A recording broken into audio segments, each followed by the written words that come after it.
This meeting in order at 6:32 p.m. Sean Wiseman, would you mind leading us in the Pledge of Allegiance? My pleasure. Right hand over your heart. Ready, begin. I pledge allegiance to the flag of the United States of America and to the republic for which stands one nation under God, indivisible, with liberty and justice for all.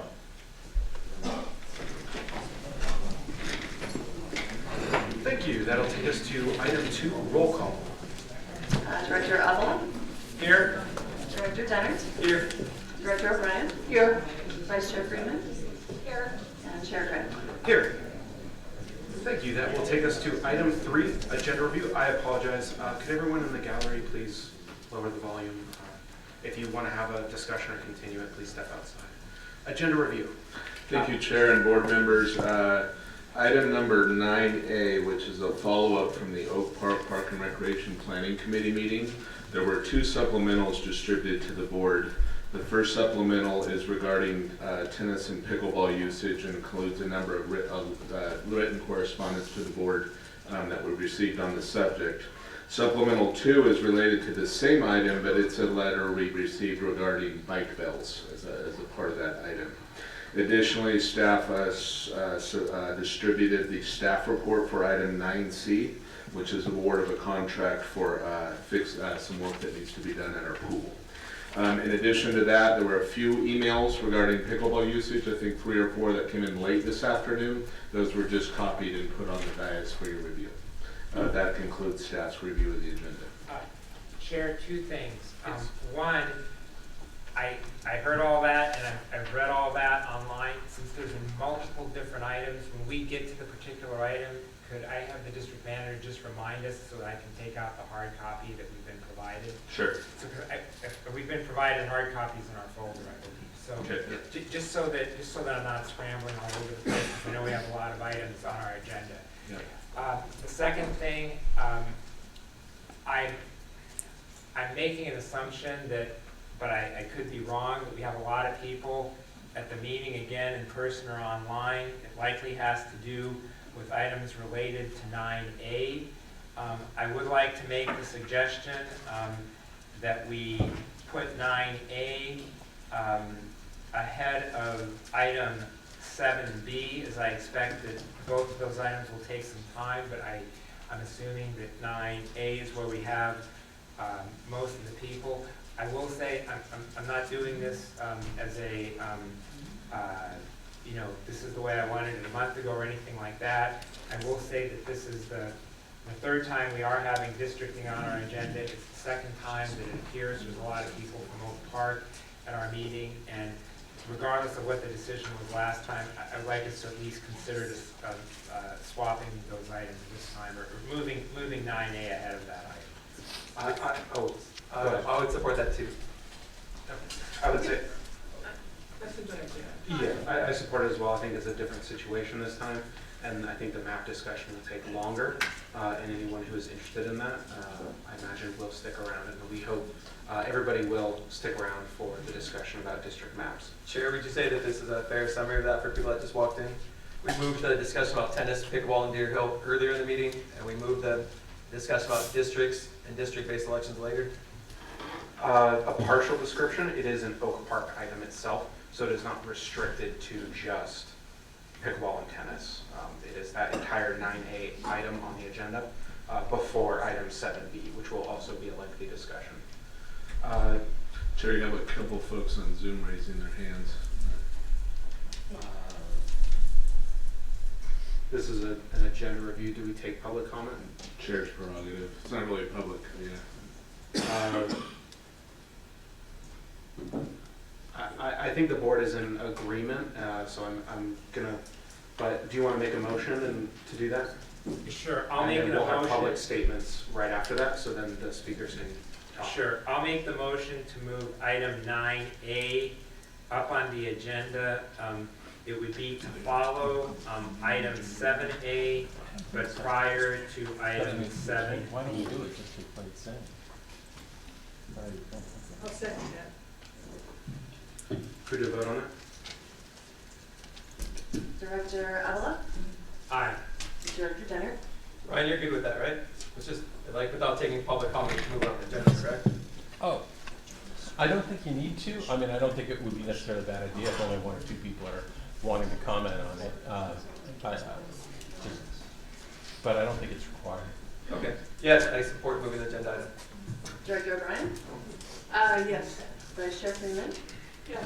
Chair Gray? Aye. The motion carries with a unanimous vote. Thank you. That'll take us to public statements for items not on the agenda. Are there two individuals I see with their hands raised? Would you like to make a public statement for an item that is not on the agenda? Would you like to unmute yourself? I just want to say that one, it's a public hearing, which I think outweighs a general agenda item. And I think that should be considered, and I wonder what your attorney says. Thank you. Because we keep getting postponed to comment on the maps, and we have to wait too long, and then people leave and you don't get the comments. Thank you. We never postponed it before. Actually, the last time, Yes. I made the suggestion, but we kept it where it was. We did not move it last time. So that is not accurate. Also, You did at the meeting, you did at the Oak Park Committee meeting.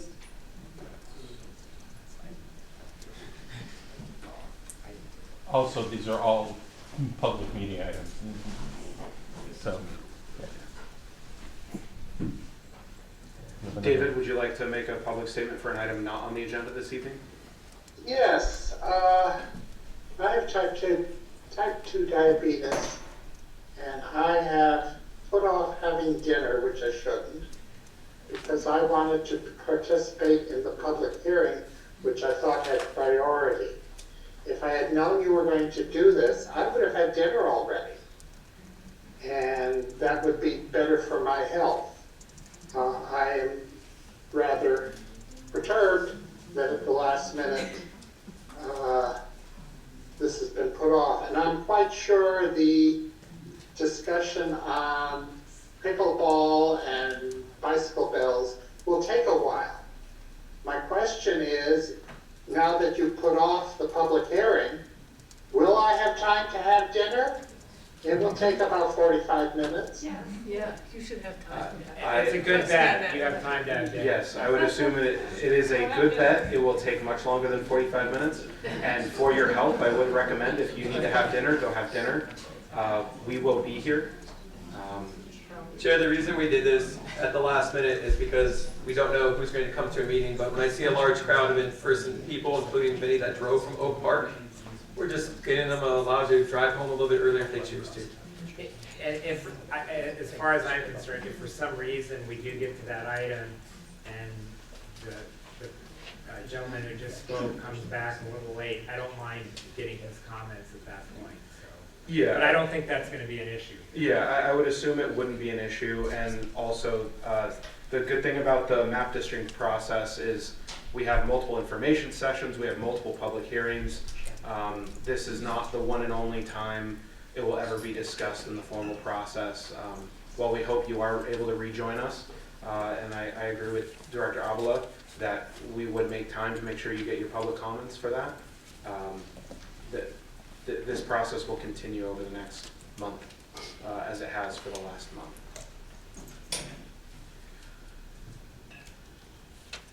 Other public statements for items that are not on the agenda this evening. Is there anybody in the audience tonight who would like to make a public statement? Okay. Is there anyone else on Zoom who would like to make a public statement for an item that is not on the agenda this evening? I'm not seeing anyone unmute. So that will take us to item 5, approval of minutes. So point A, RSRPD Board of Directors regular meeting of October 18th, 2023. Move for approval? Second. Do a roll call vote, please. Director Avila? Aye. Director Dennert? Yes. Director O'Brien? Yes. Vice Chair Freeman? Yes. And Chair Gray. Aye. That motion carries with unanimous vote. Thank you. Item 5B, RSRPD special meeting October 18th, 2023. Move for approval? I'll second. Could you do a roll call vote, please? Director Avila? I'm sorry, I was having someone, we're voting on the, Special meeting minutes. Oh, yes, aye. Director Dennert, Yes, and accepting responsibility because I just passed him something. Director O'Brien, Yes. Vice Chair Freeman, Yes. and Chair Grant. Aye. And motion carries with unanimous vote. Thank you. That will take us to item 6, the consent agenda. Would any board member like to remove item A or B for discussion and questions? I do have a question on the check register. Check register? We can remove that, item 6A for discussion. Do we need a vote in order to pull it off the consent agenda for discussion? No. Okay. I just have a question. The practice is usually to pull the item off consent, you want to approve the rest of it, and then come back to the item for question. Got it. Can I get a motion to approve item 6B, and we'll go to 6A? So moved. Second. Roll call, please. Director Avila, Aye. Director Dennert, Yes. Director O'Brien, Yes. Vice Chair Freeman, Yes. Chair Grant. Aye. That motion carries with unanimous vote. Thank you. Item 6A, Vice Chair Freeman had a question. On check number 102507A, Michael Electric for 8,000 plus. I was wondering what that was for at the Veterans Plaza. I believe that's related to the installation of the new Space Force flagpole and our need to rewire the facility. Is that correct, Lynn? Yeah. So we're putting in the new pole as directed by the board, and we had to have some electrical work done related to that project. Okay, thank you. That's all. I'll entertain a motion to approve item 6A. So moved. Second. Could we do a roll call vote, please? Director Avila, Aye. Director Dennert, Yes. Director O'Brien, Yes. Vice Chair Freeman, Yes. Chair Grant. Aye. That motion carries with unanimous vote. Thank you. That will take us to item 7A, presentation scheduled items and public hearings. Presentation of the full-time employee of the month for October 2023 to Descent Malagon, crew leader. Thank you, Chair. Ms. Teresa Pennington, the district's Director of Administration, will provide staff's report. Thank you, Chair Gray and members of the board. The full-time employee of the month for October 2023 is Vicente Balagon. He's a crew leader in the Planning and Maintenance Department. He's been with the district for 28 years, and this is his second Employee of the Month award. The person who submitted the nomination stated, "I am nominating Vicente because of his dedication and the hard work he does for Rancho Cini. He started with the district as a seasonal worker, then becoming a full-time groundskeeper, and eventually promoting to crew leader in Oak Park. He now works on the Simi Valley Mow Crew, where he's responsible for making sure all parks are mowed and the equipment is maintained every week. His supervisor has been receiving compliments from park patrons on what a great job he's doing and that he is helpful when asked questions. Vicente assists other crews and will take on special assignments, from setting out wattles and cleaning ditches before the rainy season to up-branching trees in the parks. This past year, he's helped just about every crew, grounds and buildings alike in one way or another. He recently helped the planning department with the removal of sandbags from around the lagoon in Oak Park. Vicente always gives 100%, no matter what the assignment. Employees like him are what make RSRPD a great place to work. And congratulations to Vicente. He was unable to be here tonight, but asked me to pass on his thanks for the award." Express my thanks to him for 28 years. Admirable. Thank you. Yeah. And I just want to say, I think that's great. He's currently assigned to Oak Park, right? He's on the Mow Crew. On the Mow. In Simi. In Simi. Okay, so, and he previously has been in Oak Park. So I think it's a great time to give him the award too at a meeting dedicated to Oak Park. Yeah, that's great. He's awesome. He's earned it. And if you look around surrounding communities, I think most people would acknowledge our parks are in really good shape, which sends a message when they're clean, that they're safe, and that they're fun. So thanks for all the work that him and his entire team does. I'll just echo the sentiments. Thank you so much for the work. Your leadership in 28 years is incredible. Hopefully you get an opportunity to listen back to this. And next time you're around, we'll be sure to do a photo together. Yeah, well earned, well deserved. Our parks are gorgeous, as always. Thank you for being a part of that. Yeah, I just echo.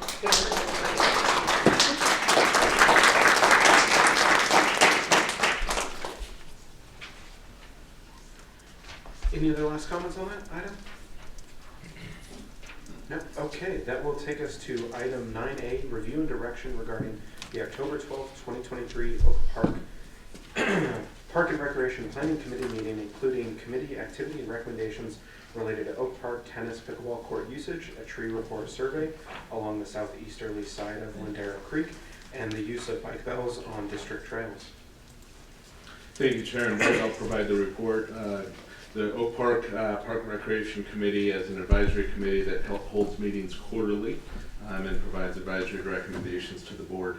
At their October 12th meeting, they heard about 10 items on about 10 different subjects. Those are listed in the report and included in the packet. They did take advisory recommendations or discussed items that they want communicated to the board, and I'll just go through those. Regarding tennis and pickleball usage, the committee voted 5-1 to form a working group to study court usage at Deer Hill and recommended the solutions to the committee. Under a separate motion, they entertained a motion to request that the board rescind their decision to permanently convert the Deer Hill courts to 6 pickleball courts. That motion did not carry 3-3. Just as a note, because I had a few questions as it relates to a subcommittee or a working group, the guidelines that govern the work of the committee don't say either way whether a committee is allowed or not allowed per the board's scope for that committee. Regarding the tree survey report, the committee did unanimously provide unanimous consensus asking that the board, the district go ahead and complete a tree survey report for an area of concern in the southeasterly side of Lindero Creek. Staff is moving on that item. And then lastly, the committee did take action by unanimous consensus, recommending the board establish a rule that requires bike bills for mountain bikes on district trails. That concludes staff report.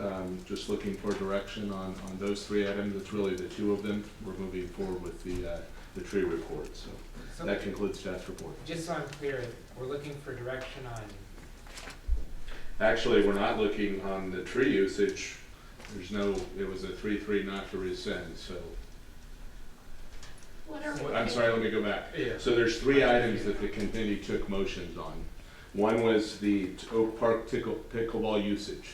One of the motions was to form a working group to come back to the committee to offer solutions to the committee regarding tennis and pickleball usage. The second motion was 3-3, and it did not pass. It failed to request that the board consider rescinding its vote to convert tennis courts to pickleball. So based on that, there's really only one item that you're looking for input on. Correct. Okay. There's not an action item on that, correct. The only item that passed that you're looking for input on is the whatever. Bike bills. Bicycle bills. Bike bills. Oh, well, no, but you're looking for input on the subcommittee, is that, or not looking for input on that? Not necessarily, no. They formed the subcommittee, and Okay. the subcommittee is Got going to it. report back to their committee. So what about the Clarify, tree thank you. report? Is that that's, you don't, So the tree report, we've received past requests from the committee, anything that we do with trees out in the community, okay. that we run that by them. I don't know that that's really an item for the board at this point, because staff is going to proceed with that based on direction from the committee, which we're already doing, so. Okay.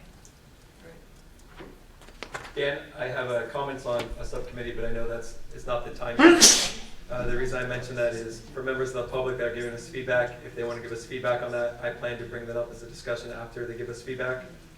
So after hearing feedback from that, I plan to discuss it. So if you're here tonight and you're here for pickleball, tennis, Deer Hill courts, or anything like that, the district manager, Dan Pernick, might mention it again, but there was a subcommittee that was being discussed being formed, and I would just ask for your feedback on that. If you don't have feedback on it, I have a discussion about that later. I might have a motion related to it. Thank you, Chair. I believe Dan Cooper was intending to be on the committee chair if you had any questions of him as well. I see there may be some other committee members on too. I have a question for you. I have a question. Yes. All right, so I just want to be clear on the district's function here. We essentially oversee the advisory committee on Oak Park that advises us, it's not binding, but that advises us on issues in regard to Oak Park. Am I accurate in that? Correct. The Oak Park Committee was formed by this board many years ago to make recommendations, advisory recommendations to the board. It is a part of the district, but it is formed and authorized by the board of directors. And that committee that our board authorized and that our district oversees involves a lot of staff time, including you and your executive staff, and even on down the line in terms of preparing for those meetings and then reporting back to the board. Correct. Okay. There's no other committee in that regard that has been formed or authorized by the board. Similar to that committee, no. Okay, thank you. It's not clear whether they can or cannot do this. There's no reason why they couldn't Can or cannot do what? form this subcommittee. I think the motion said working group, but there's guidelines that were established by this board a number of years ago, and those guidelines do not address the topic of committees whatsoever. Well, that's what I'm saying. If it's not addressed, then That means they can do it. can they do it? If they haven't been forbidden to do it, they can do it, right? I don't know that that's accurate. They haven't been authorized to do a whole lot. It doesn't mean they can. I guess they could open it again. I would argue that I don't know. I would want to see the authorization to see whether it's inclusive or exclusive. It would really be on the operations proceeding that were given to them, what the language is there. We'd have to look at that. Well, let me ask two different questions to clarify. Let's start with the most basic one.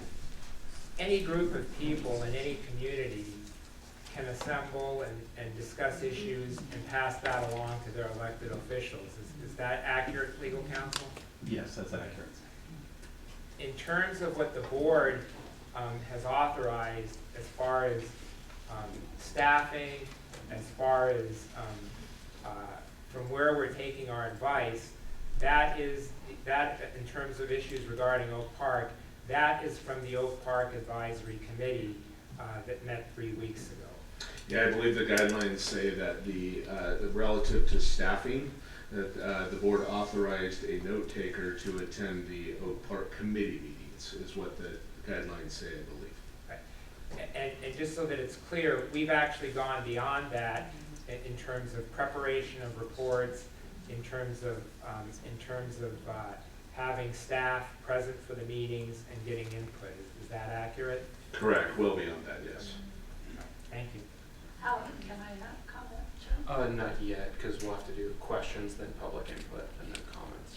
So Dan, if it doesn't say either way, would it be easy for us to, after getting public input and discussing it, give you direction to say one way or another since it's a board committee? We voted on reorganization, we created committees. It is mentioned in the staff reports, might be appropriate to give us direction. For the long term, it would be better to bring the guidelines back to do clarification. But I think in the short term, if it doesn't say, and I'll look to legal counsel, it does bring the topic up in the report. So I'm saying short term, you could provide direction on that. Long term, we'd probably need to get clarification and bring the guidelines back But to the board. If they formed a working group or committee, we could choose not to staff it, and they would be on their own with reporting back to us, or reporting back to the committee, right? Yes. I just want to clarify a question. Just to be a little more specific, so I said any group in a community can get together. An HOA can get together. You can have a block party on a street where they discuss issues.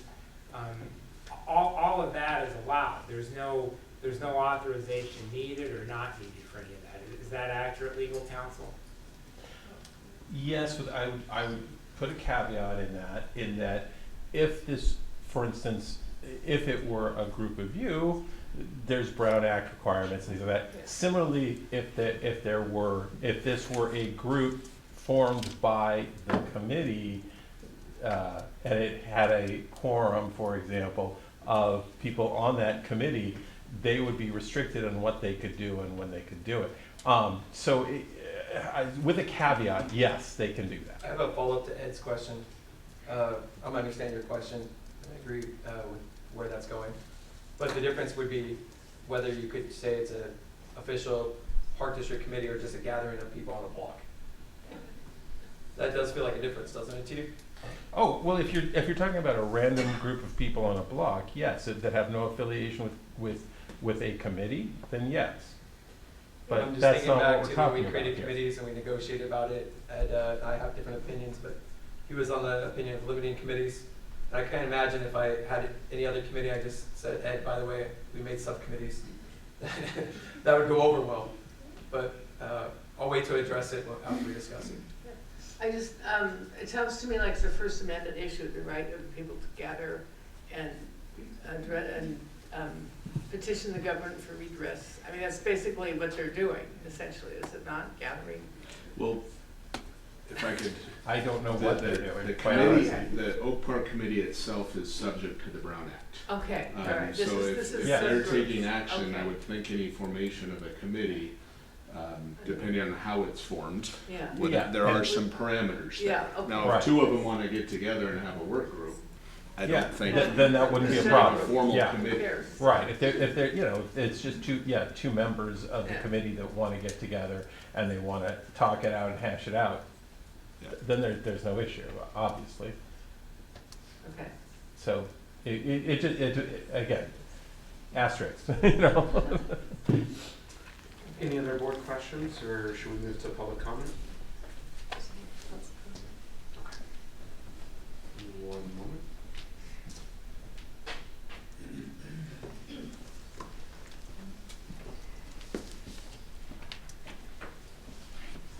I'm going to go through these in the order in which they were given to me. I'm going to start with the speaker cards, then I'll move to the comment cards, and then I will move to folks on Zoom. In the interest of time, please, in the audience on Zoom, don't applaud, don't cheer. It detracts from the time of the speaker or the next speaker. And we want this to be efficient. We want everybody to have a chance to have their say. And so I will call the speaker who's about to speak, and I will say who's going to speak next. So if that person who's going to speak next please be prepared to approach the podium. The first speaker is Rob Taylor, and the second speaker after that will be Susan Porzia. Good evening, board members. I'm here speaking about the pickleball subcommittee proposal. First of all, thank you all for the decision that was made at the last meeting where you voted to convert the pickleball courts. It was long debated, long time in coming. You heard a lot was invested in it. I have no clear understanding of what the purpose of this subcommittee is, other than an attempt to delay, postpone, or circumvent the decision that was already made by this board. I was at that meeting where the Oak Park meeting, and the decision was said, well, let's find alternative sites. Alternative sites were already discussed by this board and voted on. It cost over $1 million, you said, for an alternative site. That was part of the discussion that went into why this was done. The proposed makeup of this subcommittee is inherently biased. The two board members that volunteered to head up this working group stated publicly that they were opposed to pickleball courts. And if you look at the makeup that was proposed, the grouping of the proposal inherently is against what they were trying to do. If a working group was to be established, it would need to be open to the public, it would need to be fair, and it would need to consider all alternatives. I believe that's already been done. I think it's been done in spades, and I think it's been done very well, and I think this board has already made a decision. I see no purpose in moving forward with this. Thank you. Thank you. Susan is next, and after Susan will be John DeShane.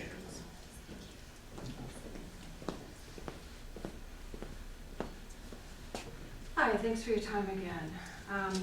I was at the last couple of meetings. I was very disappointed to participate in the Oak Park Planning Committee meeting and to find that no members of that committee had even read the report or the packet that had been presented the week before to your board, where the decision was voted on, the study information was provided, and a vote was made to move forward with the conversion of the Dairy Hill Park courts. It's appalling again to me, the committee representing me and my interest in Oak Park was not aware or did not participate in RSRPD board meetings in April, in July, or October, where pickleball was on the agenda. There was plenty of time for discussion for other alternatives. I think the board took it upon itself to do its own study and come up with solutions, alternatives, looking at other communities and what they're doing and making the recommendations to the board that the board decided on. I think it's unfortunate that the subcommittee has been formed at the tail end of a process that it seems that this board has been following. Everything's been publicly stated, posted, agenda items have been posted, hundreds of pages of packet information have been presented and shared with the board, the community, and our committee did not take the time to read it. It's appalling to me that they did not, and that the last hour they want to form a subcommittee with what authority and what will that do? The committee doesn't even have a meeting anymore until next year, and this board continues with its agenda, its budget, and I stand with the decision that was made and request that you move forward with the court conversion decision. Thanks for your time. Please hold your applause. After John will be, I apologize, Annie Altman, I believe is the last name. Good evening, Chair and board members. My name is John DeShane, and I'd like to support what Rob Taylor said about the bias that was in the ad hoc committee, or at least the formation of that. Dan Cooper and Ning Rosenthal were adamantly opposed to, I wouldn't say they're pro-tennis, they're anti-pickleball. And that it was honestly, it's just a horribly run meeting, and that should never have come up.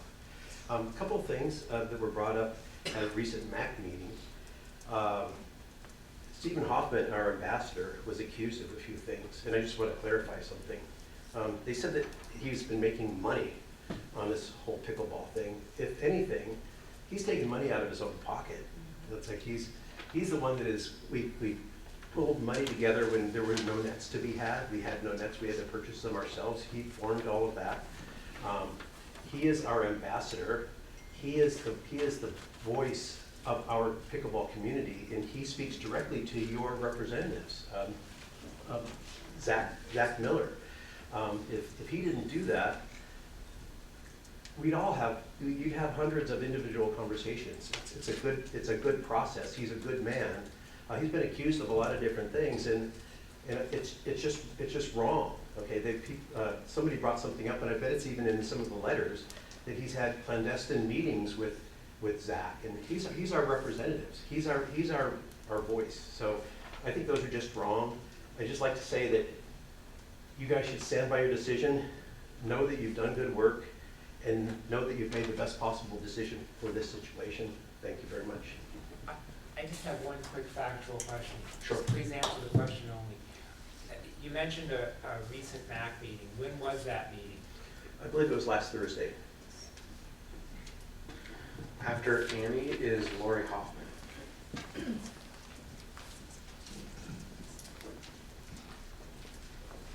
Hello, and thank you all. Well, I was originally going to talk about that subcommittee, but my predecessors have said everything that I also concur, so I'm not going to waste your time. But sitting in the room as I watched these signs go up made me change my thought. So, I don't know where the one that went that said, that there is a problem with noise, traffic, and safety due to pickleball. Well, we've already seen that those things are proven wrong, except for the noise, and from what I understand, that's a major part of what the new plan is going to entail, is taking care of the noise problem. Another sign says, our kids should not grow up without tennis. Well, our kids and the elderly, myself and many others, should not have to live in a community that doesn't have pickleball available to us.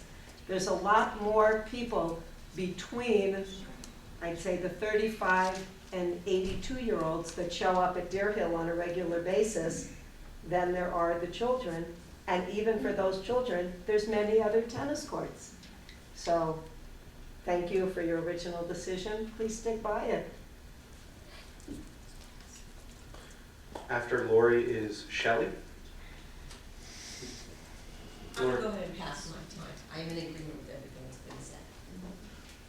Okay, the next speaker then is Shelley, and after Shelley will be Lisa Oki. Thank you. I'm Shelley Walker, and thank you for listening to me. I am in complete agreement also with the pickleball community that have already come up here and stated eloquently what has already been stated and passed on October 4th of 2023. I have some suggestions as far as parking and noise. One of them is that we do have a parking lot. And even though Stephen said that he has already spoken with the fire department as far as safety issues were concerned on the street of Deer Hill, and they are stating that there's absolutely no issues whatsoever, is that there's a parking lot that people have a very short walk that they can use, that they probably don't know about it. There's a lot of people that are new to the area, that are new to pickleball in that area, and they may not know that that parking lot exists, because there's no signage that states that there's a parking lot there. The other thing is, of course, the noise issue, and it was addressed at the meeting, October 4th, about the potential for acoustic fencing, plantings, vines, whatever, that have been used in the past that have worked very well for sound mitigation. But other than that, I really hope that you will consider staying in favor of the vote that was done on October 4th, 2023. Thank you very much. Thank you. After Lisa will be Aggie Henry. Good evening, Chair Gray and the Board of Directors. My name is Lisa Oki, and this is the third RSRPD meeting I've attended in person because I strongly believe that the Deer Hill pickleball players must be seen and heard. I'm here again tonight to ask the board to stand by their decision to make Deer Hill a 6-court dedicated pickleball facility. I thought that the board's decision on October 4th was final, but the tennis community wants to reverse the decision by portraying pickleball players as rude and argumentative, as people who want to take tennis courts away from their children. They say pickleball at Deer Hill will cause lowered home values, reduced quality of life, and they think that we are the riffraff that will increase congestion, traffic, and noise. They want to keep non-Oak Park residents out of their park, and they demanded the board reverse their decision on dedicated pickleball courts and even want permanent reversion of one tennis court to tennis use only. Well, I feel that tennis has many places to play. Oak Park High School, May Boyer, and Indian Springs. But how many places do pickleball players have to play? We only have Deer Hill, and we still need to share that court with tennis. Our lines are blue on blue. Their lines are white, high contrast on blue and green. We can only play on Tuesday and Thursday nights for 5 hours. On Saturday mornings, we have 3 hours of dedicated time, but 2 of those hours are taken up by Parks and Rec pickleball classes. So that effectively means our rec time is cut in half on Saturday mornings. Tennis players can play all the rest of the time. So to be fair to both sports, shouldn't all the local tennis courts be lined for dual use? But even that doesn't solve the inequity between the two sports, because the rules allow tennis to take a full court for an hour, where pickleball players play a game to 11, that may only take 10 to 20 minutes, and then they need to rotate off and may have to wait 30 minutes.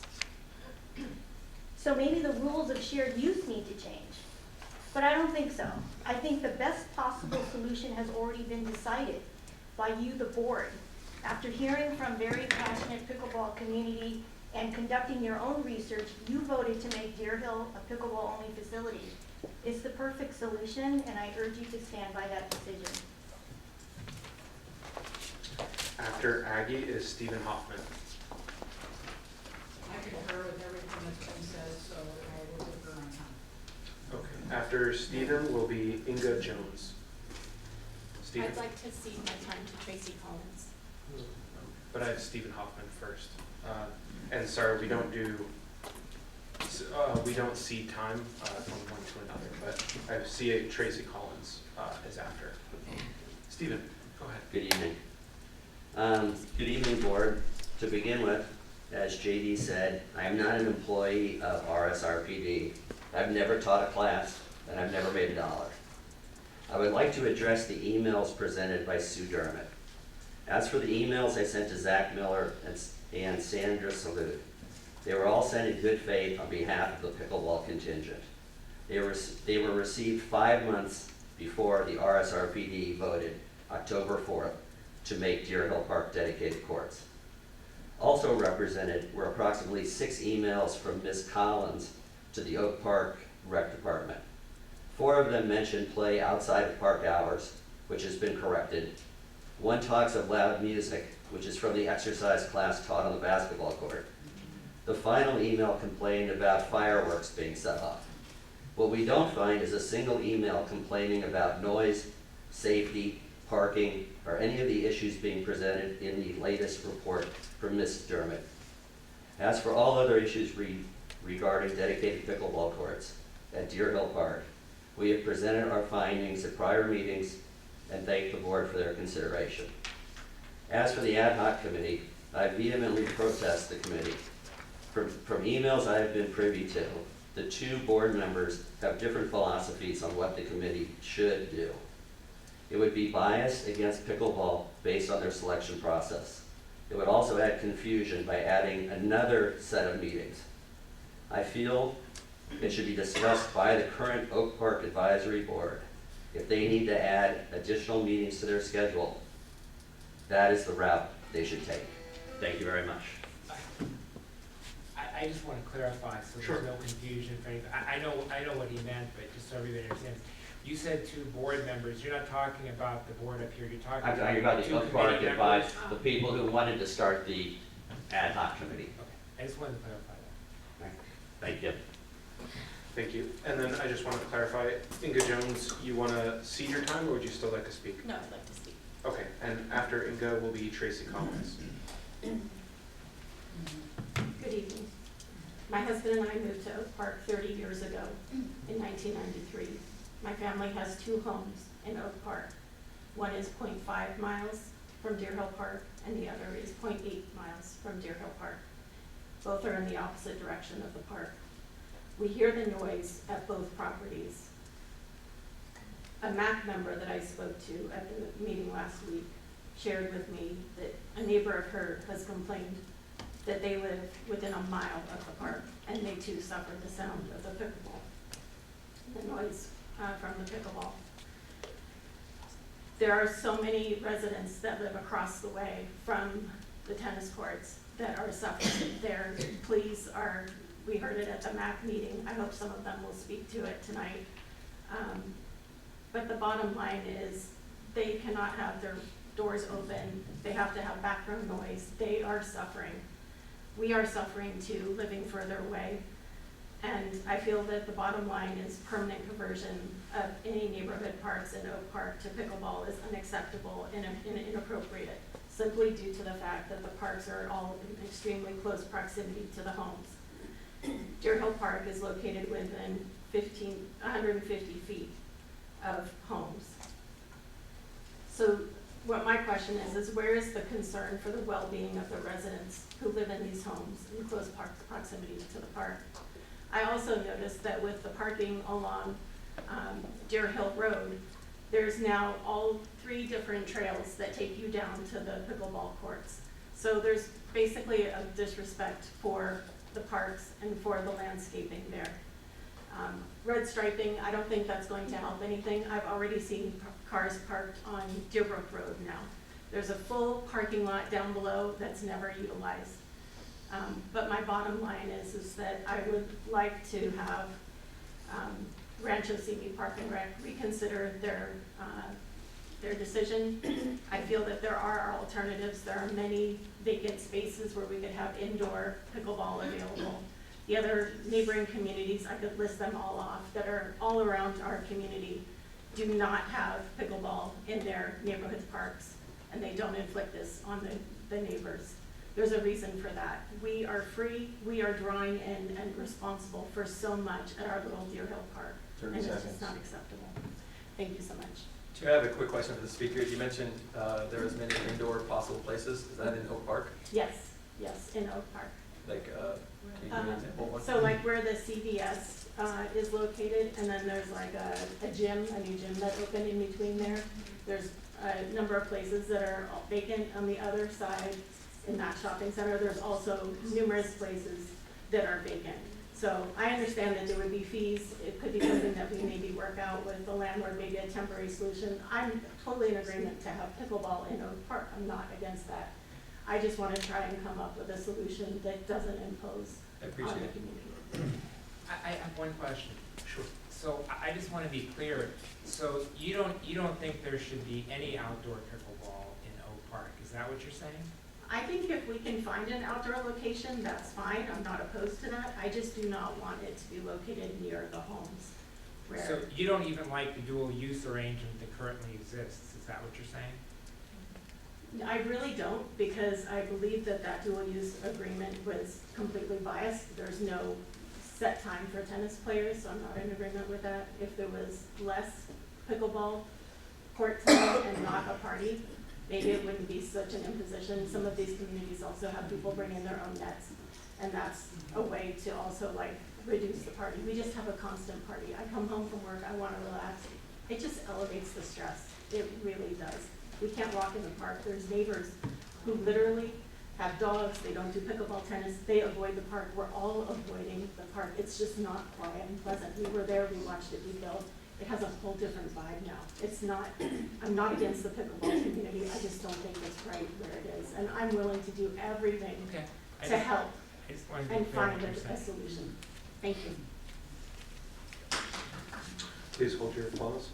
Tracy Collins. After Tracy will be Wendy Chatley. Hi, good evening. My name is Tracy Collins. I am a tennis player. I also enjoy pickleball. And most importantly, I live in Country Meadows 2, directly across Deer Hill from the courts. I'd like to describe a day in my life. I don't need to set an alarm because I'm woken every morning at 7 a.m. by pickleball.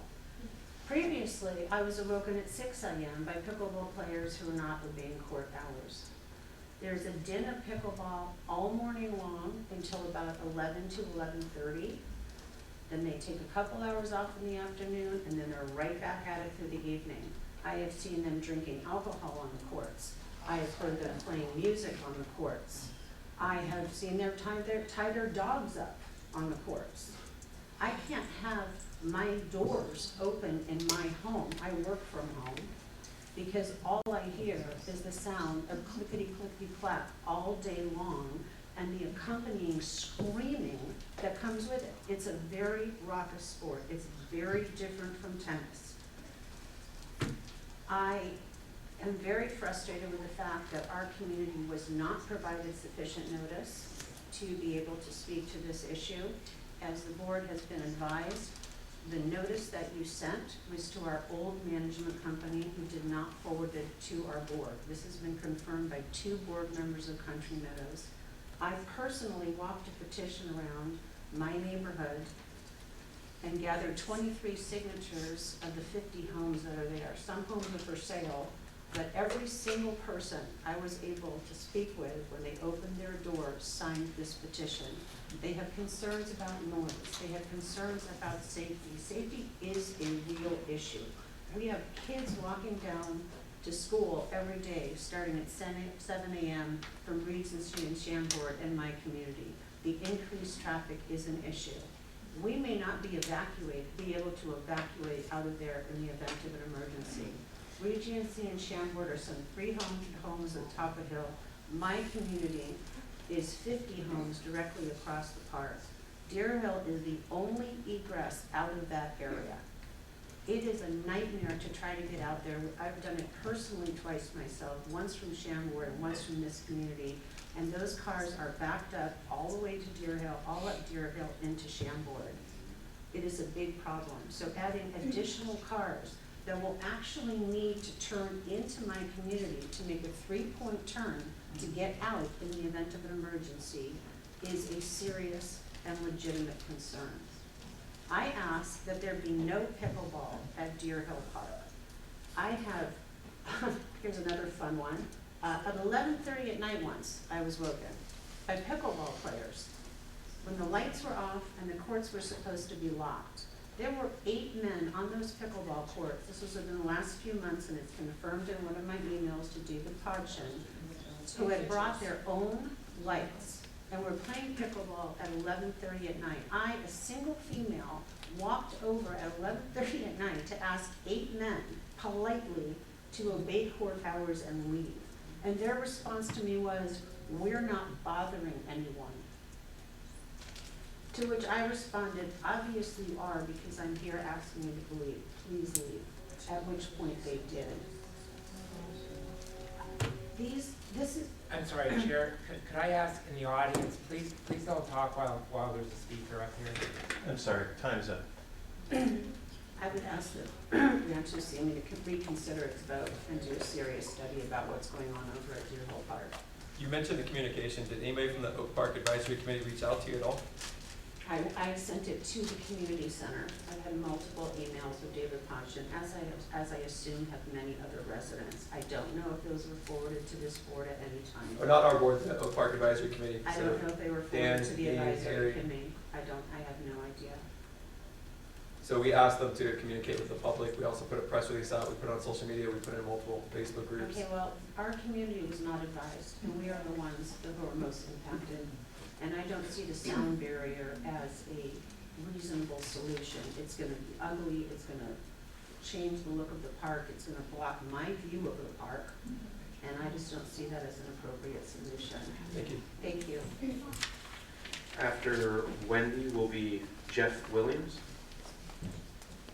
Hi, thank you for having us back. Director Bella, I would like to thank you. There's a constant commentary every time a tennis player speaks or somebody advocating against. But it goes on the whole time. It's very disrespectful. The conversion of the courts was not on the agenda until October 4th. So I'd just like to be clear about that. Prior to that, the discussions were what color to paint the lines. The fact that the residents didn't show up out of concern for what color those lines were going to be painted is not reflective of what the community members actually wanted to happen there or not happen there. In August, I sent a letter to the Parks District asking about the times that pickleball was allowed to be played in tennis and what that meant for tennis. I was actually advised to not try to play at those courts other than between 12 and 5 p.m. on weekdays. So I was discouraged from attempting to play tennis there prior to the analysis that was done by this board. Our neighborhood parks in our small, quiet community are not conducive to pickleball. The pickleball crowd, mostly not from our community nor our Parks District, want Oak Park and Deer Hill Park to be their hub, is what they said. They speak of being at the courts 5 to 7 days a week for 3 hours sometimes. That seems to be overused to me. If I were participating in an activity where I spent 5 to 7 days for 3 hours doing something, then I should belong to a private club. That is a lot of time to take up on the courts. The pickleball community has taken over the courts as their own private country club at the expense of our neighborhood. Our small, quiet community should not be expected to absorb that burden. Anyone using the courts that much should join a club, not take over a park in a neighborhood. They want the neighborhood courts because they are free. The pickleball community is not the Oak Park community. They do not represent us. As far as bias, I feel like all the meetings prior were biased completely towards pickleball. Tennis players, residents, we didn't show up because, again, the discussion was supposed to be about the color of the lines. Zach Miller absolutely guided Steve Hoffman on how to move forward with the pickleball agenda. That was your goal to get our courts. The pickleball community is not concerned about the neighborhood, they're concerned about themselves and having the public fund their county club, their country club. As far as sound barriers, they don't work. I sent a link to pickleballscience.org. There are studies that show about the amplification of sound with sound barriers. Besides the aesthetics, I live on the top of the hill at Deerbrook. I can hear the pickleball. I'm about 0.8 miles away. 3 seconds. I think money could be better spent taking care of our basketball courts, taking care of the sand volleyball at Indian Springs. It has drainage issues. We don't need less tennis courts, we actually need more. Tennis has increased. You were elected to represent the communities at large, not one single group. Thank you. Just so I'm clear, so you want pickleball eliminated entirely from Oak Park? Is that what you're saying? I do not think a quiet neighborhood is the place for pickleball. I'm just asking you the question. You would prefer to have no pickleball in Oak Park? Ideally, yes. It's very disruptive. It has taken away the enjoyment of the park. Besides the fact that they wouldn't allow us to play tennis when they were supposed to allow us to play tennis, even walking in the park, it's not pleasant. After Jeff Williams will be Pam.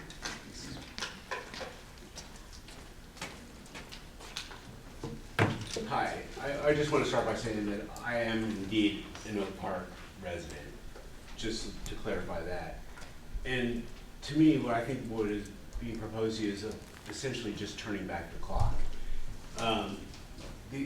There's no reason why the pickleball community would, sign on to this, this ask by the MAC committee to take another look at what we could do different.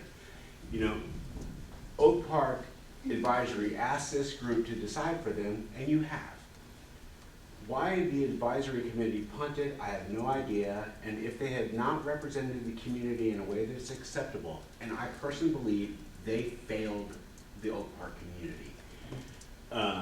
They should be removed and replaced with community members that were willing to do the work, answer the emails or phone calls, and move about the people to ensure that the residents that they're supposed to be representing are represented.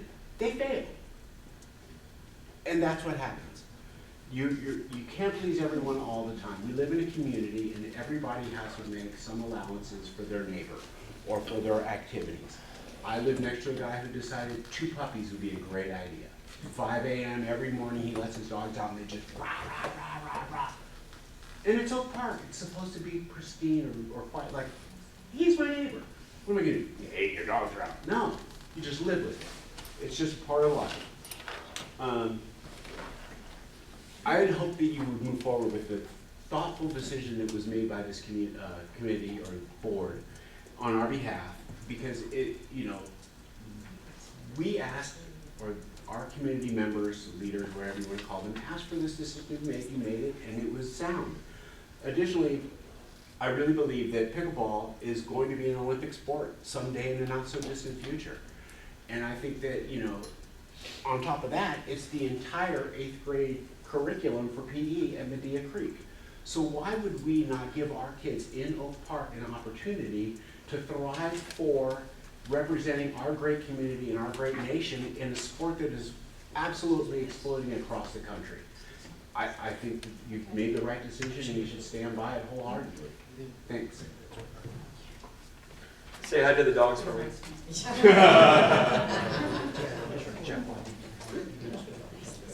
After Pam is going to be, I apologize, it might be Rachel Dandeli or... That's Rahul. I'm sorry? That's Rahul, R-A-H-U-L. That looks correct. Thank you. Sorry. Go ahead, Pam. Hi, good evening. Besides, I'm here just against full conversion for the pickleball court. So besides all the other the issues the other residents are already stating, like the traffic, the noise, and the safety issues, I'd like to add some new data points.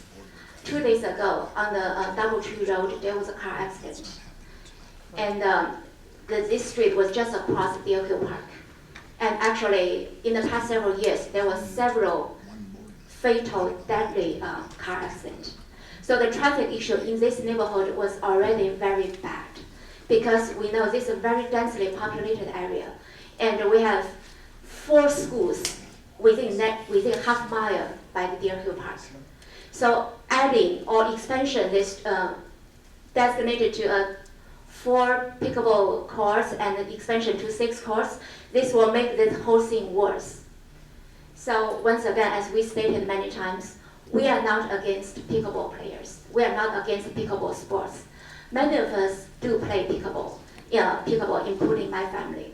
But we cannot build our hobbies at the expense of other people. So why we have been persistent fighting for this for the past 4 years, why we gained 700 signatures in such a short time, because we, the residents in this neighborhood, are truly suffering and taking the burden. So for those in favor of this conversion, I just wonder, how many of you live in this neighborhood? How many of you living across the court? If you don't, then probably you have no say, because you are not the one who is taking all the burdens. You are not the one who is suffering. So if we just assume now we are just voting for building a pickleball court next to your home and leaving you exposed to 15 hours constant noise every day and then 7 days a week, are you gonna give it a second thought? If you do, then please give the second thought to us, the residents who live next to the court. So for our Rancho Simi board members, please try to get a new designated space for pickleball court and to accommodate both pickleball players and tennis players. Do you have a place like designated courts in Oak Park? We just need to, we don't mind working with you together. And as Inga said, probably maybe some indoor places or some other places, but regardless, pickleball court should not be built next to homes. Please receive your vote. Thank you. The following speaker will be Ann Strzok. Hi, thank you for allowing me the opportunity to speak. My name is Rahul. I live in the Regency Hills, again, one of the homes that's very close to the court. And I think I've heard a lot about things having been spoken about for a long time before the decision was made.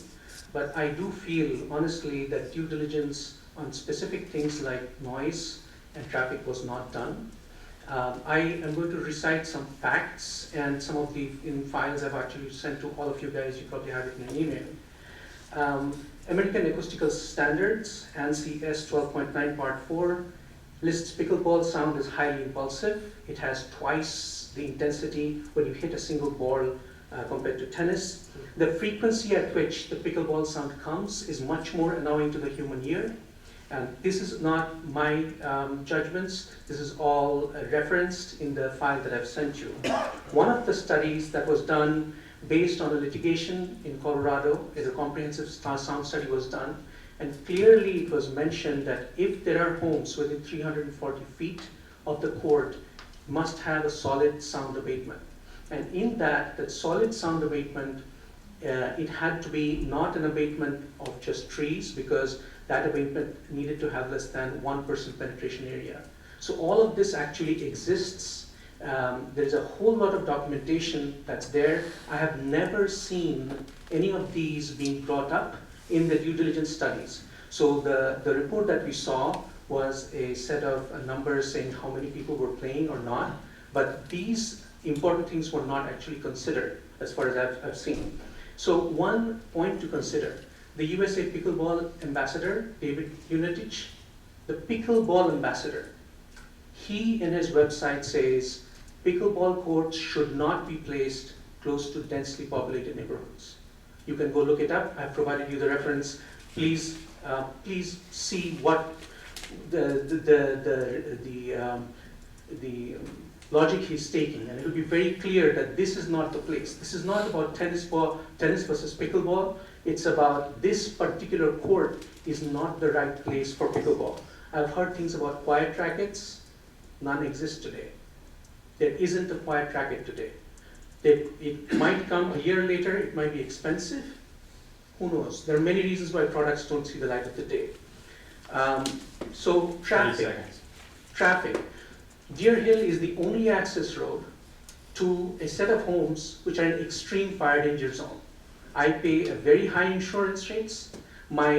Yesterday I paid a couple of $1,000s to thin my trees, and we're talking about sound abatement with trees. That access road is also a place where my kids actually go to school, and as somebody pointed out, with increased traffic, there is a safety issue that must be mitigated in these kinds of things. So please think about the issues that we're dealing with. We heard a debilitating example in the last OPMAC meeting. I don't know why some people here keep saying there's none, but we heard a woman who came and said she actually was having problems with it. I'm sorry, time's up. Okay. Thank you. Yeah. After Ann is going to be Stacy Snyder.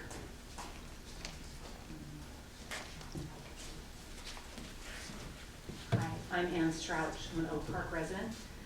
I play pickleball on a good week, maybe 3, 4, possibly 5 times.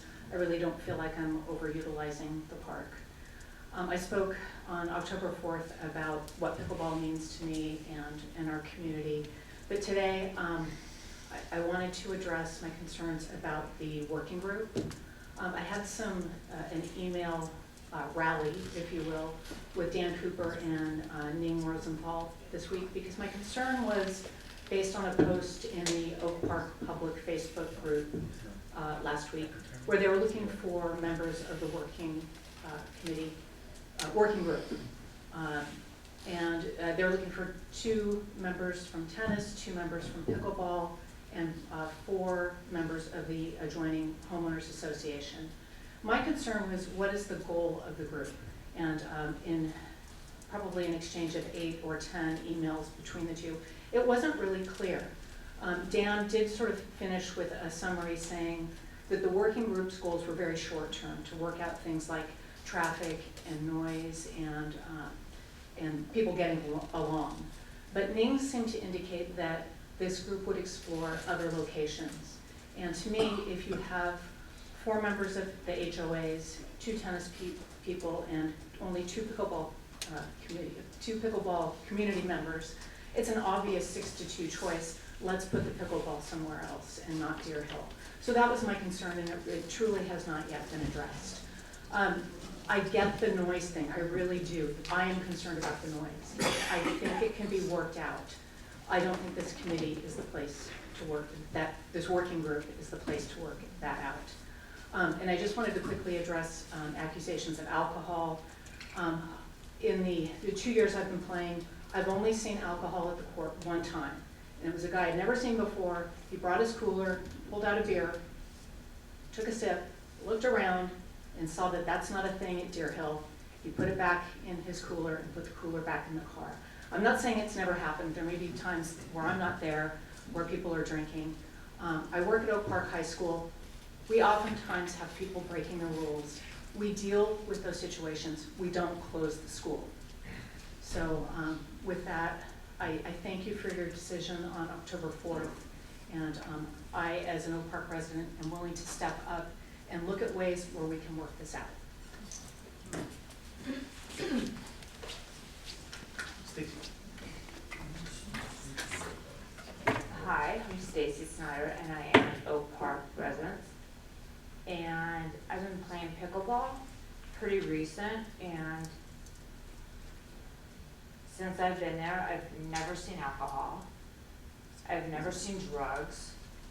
But the only noise that I hear is the people on the basketball courts playing loud music and doing cheers or whatever. Now, I'm over by one of the schools, I'm not gonna say exactly where I live, but towards the Capri, wherever, and not hear it all. But what I do, I just get double pane windows and I don't hear anything. I mean, that's an easy solution. I don't see anything wrong. I see there's tons of parking. I'm handicapped. There's even handicap parking. I park right there. It's helped me with my back and with everything at pickleball. I used to play tennis for years, about 40 years ago, but I couldn't. Pickleball has changed my life. It has helped me with my bones. osteoporosis, everything. The noise thing, I think is a crock, because I'm so close to one of the schools. I go, like, walk across the street. Yeah, oh, you can hear it, but you put double pane windows and you don't hear it. I mean, it's part of life. Do you wanna have drugs and kids smoking and partying at the park? Or would you rather have kids playing pickleball? Or playing basketball? I understand the noise, but the music and all that is not from, I think it's from the school. That they should be playing at the school and practicing, not at this place. And that's all I have to say. I am 100% for the pickleball. It's changed my life and many others. And I am a resident. I have one comment card. The other two I got were speakers from Stacy Ornstein for dedication pickleball is the comment. And then Dan, would you mind going through the speakers on Zoom? Sure. JL Diaz. JL, we're moving to Zoom now. Thank you. So, I would like to address the Oak Park Planning Committee and the direction that this is being driven to by Ming Rosenthal and Dan Cooper. If you look at their manifesto, it is, I can characterize it as amusing or probably absurd at most. I don't want to derogate anyone, but if you look at their manifesto, they want to provide best practices for RSRPD to inform and get input from the park community, which basically insinuate that the current practices of how things are getting extracted or escalated from the community is not working. They also want to do potential ways to address the lack of pickleball courts within RSRPD. This is totally out of their scope. And then they also said best practices for RSRPD to adhere to before and during the conversion of the courts should it occur. And again, they are not experts in this.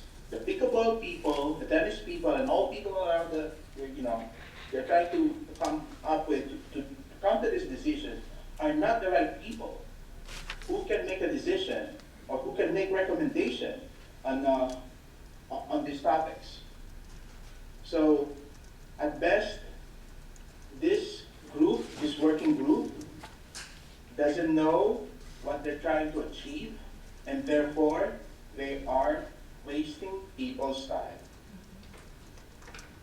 That's all. Deet Ezra.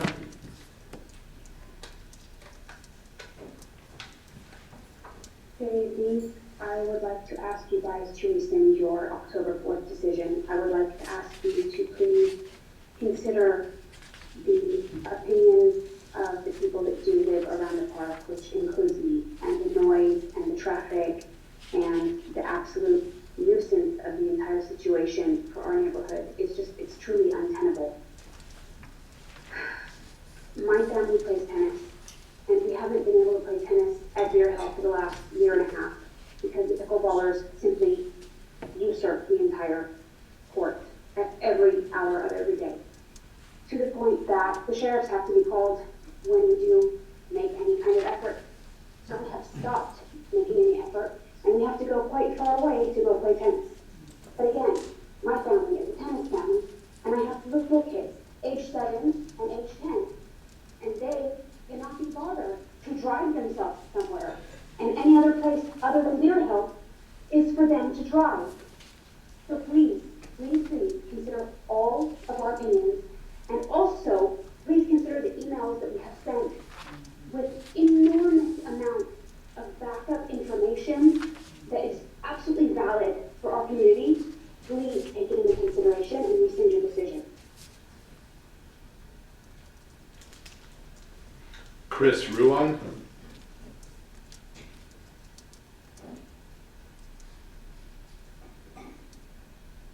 Thank you. Thank you for giving me this opportunity to speak on this issue. as an Oak Park resident, I'd like to ask the board to rescind the October 4th decision to convert the tennis court into a pickleball court. First, I want to say that this is not an issue really between pickleball and tennis. It's about collaboratively working between the board and the residents to serve the community. Next, I'd like to respond to the first public speakers have some comments saying that this is the decision was fair, was with enough information. I'd like to say that this decision, the October 4th decision, was made really based on extremely cited input and information with little or no voices from the Oak Park residents, and not even mentioning local tennis players. The discussion has been going on. It's brought to Oak Park residents' attention only a few days before the decision was made. And this 700 plus residents signed in a couple of days on change.org to oppose the decision says a lot about the decision.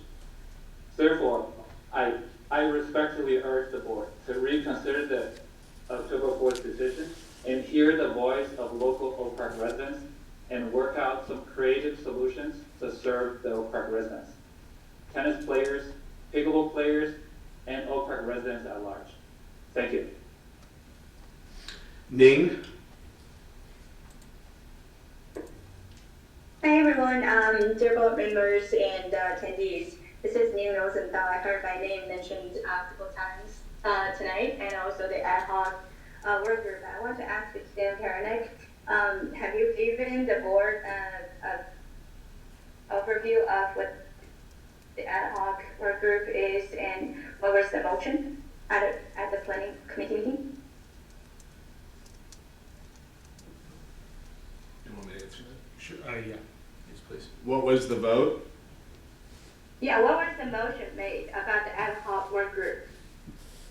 There was a motion made by the committee. Yeah, it was to form a work group to recommend solutions to the committee.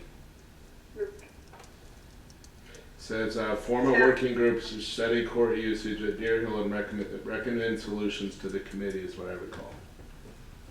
Yeah, yes, correct. So thank you. So Dan and I have been working hard to form the ad hoc work group to try to find a solution that will really benefit to both sides of the, pickleball, tennis players, and also the local residents. So it is disheartening to hear Mr. J.L. Diaz and Steve Hoffman to speak bad about, our committee and, the work group. We use our own time. I'm a busy mom with 2 little kids. I have better things to do. I'm a full-time professional. This is something I feel that, I have a responsibility as a community member to do something for my community. I just, you have heard the crap from the local residents, and I experienced the noise of, pickleball firsthand when I visited Tracy Collins' house, who lives right across the Deer Hill Road from the tennis court, and it is real and loud, and it was 9:20 in the evening of a Thursday evening, and she was saying that pretty much every morning, 7 to noon and noonish, and then evening till like 9, 10 o'clock every day. So they cannot open their backyard door, and then now it's just 4 courts. So, 30 seconds. So many local residents have expressed their concerns over the noise, and none of those pickleball players who really live across the street. If they are not willing to exchange their house with the local residents, it's really, it's easy to say that, noise may not be a problem or we can find theories, but to those people it's a real nuisance. So we are trying our best to form this work group to try to hear voice from all sides. And because we really feel like the October 4th decision by the board was not fully Ning, your time is up, Ning. by the community. So Your Yeah, time, and then- yeah, Ning, your time is up. Yeah, Thank okay, you. thank you. Jack Lou?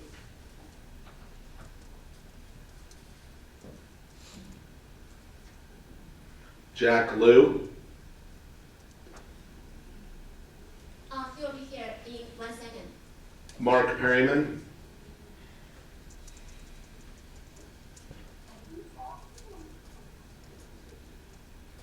Pardon me, just one moment here as I try to turn my camera on as well. Hi there, my name is Mark Perryman. This evening, I'm actually live from the Deer Hill Park tennis courts at Ventura County Supervisor Jeff Correll's request. And also, I'm reading a statement from him this evening. Since the October 4th, 2023 RSRPD meeting, my office has received considerable feedback from both the pickleball and tennis communities, where prior to October 4th, 2023, we have only heard feedback from the pickleball community. We're encouraged that there is participation by the local residents in this process. In addition to that, we've also heard the concerns of residents pertaining to traffic, noise, and public safeties. The items that are in the county's purview are being monitored. Supervisor Gorell supports the decision of the Rancho Senior Recreation Park District as a separate governmental agency in this process in representing the community members, and we look forward to an opportunity to review any project that comes forward as it pertains to safety, traffic, and noise. Also, just so you can see, currently, because we wanted to make sure the folks there could see, this is the current state of the pickleball courts or tennis courts right now. There is an active game, a couple active games going on over right now with residents.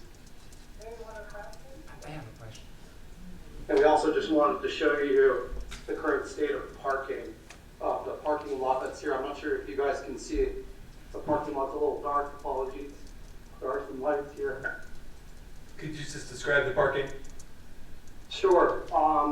Let's see, there's 1, 2, 3, 4, 5 cars in the lot. There were 3 or 4 other games going right before this, so there were probably about 12 cars in the lot earlier.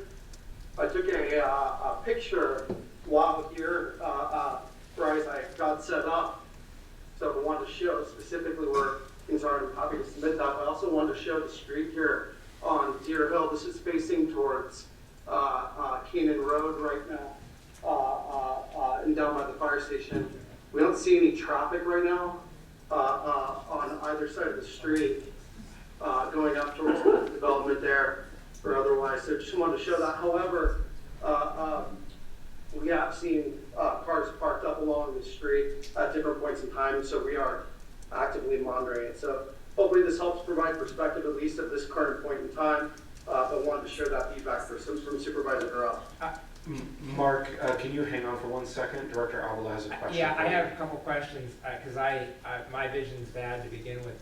So just right now, so I have some concept, how many people are there playing pickleball at this point? If you can just give me some idea. Sure. Let's see, there are 1, 2, 3, 4, 5, 6, 7, 8 players. Looks like they're playing, I'm not familiar with pickleball, but it looks like it's like doubles, like tennis.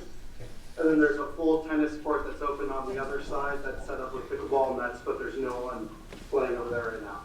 Okay, and a question about the parking. I think you alluded to this, but how many cars are parked on the street?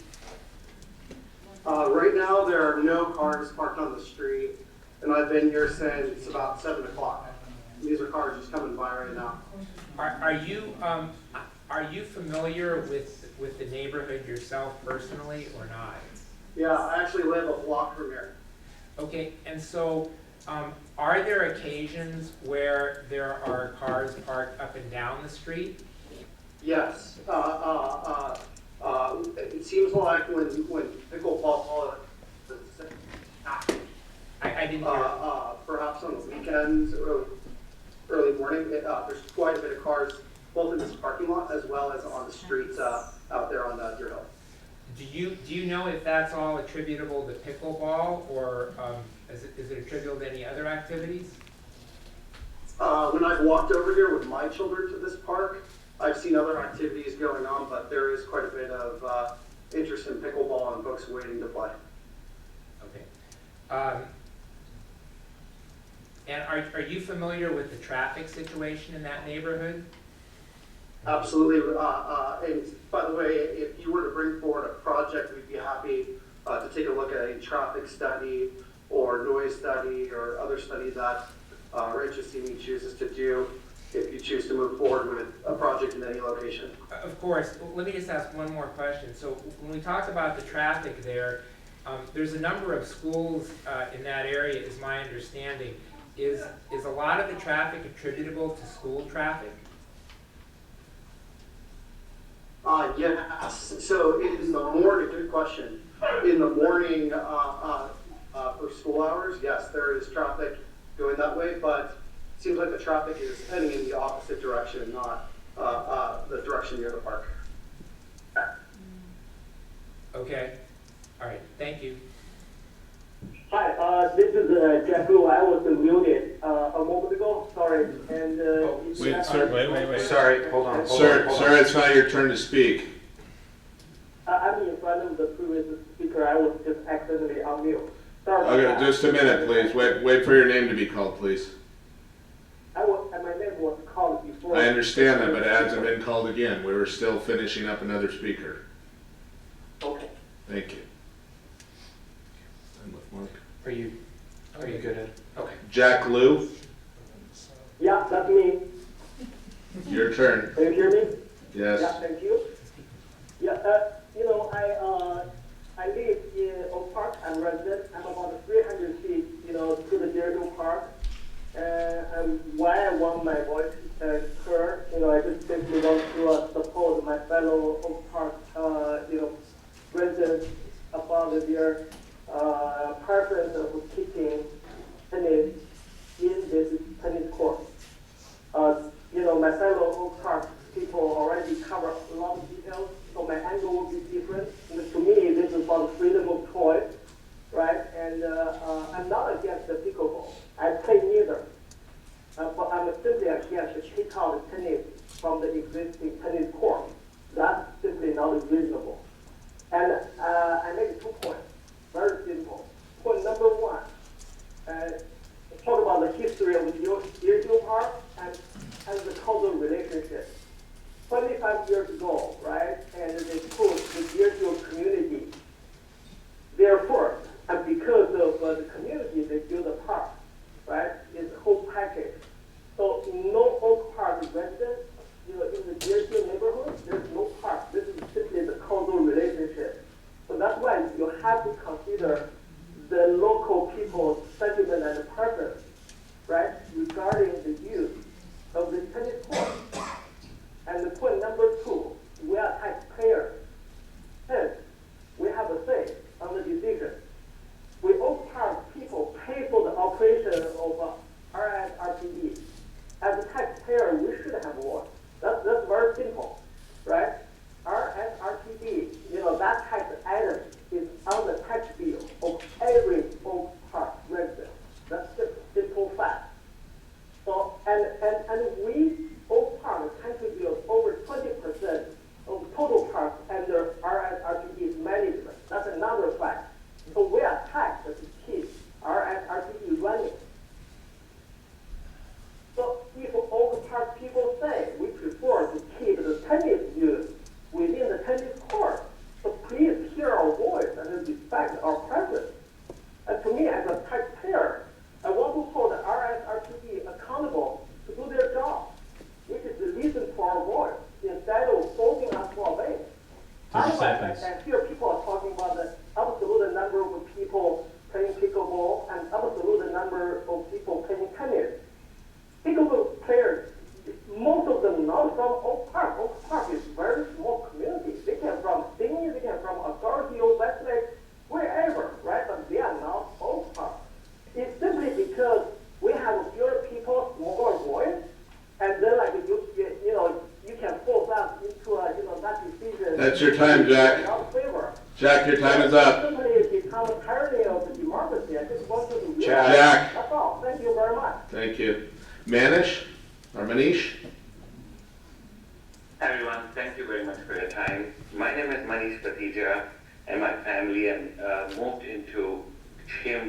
about a year ago. Two little kids moved for the school for the peace and quiet of the park. While driving down the road one day, I fell in love with pickleball and I started playing the sport. I just want to make a statement for the pickleball community. I think the people are one of the most welcoming people I have met, taught me the sport, and have been very professional. I also want you to know that my wife enjoys the basketball court when she does her Pilates. My girl, who's 15-year-old, finds the safety to walk even at late at night to go and play basketball with her friends. My 12-year-old son enjoys biking or enjoys going to the park as well. So I'm in favor of pickleball to be there, but I'm not in favor of converting the whole court into a pickleball sport, where I think we lose the beauty and nature of the existing community. I paid premium dollars to move to this neighborhood. I urge you to reconsider. Thank you, Manish. Angela Hong? Oh, hi. I very much echo that gentleman Manish's statement. I'm sorry I dialed really late, like literally 5 minutes ago. I came back, husband traveling. I have 3 kids. I literally came back driving my middle daughter from Westlake Athletic Club playing tennis, because we have to drive that far, and I have to keep my 2 other kids in my car, and then I'm okay with that. It's also, we pay premium to join that club to play tennis, and that's because recently, the past 3 years, we can't have that convenience, even though we live right here in this Regency community. And as Manish said, we pay premium, living here, we thought like we could fully enjoy the convenience, the beauty, the coexistence of the basket, pickleball, and tennis, and, the beautiful park. But unfortunately, the past 3 years, we have been, paying the expensive club fee to play tennis. For my right now 12-year-old girl, I want my 6-year-old son will hopefully one day, have that safety, walk to the tennis court and playing tennis. But right now, it doesn't exist. All 3 of my kids attend Oak Park, school district, and so we fully support the coexistence of both sports. We're just not like a fan of being exclusive for one sport. And just because the difference between the 2 sports, like the players, I think tennis has a different time zone. We just can't be there from 7 a.m. to 9 p.m. And we just hope at the mercy of the pickleball players, and just to leave some room for the tennis players. I myself is early riser. I'm a runner. I oftentimes before 6 o'clock I run from that hill, and then when I come back in the morning, and I 7:05, 7:12, I have all those pictures. The cars are already lined up, and then three-quarters of those 2 courts already occupied and playing, and then that's the sun just rose, and then the communities living right across the street, people need to be aware of their concern. I could hear in that early morning, the noise can be heard from half mile ago, from all directions. I think it is real. I'm more than happy to take more pictures, videos, in early morning. Time. So, yeah. Thank you, Angela. Brian Truchensky? Thanks, Dan. Good evening, board, staff, ladies and gentlemen. I'm on the planning committee. I just want to make a clarification comment and then another follow-up comment. I was one that originally had come up with the discussion at the planning committee about the establishment of an ad hoc or a subcommittee. And what I had mentioned and stated pretty clearly was that and I don't know if the committee's position was properly communicated, or maybe it wasn't, but the point being, the committee I raised saying Committee recommend that the Rancho Simi Rec Park Board of Directors consider establishing an ad hoc committee. The whole point is that we are an advisory. You board make that decision. So the position was for you tonight to consider establishing an ad hoc committee if you want to or not. My other comment was I'm surprised that some of our committee members have already moved forward and started to reach out to community members to be on a committee, an ad hoc, when in fact you as a board haven't decided that yet. So in my opinion, this is the cart before the horse, and I just wanted to make that clarification. Thank you. I need to make a comment on that. Ning, you've already spoke this evening. No, because I have to address, I know, I understand, but on wait. the RSRPD, because we confirmed with. We have to let every speaker have their opportunity to speak, and you've already spoken. Thank you. Ming Fei?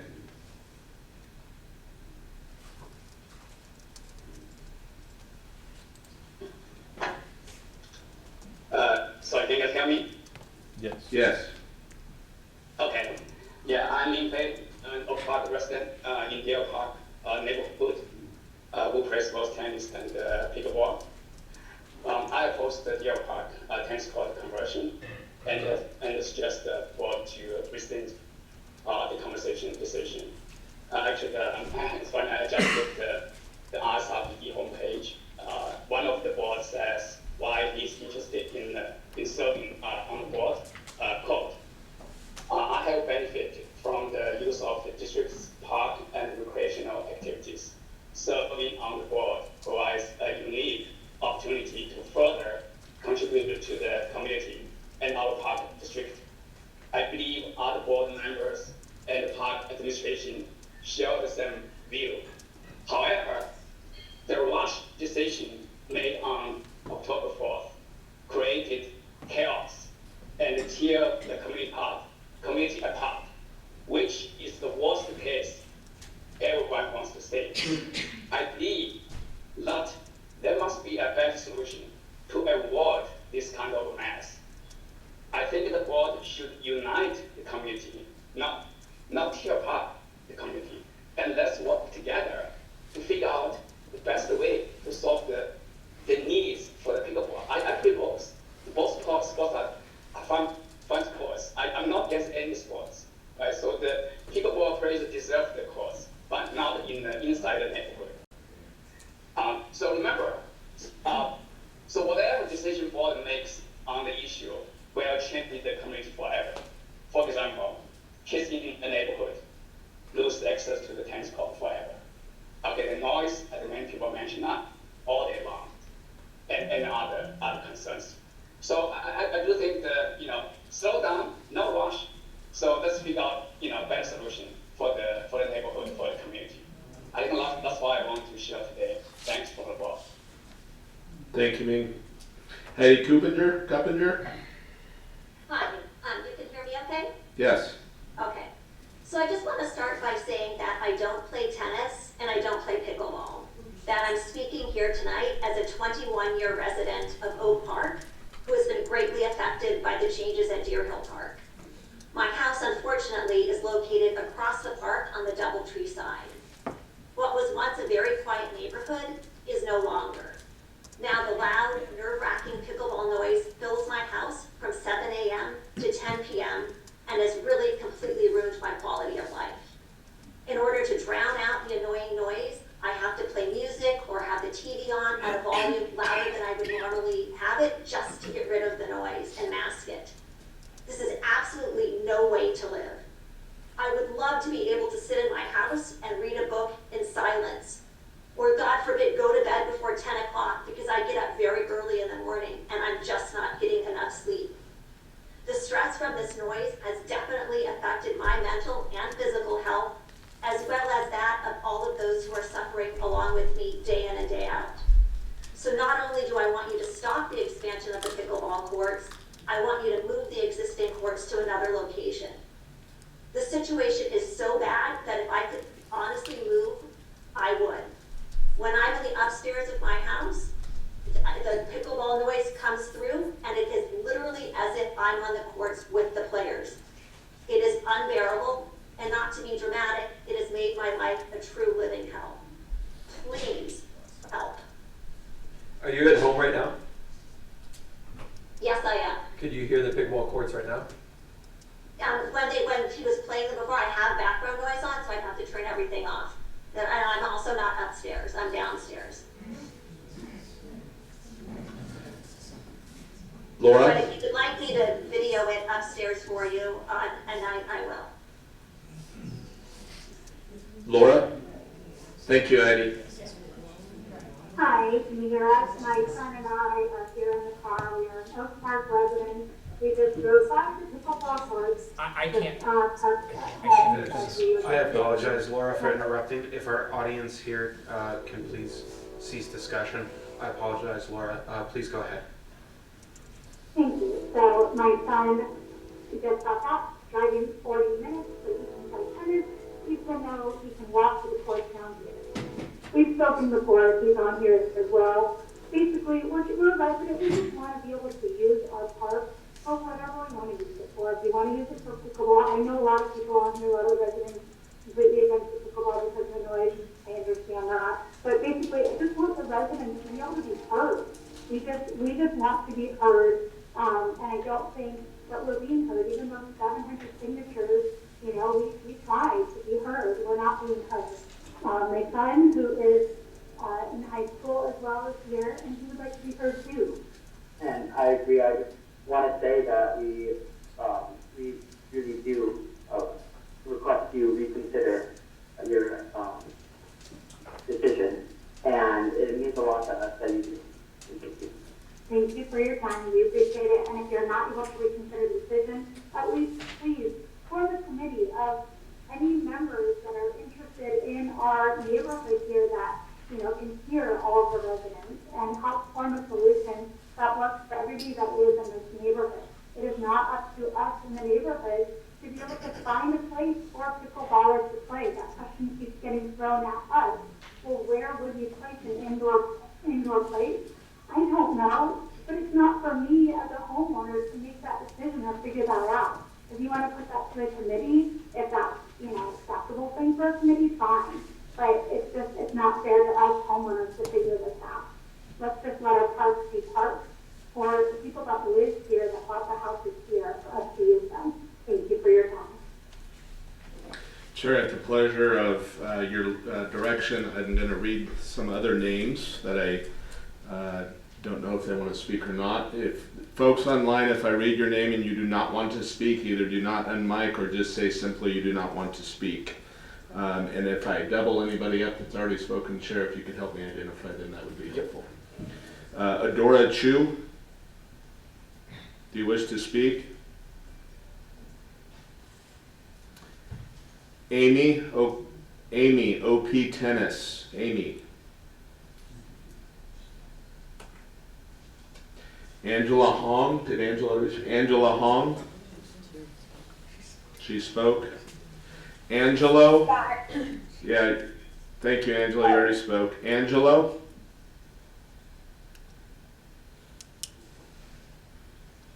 April? Brian Matson? Yeah, thank you very much. As I spoke at the committee meeting, I truly believe Oak Park is a community and we need to serve all the needs of the community. I don't play tennis, I don't play pickleball, but I think that the board went ahead and made an excellent decision. I supported their decision. I think they looked at the pickleball situation. We need to make pickleball available to the pickleball players here in Oak Park. Residents of Oak Park play pickleball. Deer Hill is the only solution. We can't go buy an indoor facility. We don't have the budget for that. The solution is what the board worked on, and I hope they stay with their decision. Thank you very much. Chad? Yeah, sure. I'll speak. Thank you. I'm an Oak Park resident. Like some other people have said, spent quite a bit of money to move my family to this neighborhood. And I don't play tennis, I don't play pickleball. I do use the park, and I will say that since I've seen pickleball, it has been everything that everyone else is saying. It's loud, there's a lot of traffic. My kids walk to school, they walk down Deer Hill. It doesn't matter which way the traffic is going. It doesn't matter how many people are parked or not parked now. Let's be real about this. You know, pickleball is popular. That means a lot more people are coming. That's the only egress out of this neighborhood. Makes it difficult. I am not against pickleball or tennis. I do think that it's not fair to take away tennis for pickleball when you have tennis players. So, you know, I do feel that's important, but man, you know, this is clearly, you've heard from so many residents in this neighborhood, from Chambord, from Regency, from right across the street, and you're hearing from these residents saying, please hear our voice. Pickleball is a luxury, and yes, we want people to be able to indulge in that luxury, but that's a luxury versus hell on earth for a lot of these residents. I don't know, I think it's more about a fairness issue. Let's get pickleball going, just not directly across the street from homes that were not built with the idea that pickleball would be there. So please, listen to the residents of that neighborhood. Listen and please, we'd like to be heard. Please listen to us. Yes to pickleball, no to pickleball at the Deer Hill Park. Please.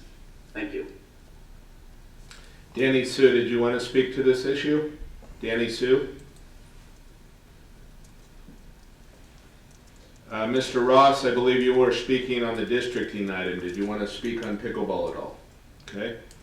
Eric Steiner. Eric, I think you're speaking about bike bills. Now would be the time. It's the same agenda item. Very good. Can you hear me okay? Yes. Awesome. When I moved to Oak Park more than, sorry. When I moved to Oak Park more than 30 years ago, there were a few mountain bikes capable of riding the steep rocky Simi Hills trails. In recent years, between big suspension, advanced e-bikes, and social media, Trailforce, All Trails, Strava, YouTube, etc., to advertise our trails, mountain bike traffic has soared, making the trails very dangerous. I shared YouTube videos with the board last week showing the speed mountain bikes ascend the Simi Hills trails.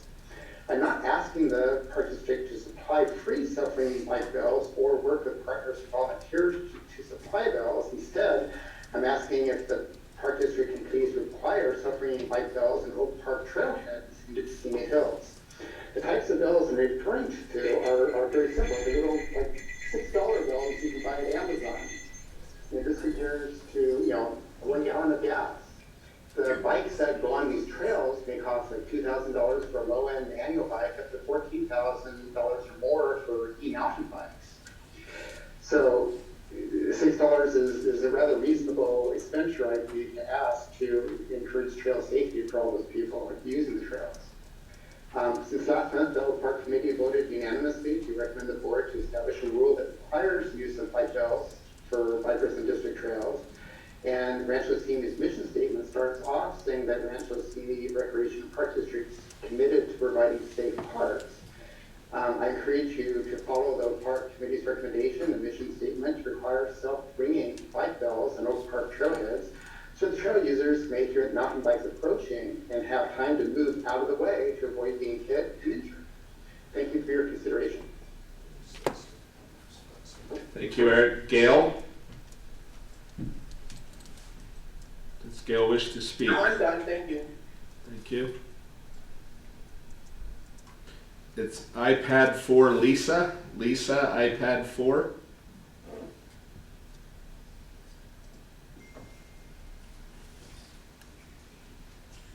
Hi, this is Adora Chu. You called my name. I wasn't around. If I may speak whenever you're ready. Have you already spoken, Dora? No, not yet. Okay, go ahead, Adora. Thank you. Yeah, my name is Dora Chu. I am an Oak Park resident since 2001. I've been in the neighborhood and I run in that area down there almost every day or every other day.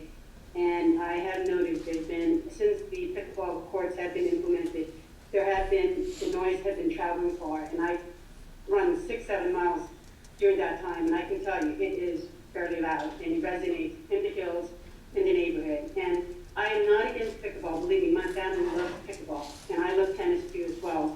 I think could be a solution that can be had for all, but obviously not everyone's not going to be happy about it. But have you thought about maybe the community center? There's the indoor basketball court that's hardly ever being used. Can it be there? You have ample parking there. It's away from the homes. You don't have to build another one there. They have a multi-purpose room. Maybe you can convert that into a pickleball court there. I think there is a solution. It's just that we all have to kind of like give up certain things. If we were to do it at the Deer Park, there has to be, the traffic has to be addressed. The noise has to be addressed. You can't have those things there, the pickleball courts, if you're gonna have all those people there, and then all the residents down there would have to endure all the noise. Like I said, I run there regularly, usually around 6-7 o'clock in the morning, and there are already a lot of people. And yes, the traffic is an issue, usually in the morning and on weekends. Not usually midday or in later in the afternoon, but usually in the mornings and in the weekends. And those are the heaviest time frame. And when you have an emergency coming through, or an emergency that happens, yes, that will be a problem, getting in and out of that area. We currently right now have issues going in and out of that area currently. So if there's something that can be done to appease all parties involved, the community, the pickleballers, tennis players, obviously, everyone will be much, much happier. But I get it. I get it. It costs money. But I'm sure there's some sort of solution. If it's just even the community center and converting that for the time being until we find a solution, I think most people will be happy about that because there'll be dedicated courts for them and there'll be dedicated courts for the tennis players. Anyway, that's all I have to say. May I ask one question? Because I just want to understand. You said like on mornings and weekends there's traffic. Are you talking about traffic in terms of cars that are driving, or are you talking about cars that are parked? Park along Deer Hill Road. So you're not talking about traffic that there's cars going up and down the area while they're playing pickleball. You're just talking about parking. Park cars, because there's a lot of people so if you look at the road, there's an island in between. I've been there, I'm familiar. Okay, great. So if you have all those cars parked there, a lot of people usually just cross in between the cars. And it's hard to see those people. And I run and I see people, dog walkers, people, they're constantly going across that road and you can't see them. And those drivers, when they're going up the hill or downhill, it's hard to see those pedestrians crossing the street, not on the sidewalk. And so it's really, really tight. And if you have a big truck going through there, it's really tight. I'm surprised that, I haven't seen any sort of accidents or so, but I'm surprised I haven't seen one considering how tight it gets, especially weekend. I just wanted to understand. Thank you. Okay. Jana Orkney, did you want to speak to this issue? No. Jim Moynihan, did you want to speak to the issue, Jim?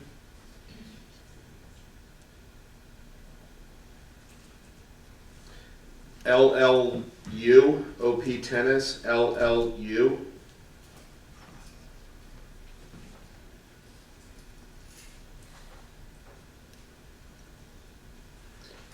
M. Santucci. No, I have no comment on this topic. Thank you. Thank you. Philip, OP Tennis, Philip. Tong Wing, T-O-N-G.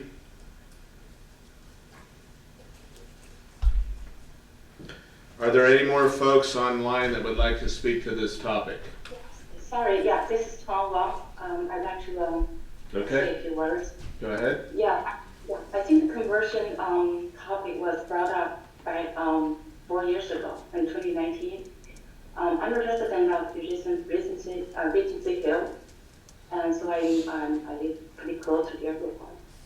Everything is 19 because the decision was still for conversion, and because the expression was set, so the eventual decision was, shared use of the course.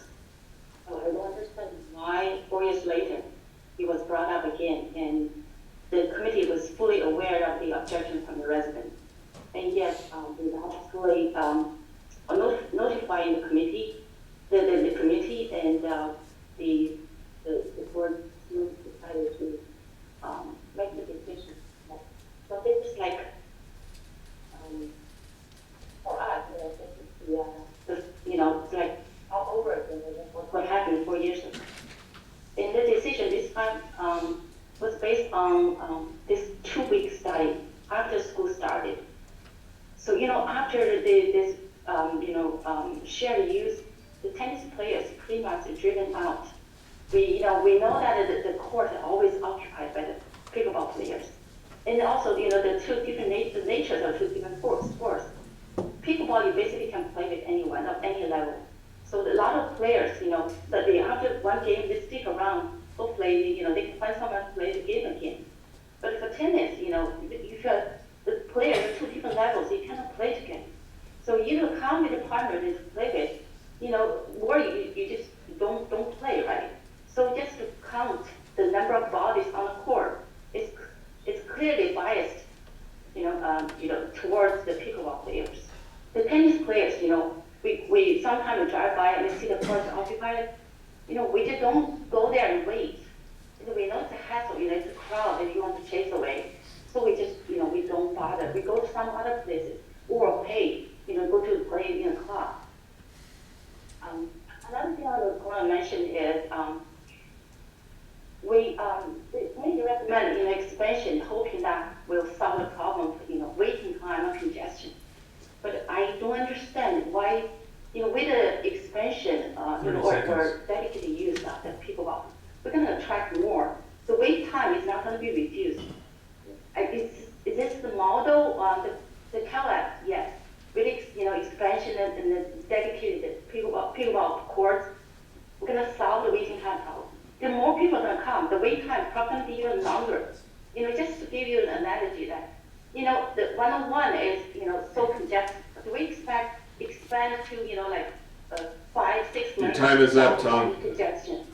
Your time's up, Tom. I just hope the committee would, reconsider the decision and really consider input from the. Thank you. Thank you. Is there anybody else on Zoom attending that wants to speak to this topic that hasn't spoken already?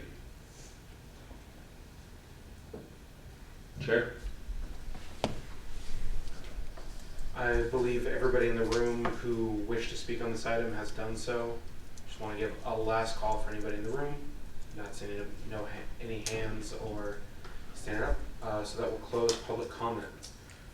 Board discussion. Would anybody like to lead us off? I'll start off. Okay. Zach, I have a couple questions. I'm pausing so you get a chance to get to that podium. Zach, my first question is your communication strategy to make sure people gave input. Can you briefly describe that, including how many people do you think you directly emailed? Yeah, so we used existing pickleball email lists and tennis interest lists that had either spoke at previous meetings in front of this board or as far back as I believe lists from 2019. So we did direct emailing to those folks. If I had to guess, there was probably 150 some odd emails, not knowing which side of that issue they were on, but just kind of blanketing that out. We posted on all of our social media channels prior to the meeting. We put an ad in the Acorn leading up to that meeting. And Zach, I apologize. I saw the press release. I didn't see the ad. Was there also an ad? I'm sorry, the press release was covered, yes, not an individual ad. Yes, the press release that was covered by the Acorn announcing the meeting and the conversion topic was on the table for the board. And then a couple of the HOAs, did they? Yeah, so we had a list of 4 HOAs that we had previously communicated with the management companies of those HOAs, not the board directly. And so we reached out to those 4 management companies who had assisted us in a previous conversation about sand volleyball about 6 months prior, and they were the contacts we had on file. So those are the folks that we reached out to prior to the pickleball discussion. And of those HOAs, the management companies, did any of them respond to you? I believe we got confirmation from one or two saying that they'd received it and would do their best to share it. I don't know that we heard from all four, but yes. And then there was someone brought up that we might have communicated with the wrong HOA.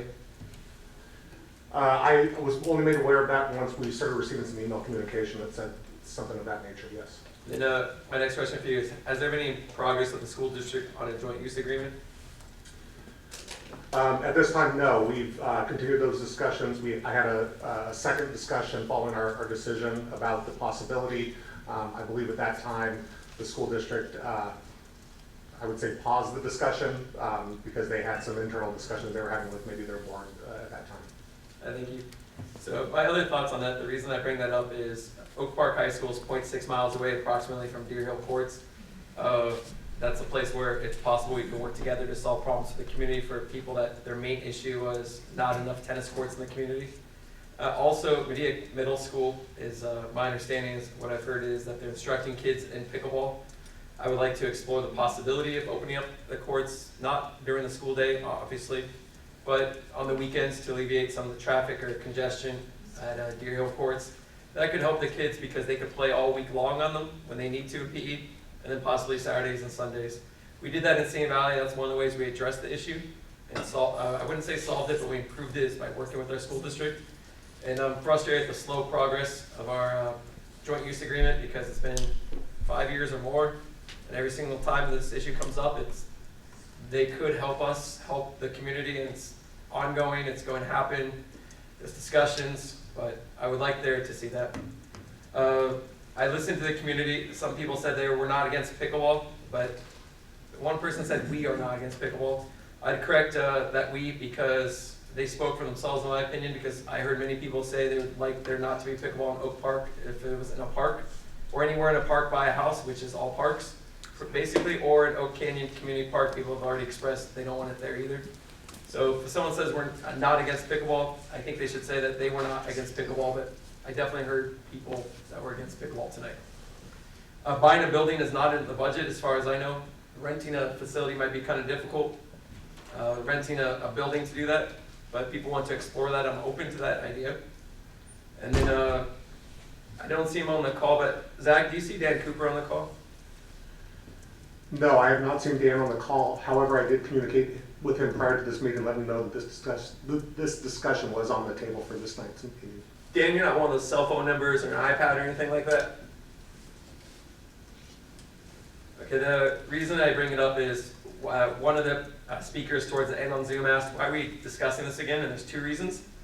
The Oak Park Advisory Committee, made up of people that live in Oak Park, asked us to consider how to improve how much pickleball is offered in Oak Park, and things changed. So yeah, sure, in 2019 we discussed it, but in 2023 there's been a phenomenal growth of pickleball. So the reason we're addressing it again is facts change, and community came to us and said, please explore the options. Now, for my vision, we're a park district, which is a public health agency in my mind, preventative health, which is physical and mental health, and physical and mental health are not luxuries, and I don't see a park as a place where you only take a walk and there's not activities. I would like people to be exercising in parks. If someone says that pickleball players have been playing for hours, I'm impressed and happy that they've been playing for hours. I would like everyone to be able to play for parks for hours we probably need it. And Oak Park, I've come to the conclusion, and this was why I was asking speakers about this, I've come to the conclusion that shared use for courts between tennis and pickleball is just not working. You go to the courts, there's 16 people playing and there's 2 people playing tennis, and you say, can all 16 people go home? That seems like an impractical solution that's going to lead to bad feelings. So I've come to the conclusion that Oak Park deserves dedicated pickleball courts. They have dedicated tennis courts, and that this is the best solution to build dedicated pickleball courts. I'm open to any discussion that other people have if they had a solution on how to build dedicated pickleball courts within Oak Park. If they had a different idea, I definitely was listening carefully to that. For the people that might be frustrated, I heard you, I took notes on it, I get what you're saying, and this moves on from tennis versus pickleball. I feel like a lot of the community members, it's not about tennis versus pickleball, it's just a lot of people in a park. So the things I just want to tell you that I'm interested in finding out more about and would initially support before getting more public feedback is painting the street red. If pickleball players have to walk farther and get in their possible steps for the day, They don't walk through the bushes. I mean, that seems practical as good neighbors. That street with on-site parking is used by a variety of users, not just pickleball players, but I'd agree if we can make people walk a little bit farther to reduce the congestion in the neighborhood, that's fair. I'd be interested, not in this meeting, making a motion on this, but I'd be interested in conversation later on limiting hours of the pickleball courts. And I don't have a particular hours in mind, but I don't want to be drastic with there, but if we want to discuss at a future time, some sort of limitations during the week or on the weekends, especially late at night. If we have enough pickleball courts to meet the needs, then maybe, I'm sorry you can't play as late at night, or maybe you can't start as early in the morning, but we didn't really discuss that tonight. I definitely heard people say they didn't like how much there was, but the limitations on hours we didn't discuss, so I'll leave that for another time to discuss, but I'm interested in that. And then a sound barrier, I think, is a good idea. I don't think it's a solution, as in it doesn't solve the problem, but most of the time we don't solve problems, we improve them. So I'd like there to be a sound barrier, but I'm open to community feedback on how extensive, how effective, what type of materials. Make sure it looks good. You know, if it's in my neighborhood, I want it to look good. And then lastly, this is a motion I'm going to support after the discussion of other committee board members. But at the Oak Park Advisory Committee meeting, we definitely went over this. It was noticed better than almost any government meeting notices I can see.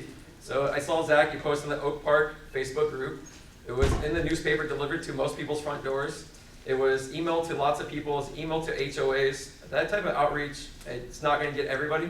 But I heard somebody say, well, we only heard about it the week before.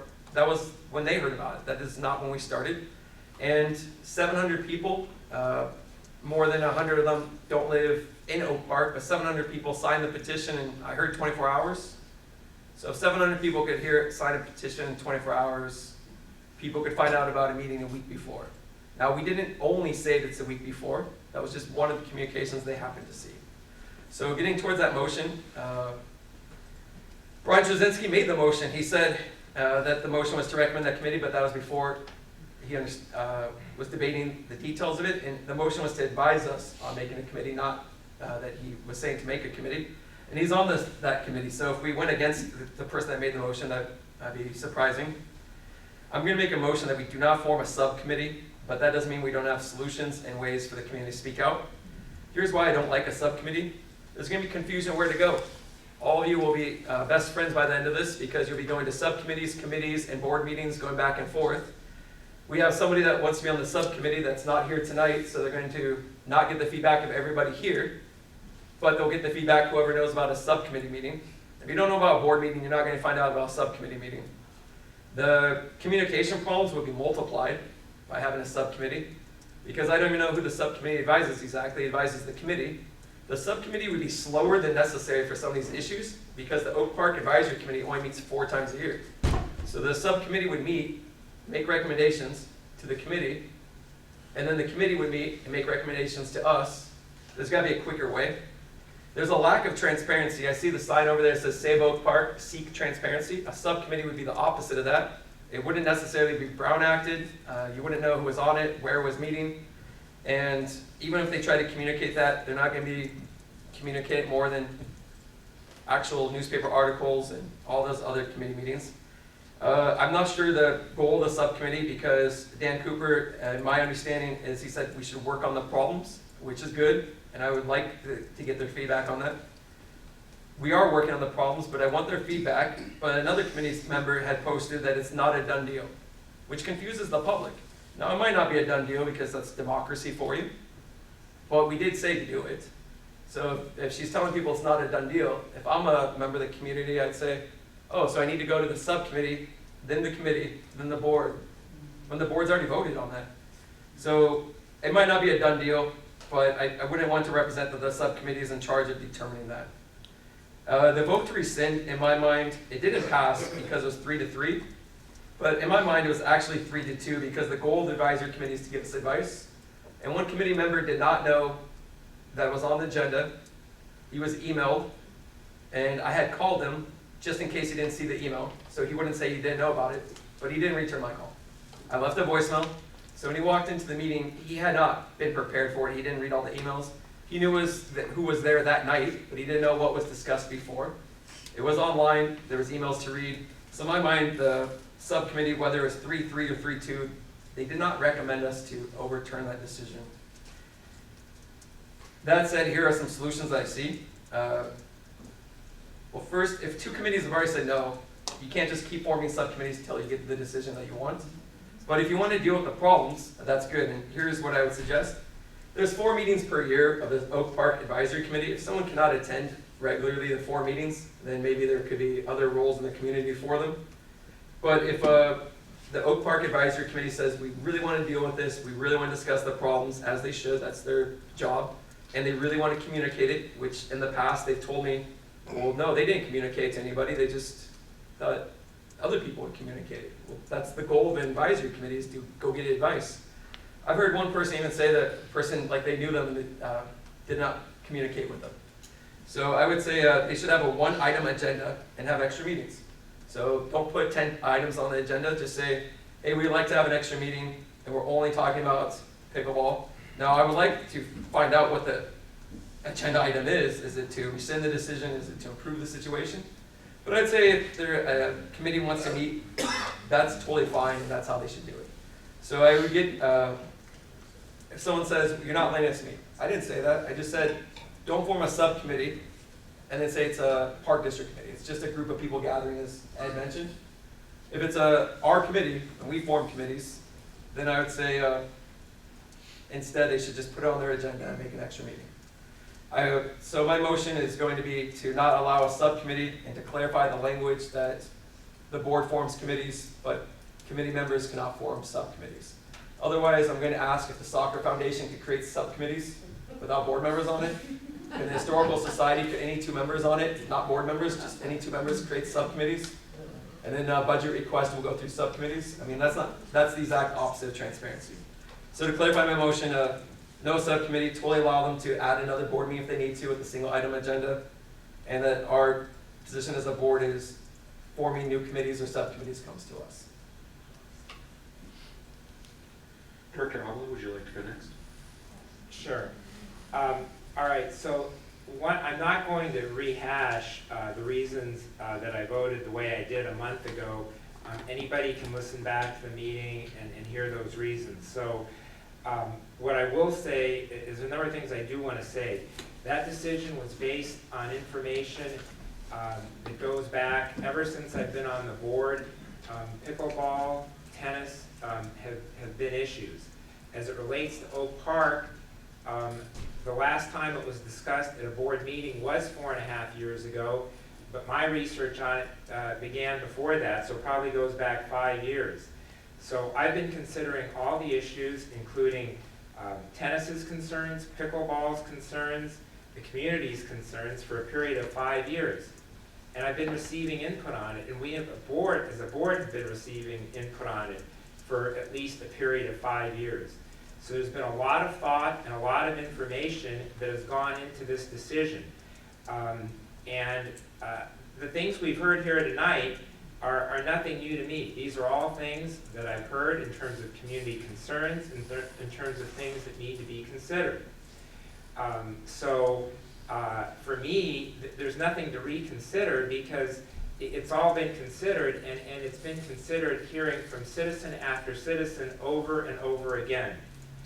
So here are a few more comments I want to make in response to some of the speakers tonight. There was some criticism of our Director of Recreation, Zach Miller. And I want to say that if there was something going on, I sure didn't know about it because I'm a retired prosecutor, and I met with Zach a couple times about this issue, and I was trying to get him to commit a certain way, to give me an opinion, to give me some idea of where he was, and he would always give me both sides. He would give me one side or the other. He was as fair and equitable as you could be, and I would say this for his entire staff, in terms of the community's interests, and I think some of you may know, some of you may not know, Zach is a resident of Oak Park, so he was in tune with the community's needs, he was in tune with what the pickleball players were saying, and he was in tune with what the tennis community was saying. And the professionalism and the outstanding work and research and survey And the well thought out recommendations is probably the best work that I have seen since I have been on this park board for 7 years. So you're welcome to your own opinions, but I can tell you there was nothing sinister, there was no bias on the part of Zach. In fact, the information that he provided was as fair and balanced and thorough as I have seen in my time on the board. And that needs to be stated. I don't hesitate if I think there's something lacking in terms of a staff report, or if there's something else that needs to be done. I think my fellow board members know, and I think sometimes they wish I'd hold back a little bit. So I don't hesitate in pointing that out. There was no stone left unturned here. There was nothing that wasn't considered here. It was understood that this was an important issue for all concerned, for the entire Oak Park community, for those who have a specific interest in tennis, and for those who have a specific interest in pickleball. And the work was just outstanding. It was A+ work, and it was led by Zach and his staff. So that's the thing I want to most emphasize here in terms of the comments that I heard tonight. As far as an ad hoc committee is concerned, those who have heard me speak before, Director Denner said it better than I could even say it in a lot of words. The more committees you have, the less transparency you have, because the further the community and the further the residents are from the board members who are making the decision themselves. Then all of a sudden it's going to be, well, instead of why didn't the Oak Park Committee recommend this, well, why didn't the subcommittee recommend this? And it can just go on and on. Second, as far as our district and as far as our staff is concerned, there is a lot of time, there are a lot of resources put in to putting on the Oak Park Advisory Committee meetings and having those meetings be conducted in a professional manner with all the information and all the reports that are needed. As it is, our staff is tapped out with that, and there's a good reason we have that Oak Park Advisory Committee, because Oak Park does have a unique position in our community. But there is a subcommittee, and that subcommittee is the Oak Park Advisory Committee. How the members of the committee get their input, how they get their information, we all of us as board members have our own way that we get information. People speak to us, they call us, they email us. The same thing with the Oak Park committee members. As legal counsel stated, as long as they're not violating the Brown Act, they can get that information any way that's legally acceptable. And if they want to meet with groups, again, as long as they're not violating the Brown Act, that's all fine.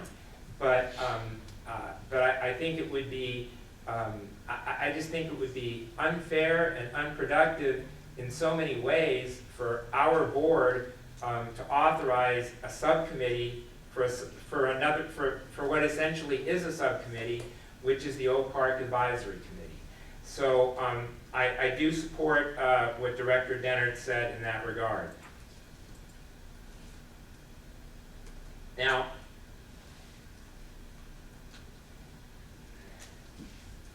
can I make a comment on the echo? No, you cannot. No. Because otherwise we're going to be here till 2 in the morning. There's rules and there's reason, and I don't want to, let me let the chair. No, I think I apologize. I apologize. Public comment is over, and we did have that time period for each member to speak, and we try to keep it to 3 minutes so it was equitable and fair for everybody who wanted to speak. And right now we are doing board comments. If you wish to reach out to a member of the board or staff, you are welcome and encouraged to do so. You can find our contact information different ways on the website, but right now here at this meeting, we cannot move backward in procedure. Go ahead, Director Abla. All right, thank you. Now, in terms of some of the things that I've heard in terms of not converting to the 6 pickleball courts, initially it was the idea, well, that community needs tennis courts there, and now it's kind of evolved, and I asked the initial speakers, I asked a specific question, and then it became obvious in terms of what a lot of speakers were saying, this isn't an attempt to try to keep us from expanding or converting from the tennis court situation to 6 pickleball courts. The things I've heard tonight is that there are people out there who want us to eliminate pickleball outdoors completely in Oak Park. And it's an interesting request, it's an interesting approach, but I really want you to think about what you're saying when you make that request. And we, in our history, have something we can look at to give you a comparable situation. If you want to eliminate noise, if you're concerned about traffic in a neighborhood, if you're concerned about parking in a neighborhood, think back to the year 2020 and the pandemic, and think about the fact that most of us were inside our houses and just struggling to do whatever we could to maintain our physical and mental health. And our board and our district, more than any other district in the area, had the sense to keep our parks and trails open and to do it in a safe manner. And it was to allow people to get out for their physical and mental health. We are a park district and we are a recreation district. And there's one other thing I want to say about that. There are activities and sports of so many types, and it's our responsibility as a district to keep up with the demand and the interest of what is going to get the public out there to work on their physical health and to work on their mental health. And racquetball has exponentially increased in popularity. It is a vehicle that is popular nationwide, statewide, locally, in Oak Park to have recreation and for physical and mental health. You know, our society as a whole, and I believe this park board as a whole, and people can define this in different ways, we all want to be inclusive. Our goal here isn't to exclude. Our goal here isn't to restrict. Our goal here is to be open and to, Director Dennard has called this the Department of Fun before, and that's what we're here for. We're here to provide that. We're not here to restrict people from being out there and doing their physical activity. I'm gonna discuss the 3 main issues here in a minute: noise, traffic, and safety. I do want to say this about noise. You know, I'm like although except on park board meeting nights, I kind of go to bed early and I get up early in the morning. It doesn't happen when we have our meetings. But I can tell you that, you know, sometimes, and you know, we're fortunate. We live in a very nice neighborhood. But sometimes, particularly on a Friday or Saturday night, there's a party going on somewhere down the street, and you know, my bedtime's 9 o'clock, but it's getting close to midnight, and you can hear the music, and you can hear the noise. It's life. I mean, people do things. There are things out there that are noise. There are things that are distracting. But as a community, you come to accept certain things. Look, I visit parks all the time. I've visited the parks in Oak Park. I've visited the parks in Simi Valley.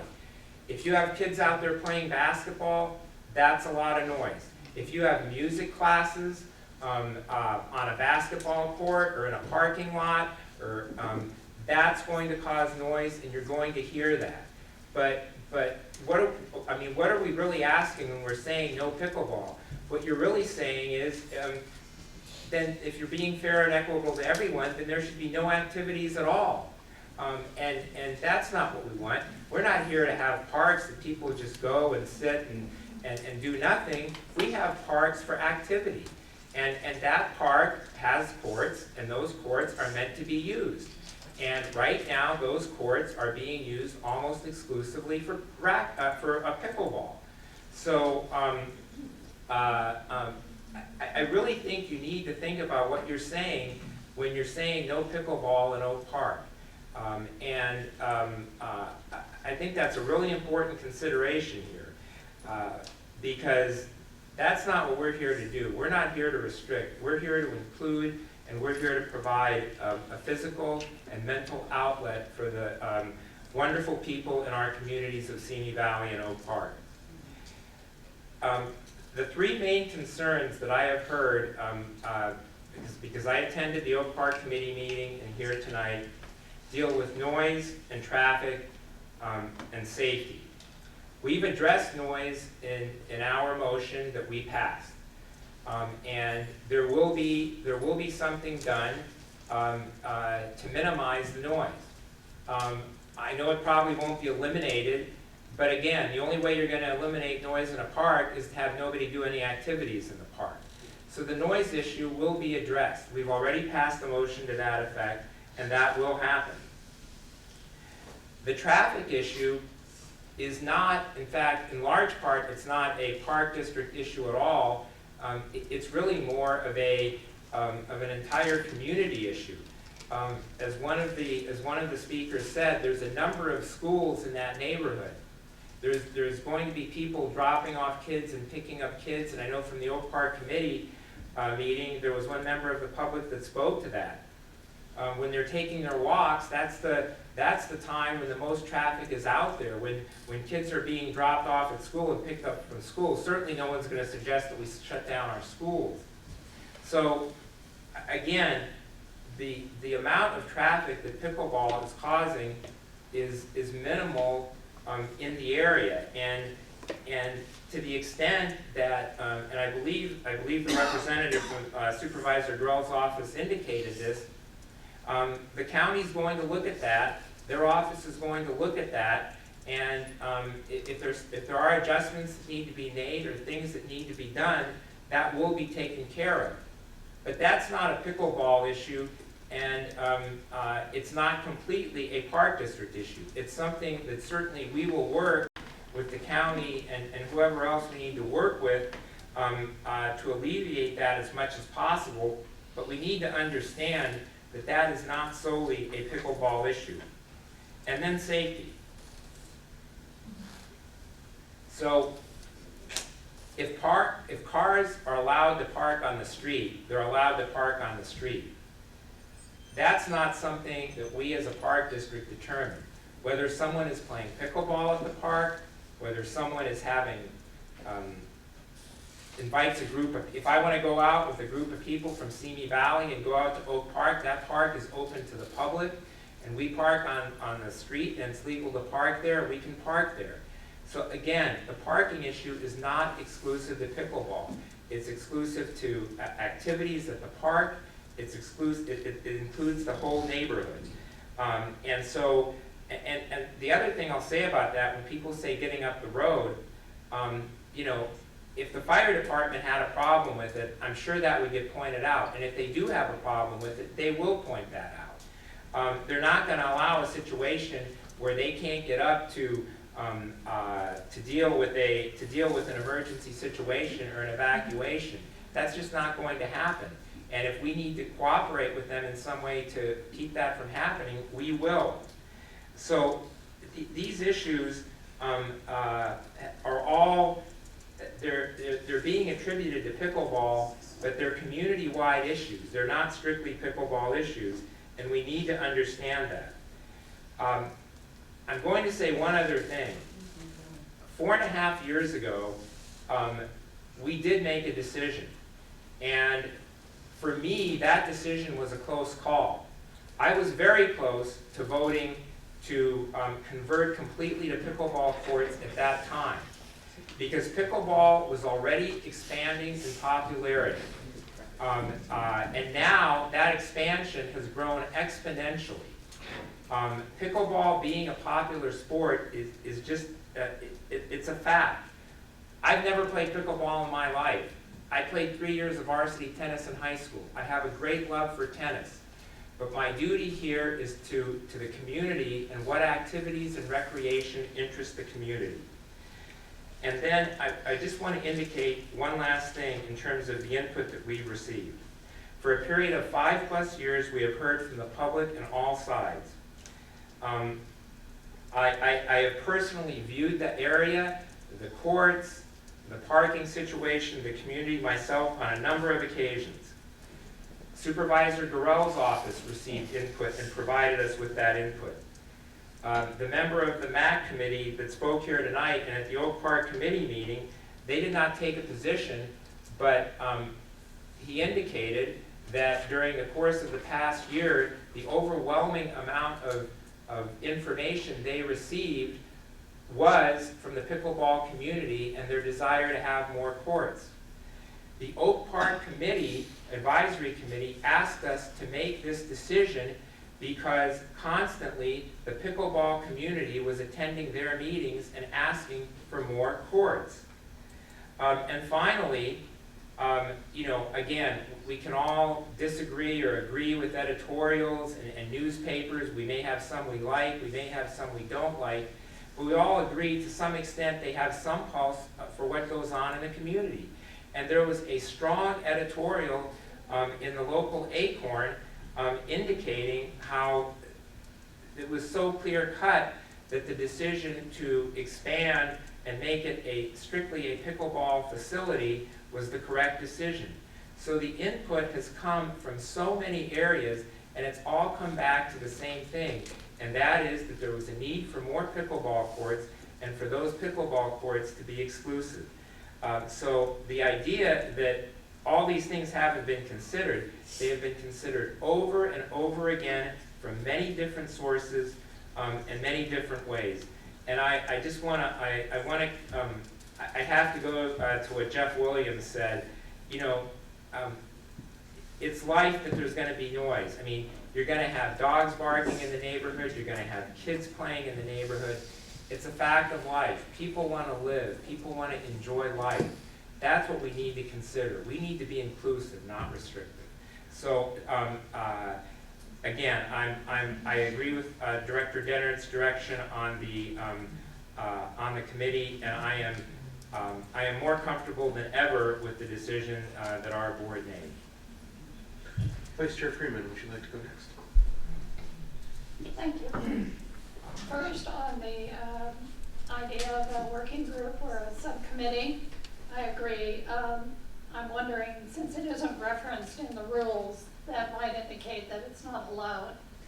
So I don't know if the staff, our attorney, feels that we need more clarification, but by virtue of it not being referenced, it probably means it's not allowed. But that being the case, whatever, we need to clarify it, and I would agree with the motion. With regard to pickleball and tennis, I think this is an issue, frankly, that is ongoing. I mean, tennis people and pickleball people, and I understand it. Pickleball has grown, as the Director Ebeles stated. I was the only one that did vote to convert to all of pickleball. And I did that because of the neighborhood and the community. And it's not that I favor one over the other, but I did it because I know the neighborhood and I know that people bought into that neighborhood with tennis courts. And they assumed they would have tennis courts, and now they don't have tennis courts. So that was a lot of the reason for my decision and not to go along with the rest of the board. The ultimate would be if we could have some kind of arrangement, as mentioned by Director with the school district, maybe a joint project, something if they're teaching pickleball to their elementary school, they're going to have courts. So maybe we could have the same kind of situation we have with Simi Valley Unified, where we use the courts when school is not using them. But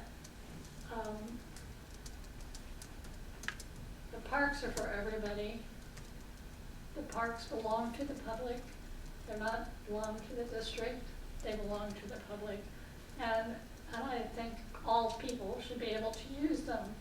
It's just that when I made my decision, I was thinking of the people from Deer Hill who have lived there and had certain expectations about their neighborhood.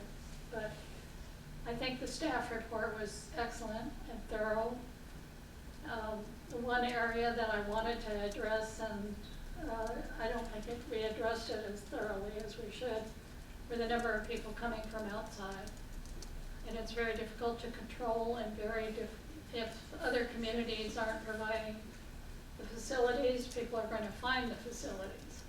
And that's the situation we have. Hopefully, Gore Hills and Calabasas and Westlake will build courts soon. And so pickleball people, please go to their meetings. I would encourage you to go to their public hearings and make the point that they need to produce pickleball courts for everybody, for their community and for the community at large.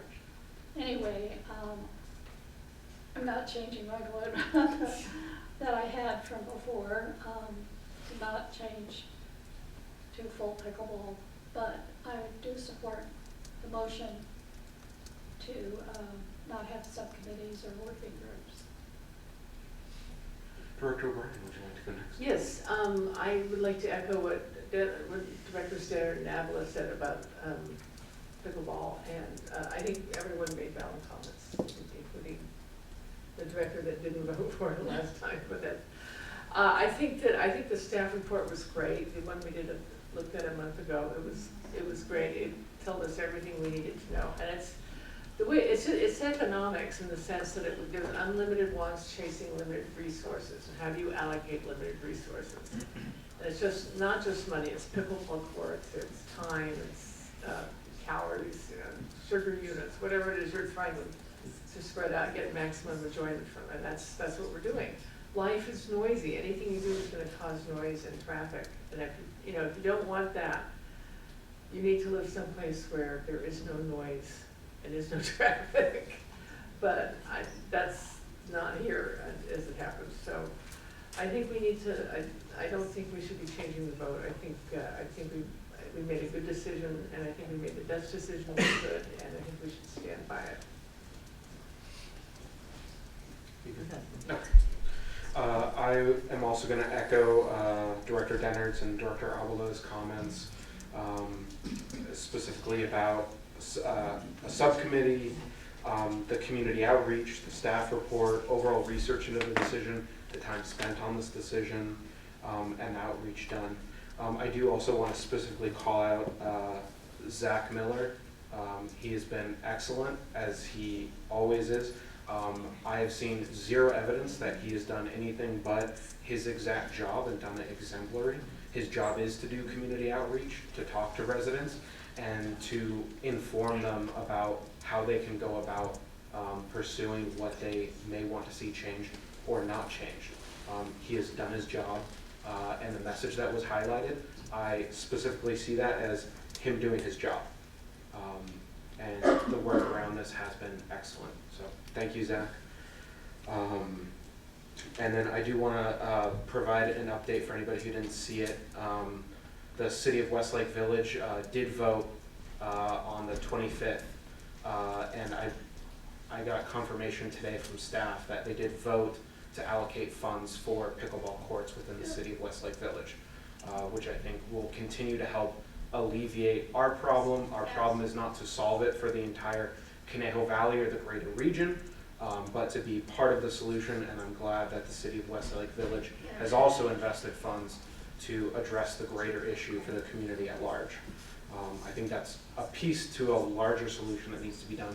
I would still heavily encourage folks to go reach out to the City of Agora Hills and the greater community in that area to encourage more pickleball. I think that will make Deer Hill Park, it'll reduce the stress there, reduce the stress on the community. And then I do want to point out as well, that my colleagues have on overall the noise problem and pollution happening, and that has been talked about by staff, and that has also been talked about by the board. I know I specifically called it out as a priority and that we should be investing funds to minimize that problem. And I think it was either last session or the time before, I had done my own research on possible native plants that worked to reduce noise, and shared that with staff to see, because they know better than I do, whether that's an actual those are viable solutions. But it's one of those, as my colleagues have said, research time and energy has gone into this decision. We don't make it blindly, and we are doing our best to mitigate any negative impact that the park or residents or people who are enjoying public parks have on the neighbors. Other than that, I would defer to staff and kind of ask the question if, when it comes to signage about the parking lot, if to please investigate or engage with the community more, talk with the pickleball community if we could, if signage would be helpful along the side of the road to try and encourage people to use the parking lot. But I don't know if that's actually a helpful solution. We'd be happy to try to post some signs and try to change some behaviors out there to get people off of the roadway there.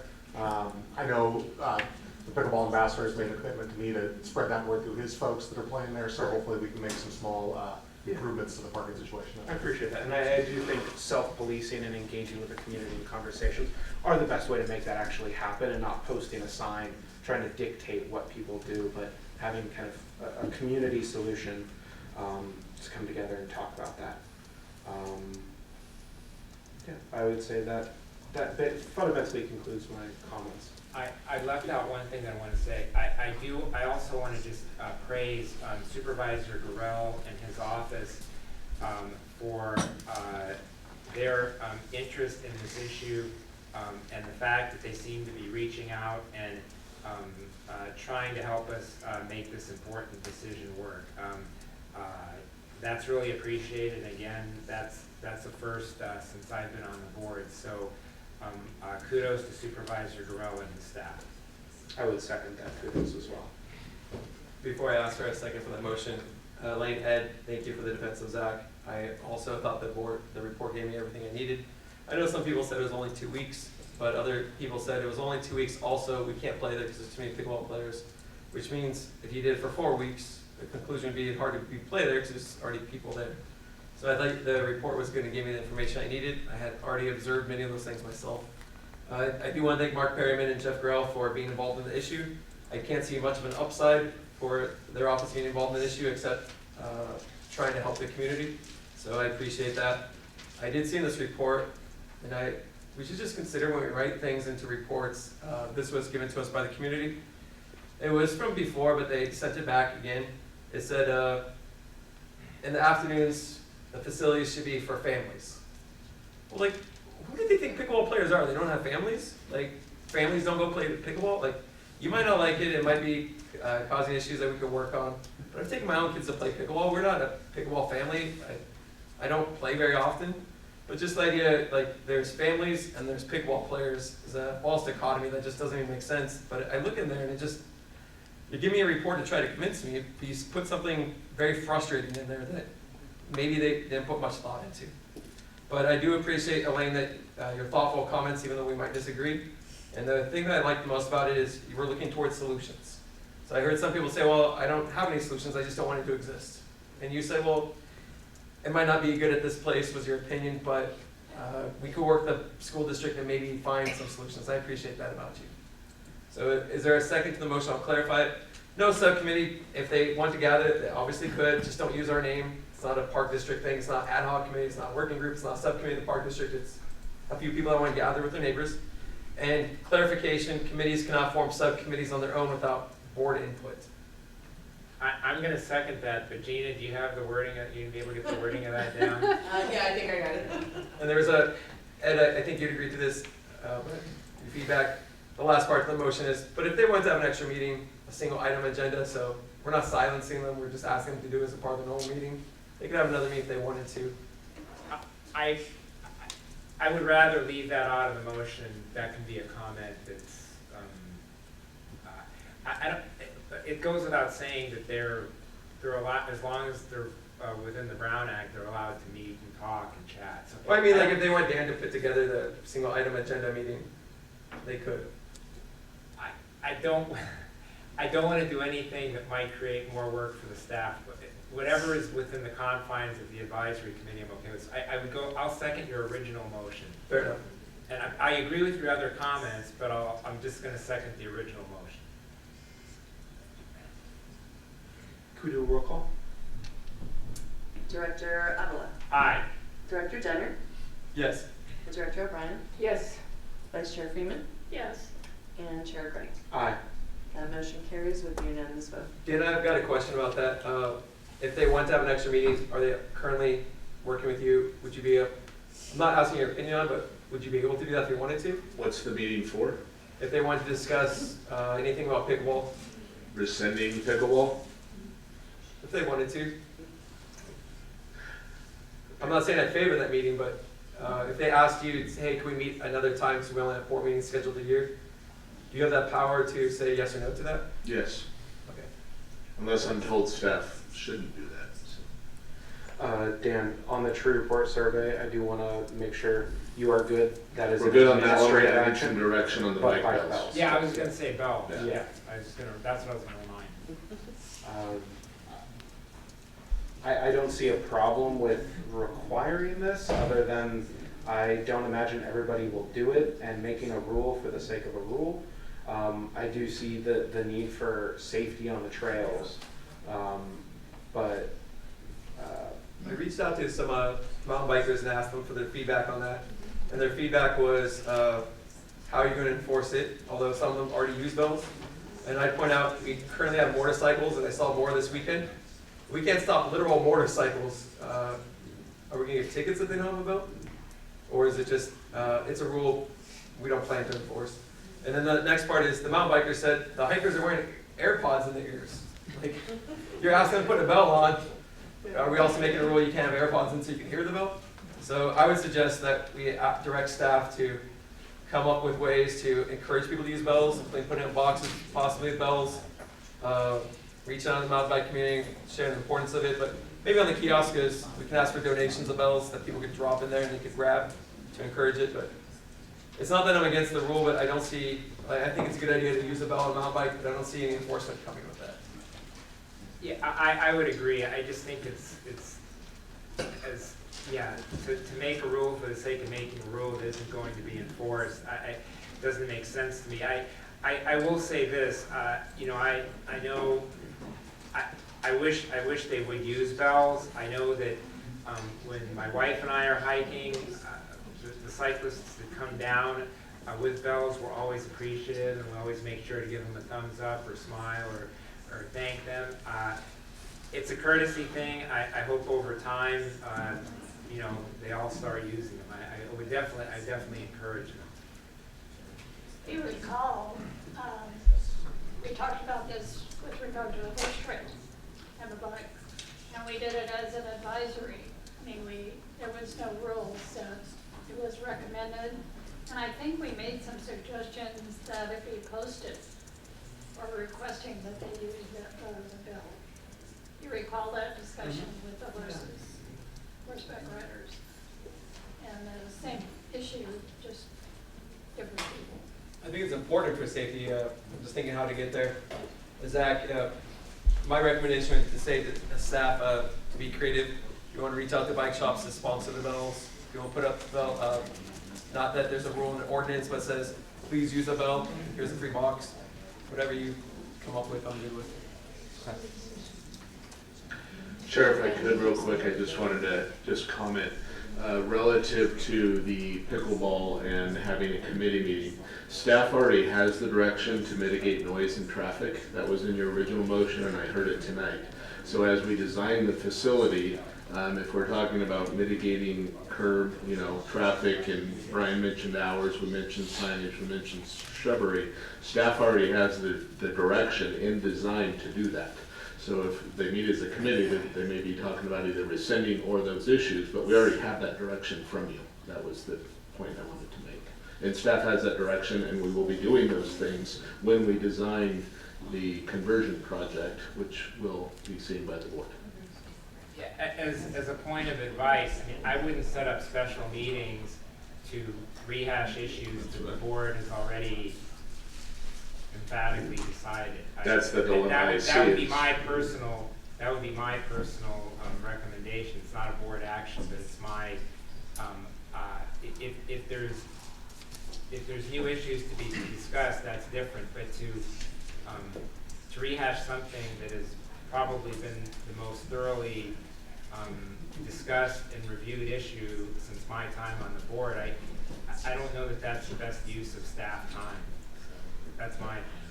I would echo that in talking to the advisory committee as a broad sense, if they want to discuss these larger issues, but the board has decided.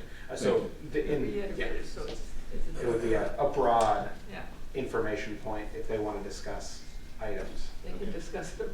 They can create. I think just a report back on what's being done.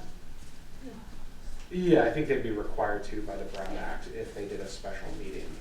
Not a special meeting. I mean, just under general manager's report, you can say we did whatever. To the committee? No, to us. Okay. I mean, just an information item, or maybe a memo.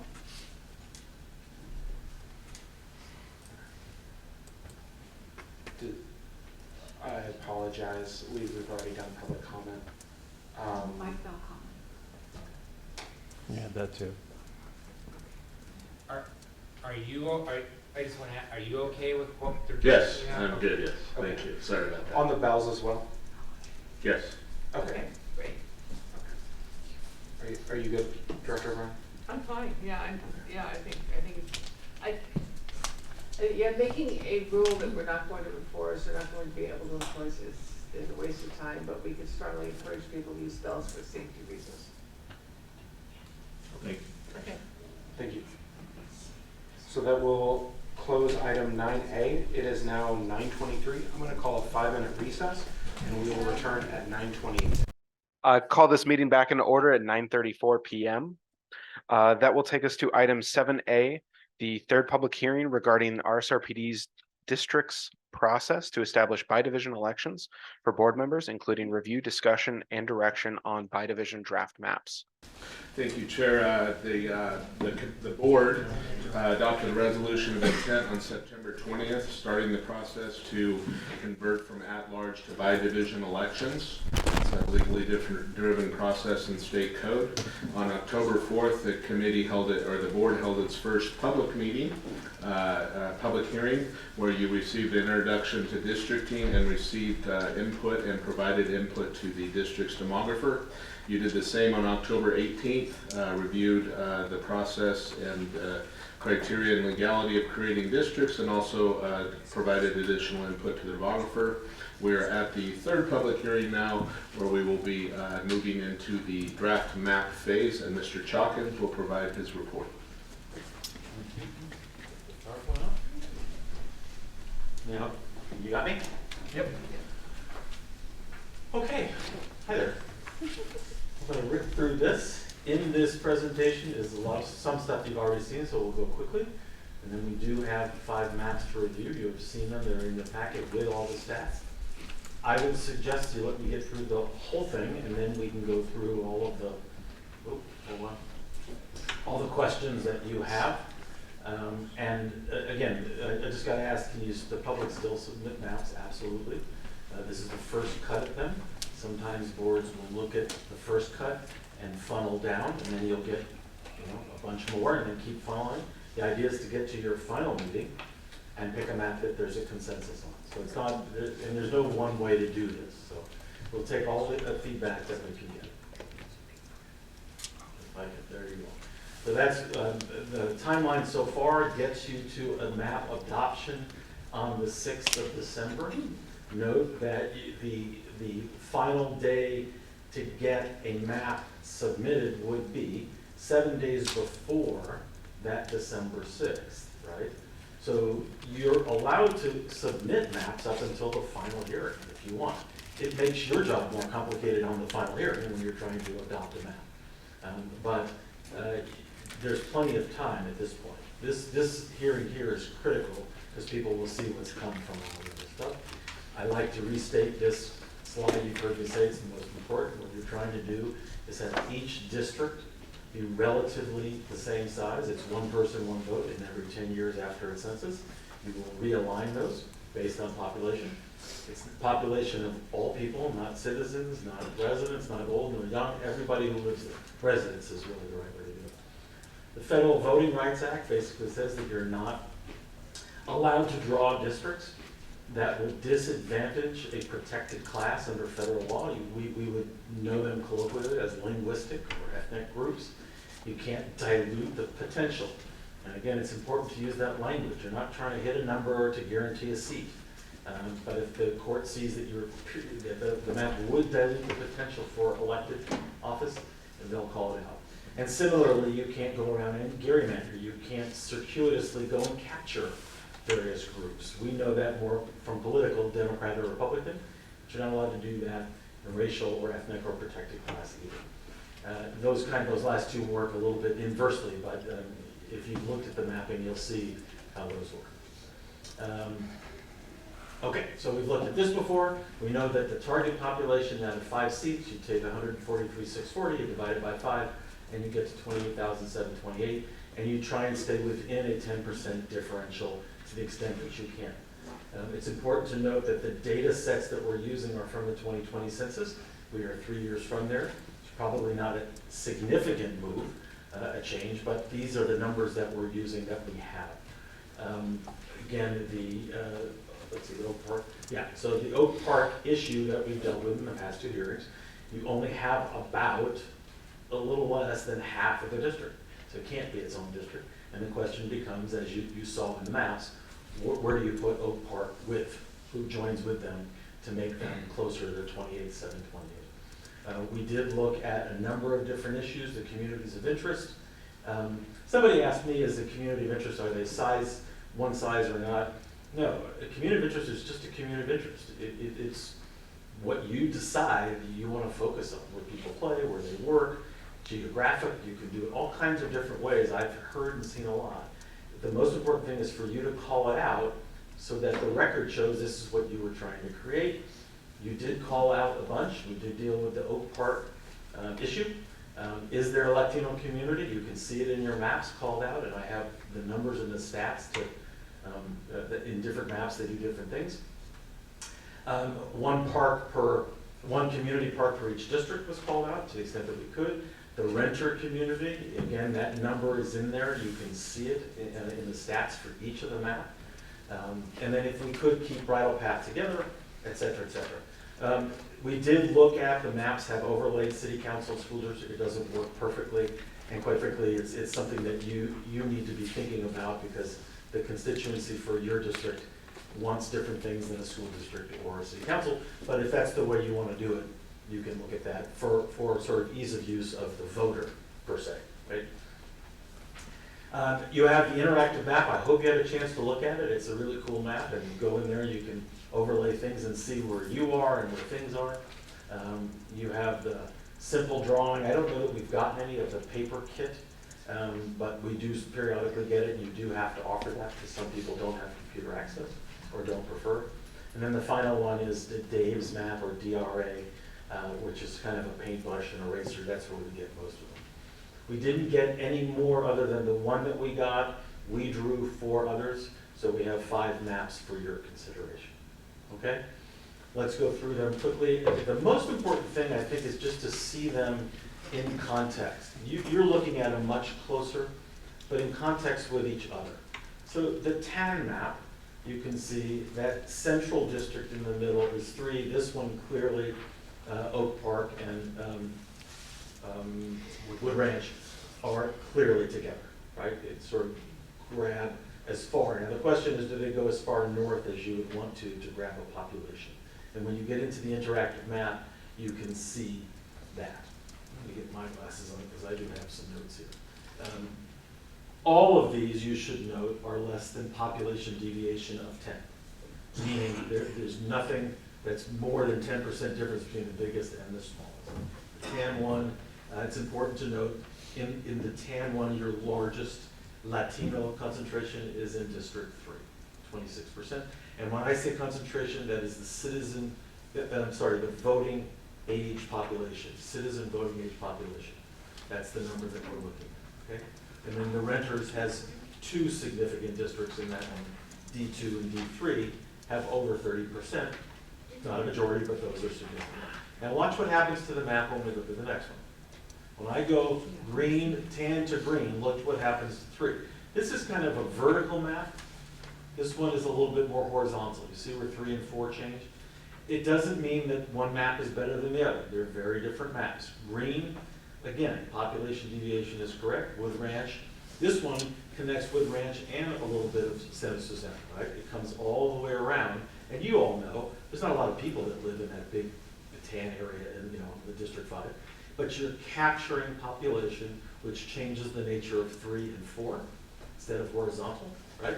And the green map has citizen voting age of the Latino population is 32% and 37 in District 3 and 4.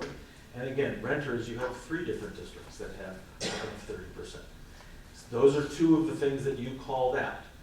Do you like the way the maps look? I don't know. It's up to you to say if you like it, what do you like about it, and do you want us to change it, etc.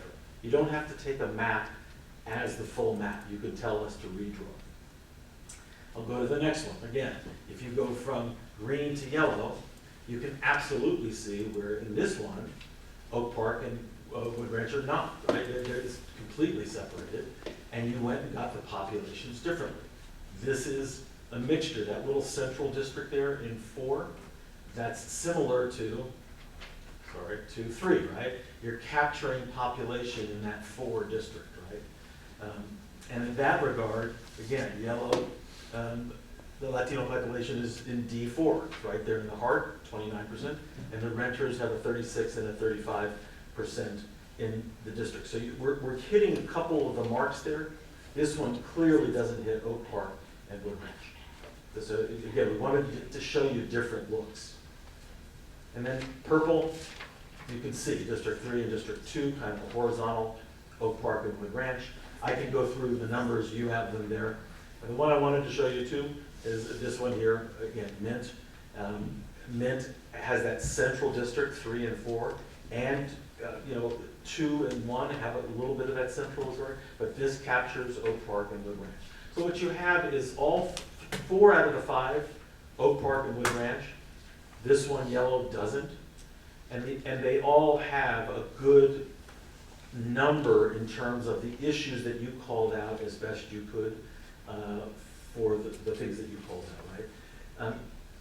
Are there others? Let me see if there's, okay, so the question really becomes at this point, do you prefer one or not? Do you want to cancel one out? Do you have questions about any of them? And are we missing anything?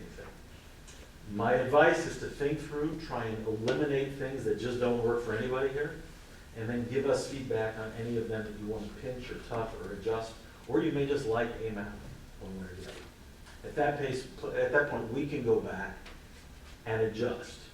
Let us, the professional, kind of adjust to get it just right and tune it, and then we can come back the next time with another map. I have a question. Yes, ma'am. When I look at the demographics, Yes. some On which map? Some have higher populations. I mean, should we look at the population spread, and is that really important? No, the line to look at there is the second line where it says total population, the first horizontal. Yeah. It says percent deviation. Right. If you go all the way over to the right, total, for example, I'm looking at the green map. I agree, but I mean, how much attention should we pay to that? If you like the map, none, because all of these are less than 10%. So you don't have to change any of those. These are all within the 10%. If you ask us to make a change, we will make it, but then we're going to have to adjust it so that it stays under 10%. If these numbers are all legally acceptable? Yes, in here? absolutely. Okay. Sometimes when we get a map that's over 10, sometimes we'll show that, and just to put a line through it, say, you can't pick this one, but you may like a perspective of it. Yeah. But these are all fine. So these are all, from a perspective of population deviation, they're fine. Okay. Are any of these maps that, I know it's not, it might seem like a yes or no answer, but I don't think that's the way lawsuits work. Are any of these maps likely open us up to potential lawsuit for diluting the vote of Hispanic voters? Well, again, we generally wouldn't put up a map if we thought it was a problem that way. Generally, and using Dave's map, or DRA, it'll tell you if you have problems in many regards. So I would say, no, I can't give you legal advice, that would be for council. But I would say to you, these are contiguous, they're population balanced, they capture what you, given the number of the Latino community overall and where they are, it's pretty solid. And then the other issues you mentioned, renters and others, they're all contiguous and compact, so there's no real issue there. I've seen the one with the biggest Latino voter concentration, but which one has the least amount? I will tell you, just one second. Yellow. I mean, shouldn't we add those Hispanic plus those which have It's Hispanics or maybe? purple has 25%. But again, I will caution you. These are so close, 25, 26, 27, that it's marginal. It's not really significant. I'm not sure I understood the question. Can I? Please. No, can you, what was the question? Which of these maps would have the single district with the least amount of Latino voters? I'm sorry, which of these maps would have a district that has a large amount of Hispanic voters, but the least amount? Yeah, the lowest number of the highest Latino vote. And it is purple, and again, they're so close. So the least concentrate, I understand. Yes, yeah. And it's not, there's no issue, I would say, looking at these maps, that you are diluting the potential. There's concentration enough, right? If I showed you a map where diluted, you would get it, because you always have lines that are drawn right through it. So I'm just looking at that map that you mentioned, and the numbers are pretty close to the wider community, which brings up the point, like, well, if we're supposed to draw districts with that in mind, but it matches the wider demography. Yeah, now, here's something that you could do. You could say, where is it? Is it purple, right? You could say, we really like this map. Is there any way to drive that number, the Latino number, up, but keep the essence of this map? Now, that would be a purple B. We would go back and we'd try and get it up higher to address the issue you're talking about, but that would, by definition, have to do something somewhere else, right? So it would have a circular kind of effect, but it's a perfectly legitimate way to do it. I would just try not to focus on a number as much. I have a couple really general questions, and then I want to get guidance from the chair whether I should get into my specific one. I do have something in general that I want to ask, only because, and I'm not suggesting we do this, I just want to know if this is an option in case we do get more maps and in case there's more discussion than we expect. I know there's the 90-day limitation that we want to stay within because of not getting the letter. And then I know I believe there could be some changes in the law as another deadline is the end of the year. I looked at our calendar of scheduled meetings, and right now the 5th meeting would be, I believe it's December the 6th. If we needed a 6th meeting, we regularly meet on December the 20th. I've counted, because there's a 31-day month in between. We first did this on September the 20th. We'd actually be on 91st day. I'm going to assume, but I'll ask the question.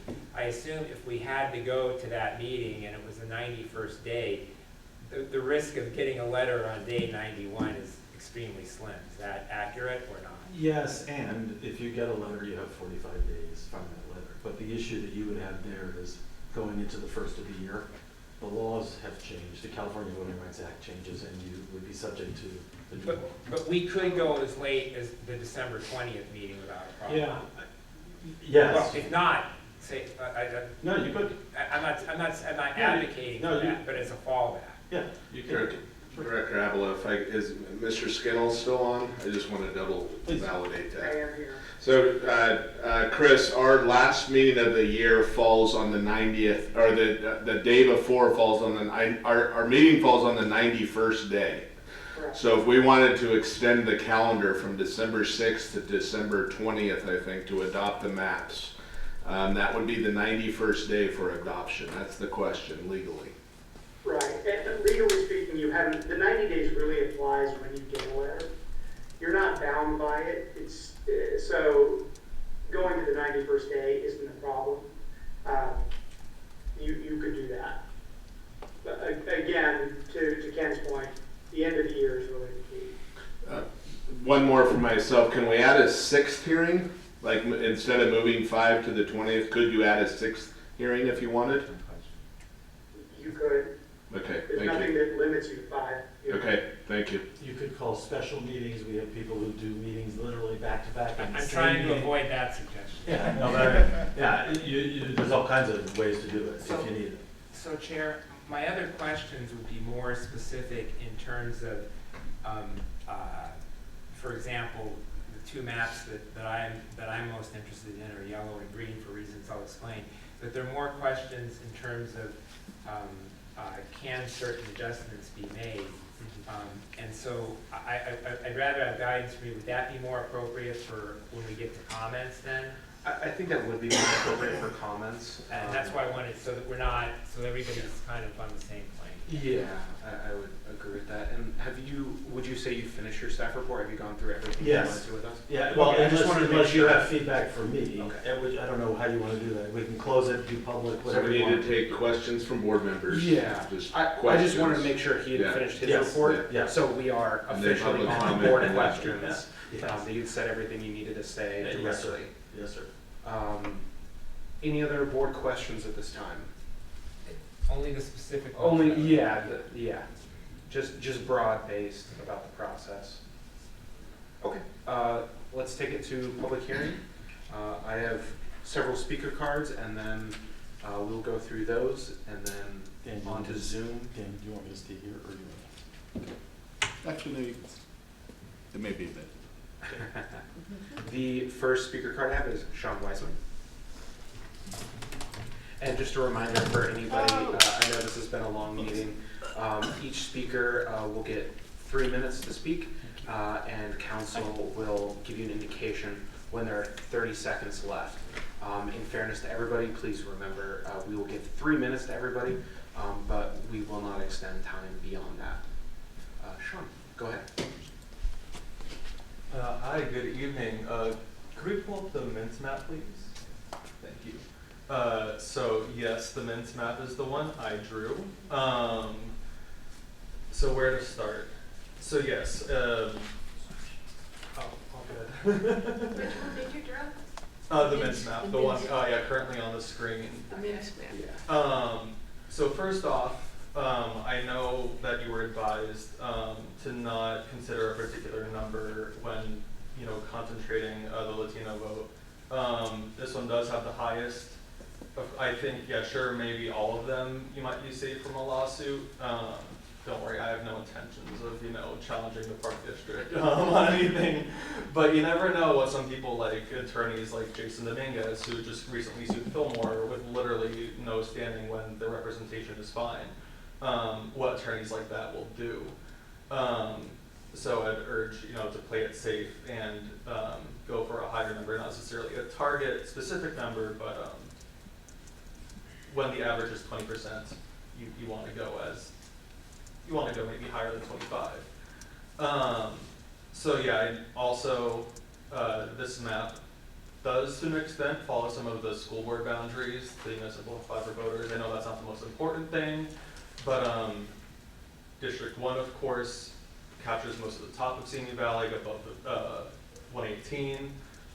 Where it does dip below the freeway, that actually more mirrors City Council District 1 in the center of Simi there. District 2, or should be calling them divisions, they are divisions. Division 2 largely mirrors School Board Area E, I believe it is, with the border at Tapple Canyon. And yes, Oak Park is with Wood Ranch. That district is slightly underpopulated. Totally, an acceptable number to bring Oak Park maybe closer to 50% from 48. It's already pretty even, but should be good. I already did make an edit to this map. I haven't submitted it yet. That does shave off the southwest corner of Division 4. So Division 5 is a little bit less underpopulated, and then it adds up to the freeway between Sycamore and Galena, adding some more multifamily and renter housing there, recognizing that Division 4 might not be the best for that purpose. 30 seconds. Oh, thank you. And a couple of the other maps, one of the, not to trash them, but combining having Wood Ranch and the Knolls, and including unincorporated Chatsworth, doesn't really make sense. That's totally, it may be geographically contiguous, but as far as transportation goes, not really. Same with having a little bit of Madera going over to that unincorporated Chatsworth doesn't really work. But yeah, hopefully the Mint map does what you're looking for. Thank you. Time. Look at that, right on time, Sean. I don't know if I've ever seen that. Amy Altman. Oh, this was thrown back in here. Apologies. This is listed as pickleball. Joe, would you like to speak next? Yeah. Good evening, Chairman Gray, members of the Parks Commission, our Parks District Board. I've got to disagree with the previous speaker. The Mint map, as it is, takes Wood Ranch and splits it into two. That breaks up that community, and that's just, in my opinion, as a resident of Wood Ranch, it's absolutely unacceptable. If you have to choose from these 5 maps, I would recommend going with either the green map or the yellow map. Could you pull up the yellow one?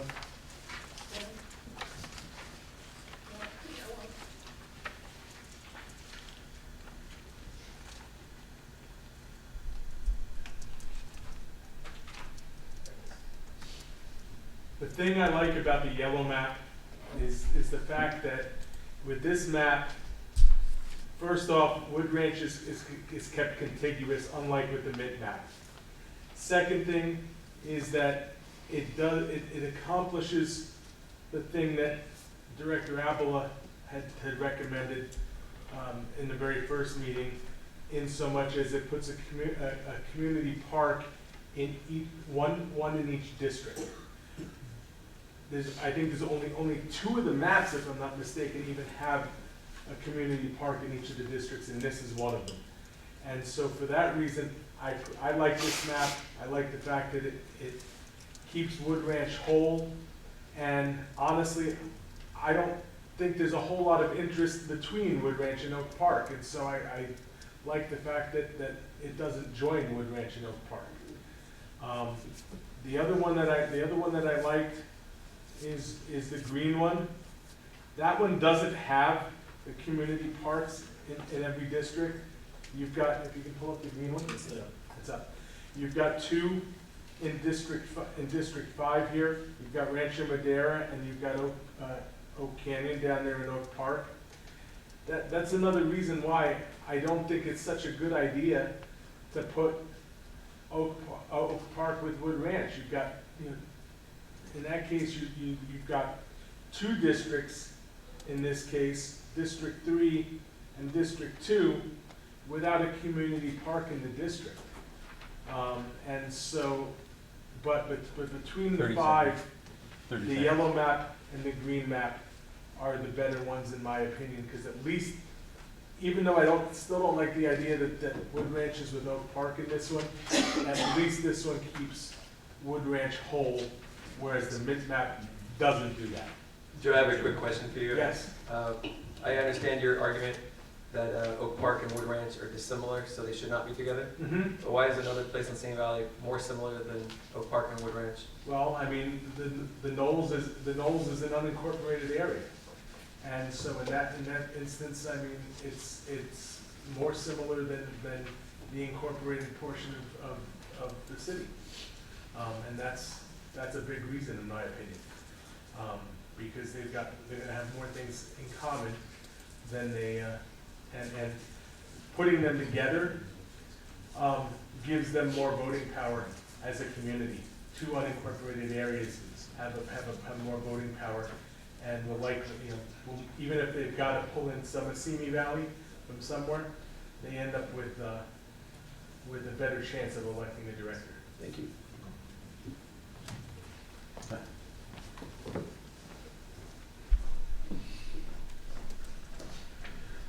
I have,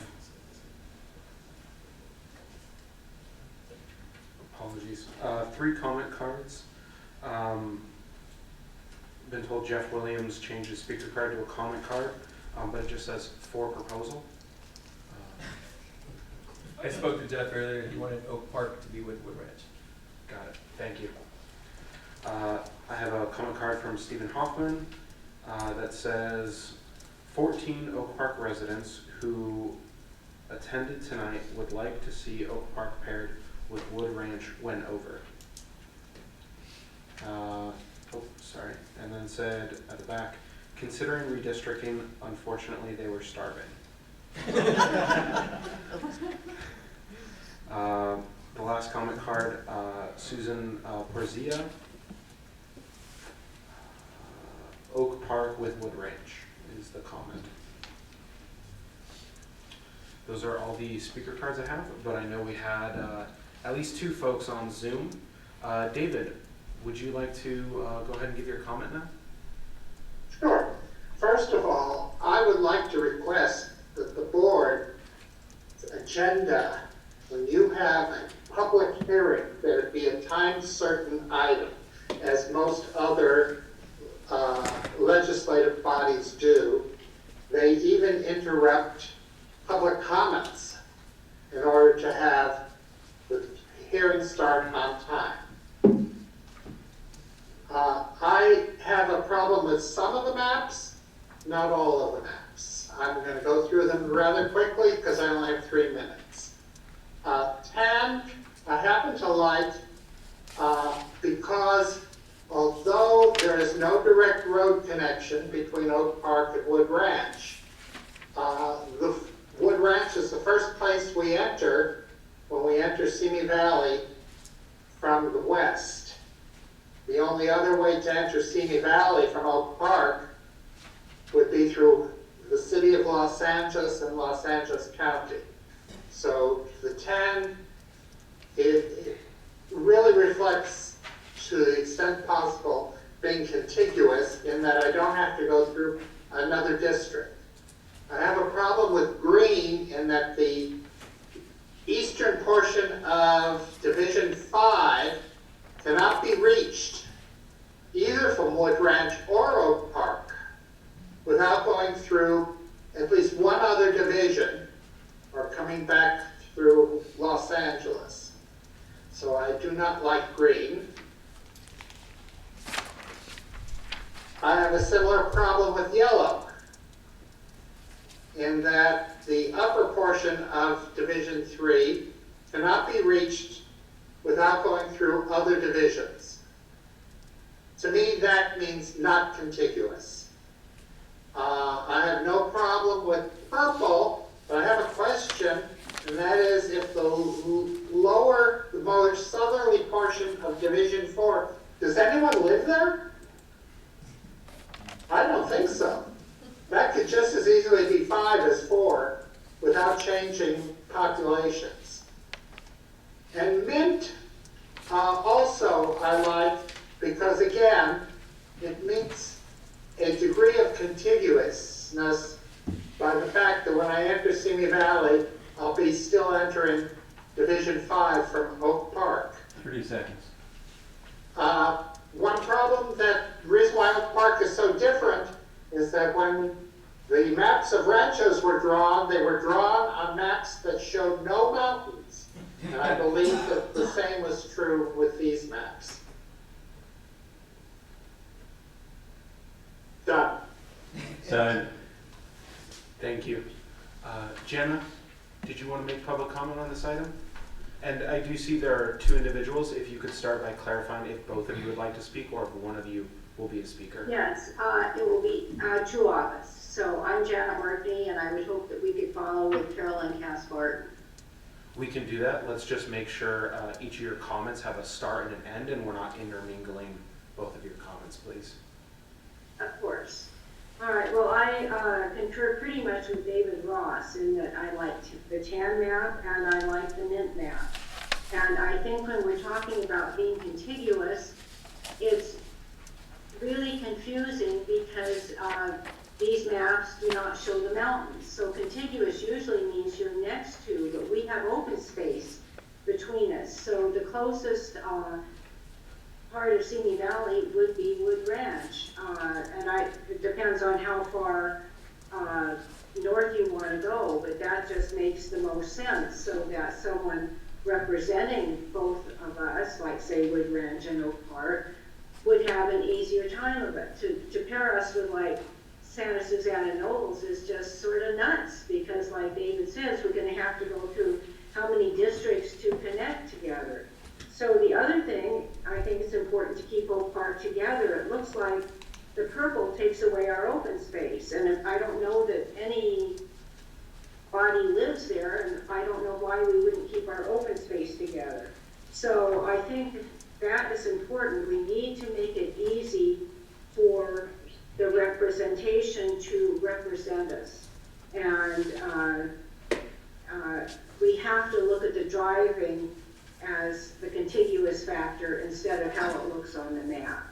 So, and I don't like the green because we're with Santa Susana and that's way too far, or the yellow because we're in that center area and you still have to drive through a district, and the purple takes away our open space. So, and I also want to ask, are Asians protected group? We only talk about Latinos.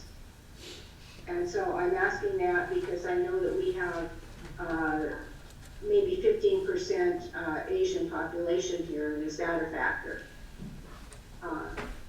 Can anyone answer that, or? I'm going to direct staff to address that question. Okay. The answer is yes, they are. They're not a significant concentration or number in this district. So we've looked at the district. You could look at the number on your stats, and you'll see you're in the 10s and 12s for each district. But the concentration is not something that would make it. If we went to try and create that, you would be reaching that gerrymandering idea, right? You'd have to go and capture numbers. So we could show the Asian population on a map if you wanted it. It's the Latino community that was the most prevalent. All right, and one more comment is that I wish there were some roads on the maps, because it's hard to see where one district ends and the next begins in Simi. So if you could add some, you did it on Oak Park, you show Canaan, which was very helpful. Thank you. And I'm going to turn this over to Carolyn now. Hi. Is it my turn already? Yes, go ahead. Okay, thank you. Carolyn Cass-Barton here. I agree with David Ross and I agree with Jana Orkney about the maps. When I first looked at them, the tan and the mint looked very good. I think we need to stay together, obviously, with a contiguous plan for ease of travel for our representative, which means the logical selection would be Wood Ranch, as David Ross pointed out. I didn't realize that the mint broke Wood Ranch up, and because we can't tell where the roads are and how the shape of the community is. So I was in favor of tan as well as mint. I do not like the purple, the yellow, or the green for the reasons that Jana Orkney has pointed out, as well as David Ross. So I'll keep my comments brief. But I don't understand the person who spoke earlier about not wanting to be with Oak Park, that apparently is from Wood Ranch. I'm not sure what our differences are, but for our point of view, the ease of access, like David Ross said, is over the freeway to get into Wood Ranch. That's our first community that's close to us. So if tan or mint looks the best for me. Thank you. Thank you. Mark, I see you've returned home from the pickleball court. Would you like to comment now? Yes, please, Chair Board. I'm Mark Perryman, and while I am Supervisor Jeff Groves, Chief of Staff, I want to make abundantly clear that on this item, I am not speaking on his behalf or his office on this item. Instead, I'm only here as an Oak Park resident. To my knowledge, Rancho City Recreation Park District has not received a letter or a lawsuit requiring compliance to the California Voter Rights Act. Notwithstanding, I applaud RSRPD for their proactive efforts to ensure improved representation of different areas across RSRPD. I bring up that no letter or lawsuit requiring compliance has been received or filed, as to date, RSRPD is trying to follow a very specific timeline and process that is normally followed when a letter or a lawsuit is filed to ensure that districts go into place. However, since that has not occurred, I want to highlight that the timeline requirements are not here. Unless there's a consultant contract with a timeline that needs to be followed. Additionally, if a letter was received, one could argue in court that this body is already working to address the need for public hearings and participation in accordance to due process. I also bring this up because at a previous meeting, it was mentioned that this board chose to follow the Board of Supervisors lead and choose to go to 5 districts. Nowhere, I repeat, nowhere in the California Voter Rights Act does it indicate that 5 districts are a requirement.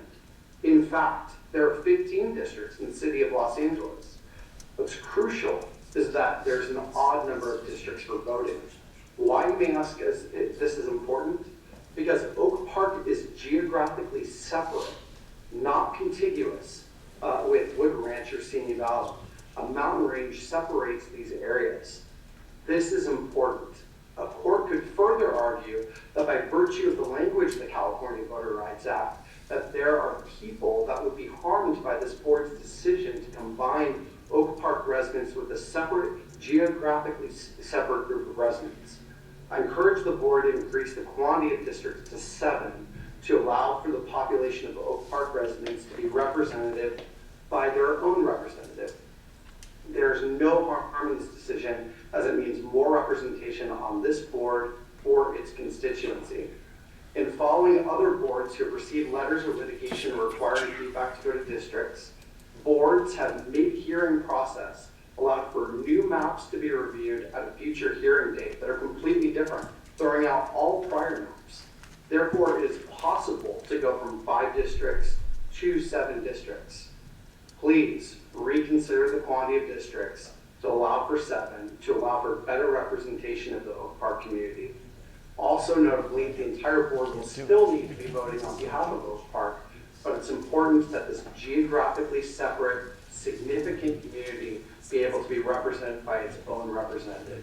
Thanks so much. Brian, do you want to comment next? Thank you. Boy, how do I follow that? Brian Shishimsky speaking in.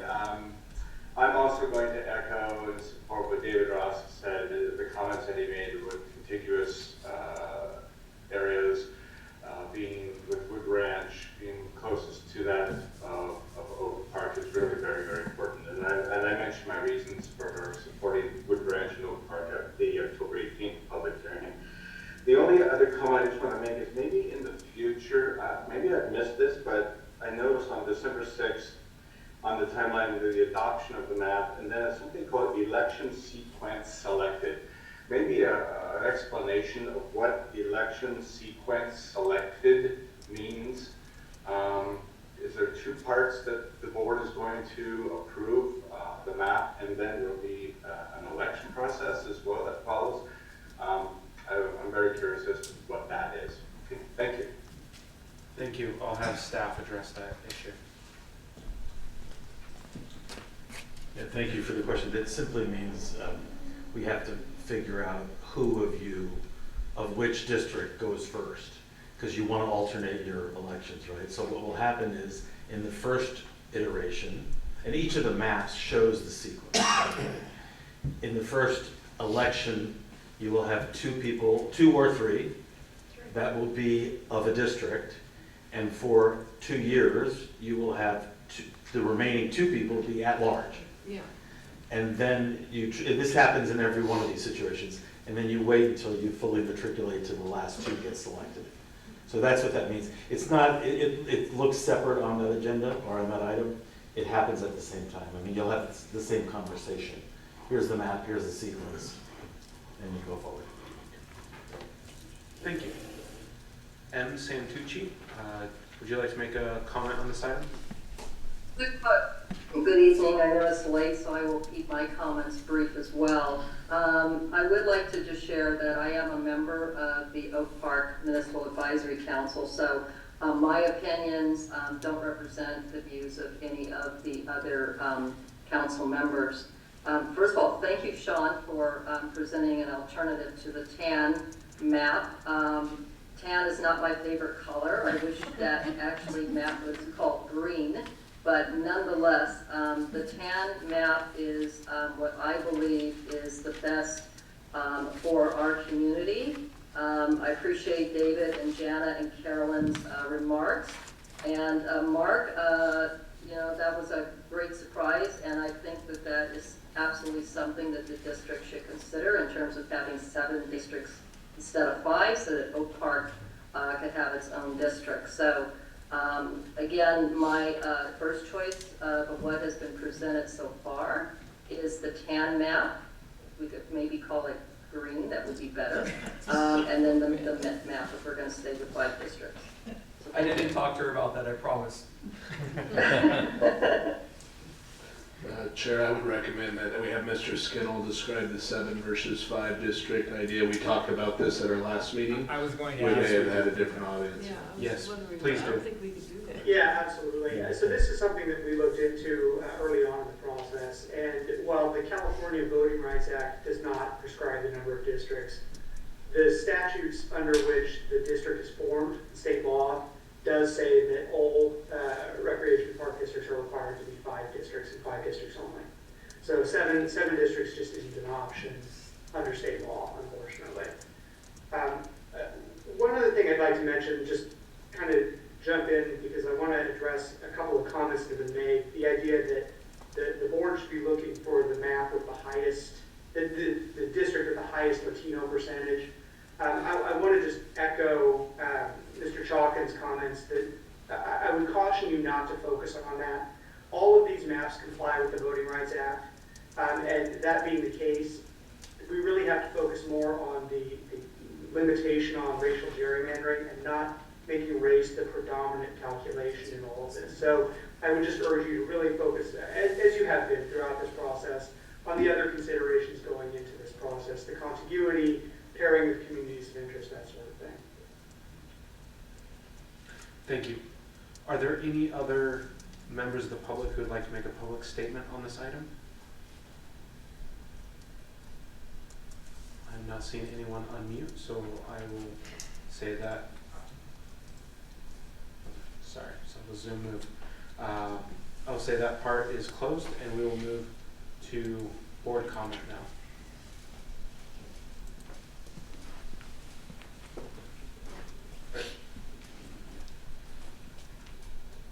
Director Denner, would you like to start us off? Sure. I'm going to reiterate my philosophy and then briefly talk about each map to see if there's any thoughts from other board members on the same idea.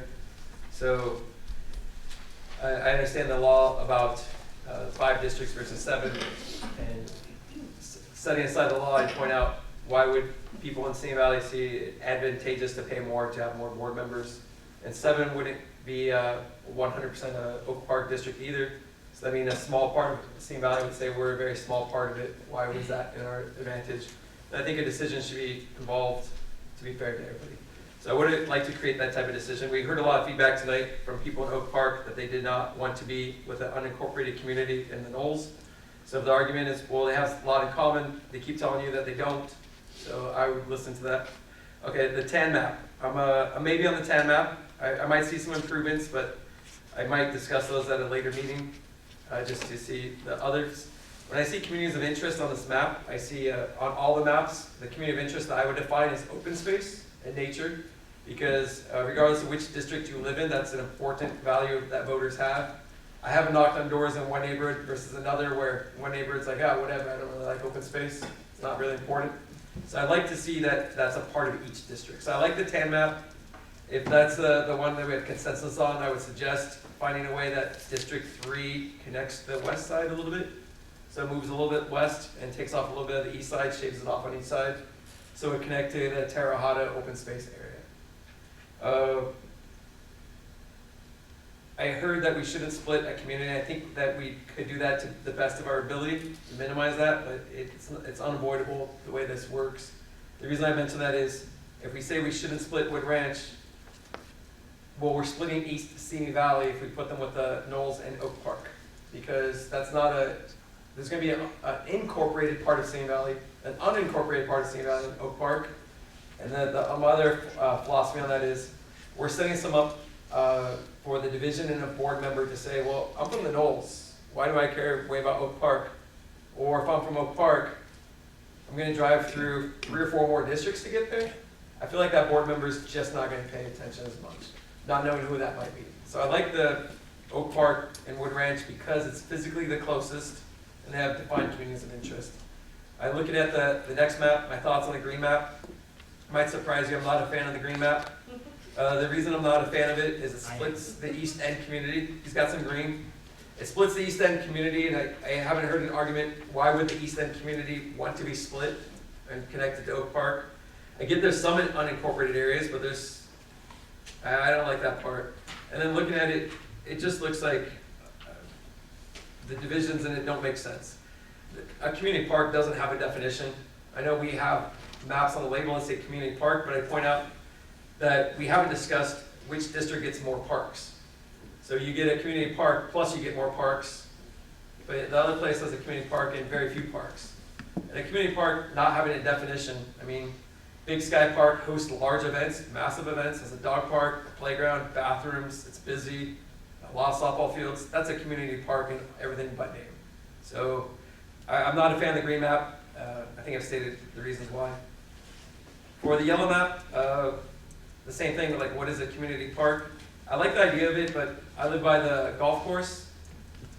That's a community park in some ways. It should be. I mean, they have fishing ponds, an event place where they have things like cornhole plus golf. I feel like that's a community park.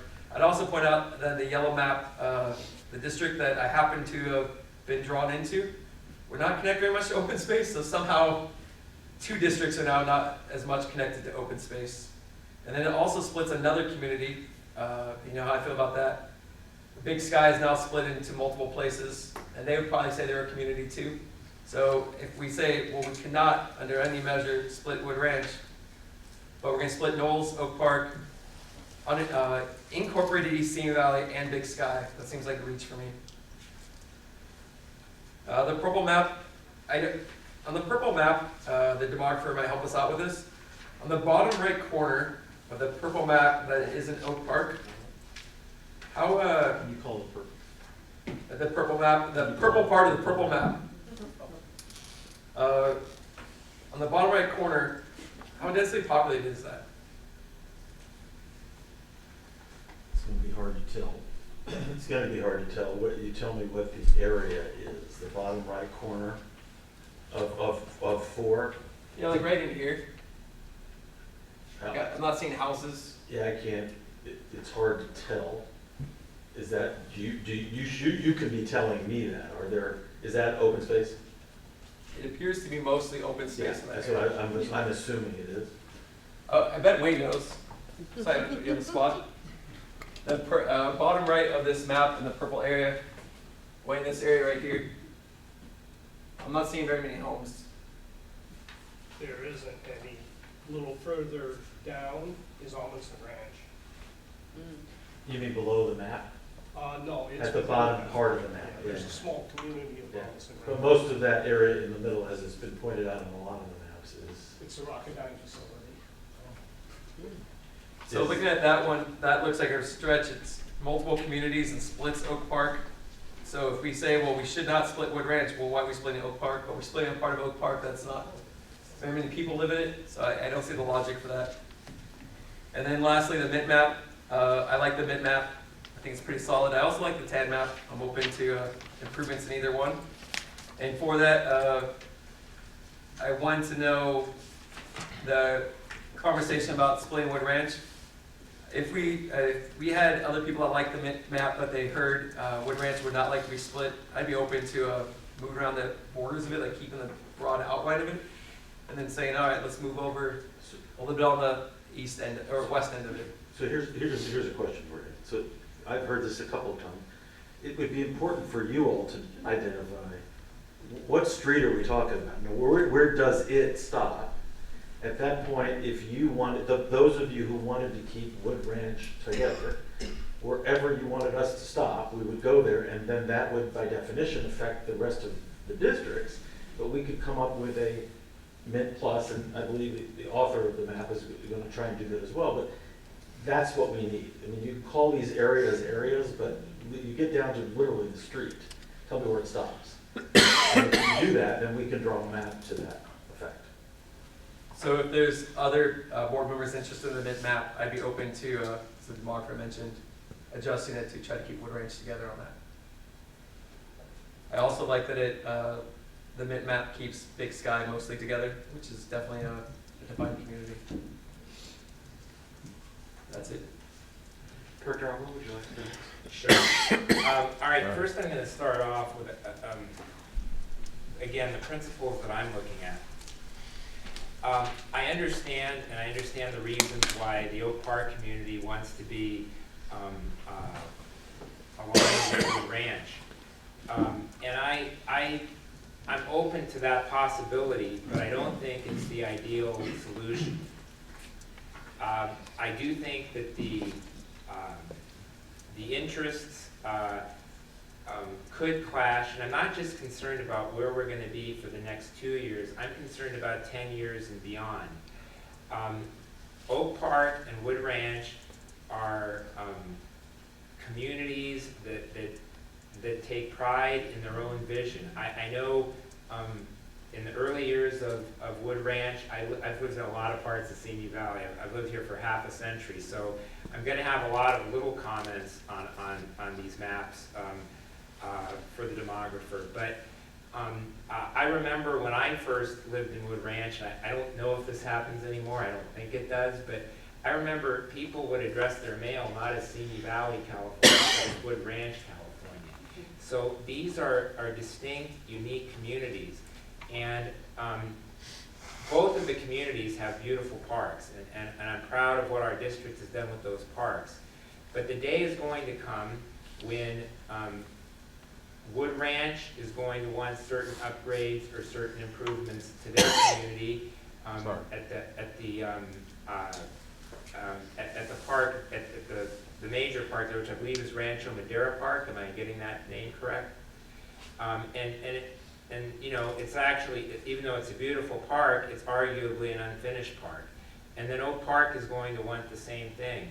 And then I just see that it's going to be a combustible clash, and it's going to be difficult for the person that's representing that district. If they're from Wood Ranch, they're going to be in an impossible situation with the residents of Oak Park, and if it's from Oak Park, they're going to be in an impossible situation with Wood Ranch. Now, I do understand the reasons Oak Park wants to be with Wood Ranch. If that's what the rest of the board members want, I can live with that, but I've made some predictions on things this board has done and hasn't done in the past that have come true, and I see that as being potential trouble down the road, and I just throw that out there. So I will say, and the only map that we got, I'm a little disappointed, but maybe it's the only one that we realistically could get. I'm disappointed that we only got one map that has the situation where Wood Ranch and Oak Park are not together. But I'm going to address that in a minute as I go down each map. I wanted to make that comment about the Oak Park Wood Ranch situation, but also qualify it with the fact that I am open, if the rest of the board members want it, even though I don't think it's a great idea. I am open to the two communities being together. I just don't think it's wise. So then, going back to the principles, and it doesn't matter how many times Director Dennert says it, but we have a unique thing in this district that not many jurisdictions have. We have 5 board members, and we do have 5 well-defined community parks that are split up, that would be nice to have one, and it would be a logical way to divide the districts, one in each district. Obviously, if we put Oak Park and Wood Ranch together, that can't be accomplished. So if we don't, I've also been looking for an alternative where at least we can meet the spirit of that, and perhaps one of them is on a border between two districts, and then as Director Dennett says, there are other significant parks, and so that each district has parks of significance in them. And so that's one of the guiding principles that I looked at, which I do believe is important. The other one is actually one that the chair mentioned, and that is, obviously, it's going to be impossible to have our districts look exactly like the school district and exactly like the city council, but to the extent that we can, to mirror the communities that are in those districts and to have those districts look alike. So that is something that the chair mentioned previously, and I took to heart, and I do believe that is important. So I evaluated that when I was looking at the districts as well. So now, my specific comments. First of all, I want to show appreciation to Sean Weissman for so far being the only member of the public who submitted a map, and it is appreciated. I love the community involvement. That map, however, is a non-starter for me. Splitting up the Wood Ranch and Long Canyon area, it's just unfathomable and defeats the purpose of what we should be trying to do here. It is a map, not just in terms of the racial issue, but having dived into the statistics, arguably could be considered politically gerrymandered as well. So for me, the Mint map, while again I appreciate the public involvement, and actually is a good starting point to start reviewing maps, there is no way I could support that. And I actually should qualify this. In their current condition, I actually cannot support any of these maps. Any of these maps would require adjustment for me to be able to support them. The other map that I have difficulty seeing how I could come to grips with supporting, because it doesn't really meet the principles that I've discussed, and I don't understand the Oak Park population and open space division is the purple map. It would be hard for me to see a way that one could be adjusted where I could support that.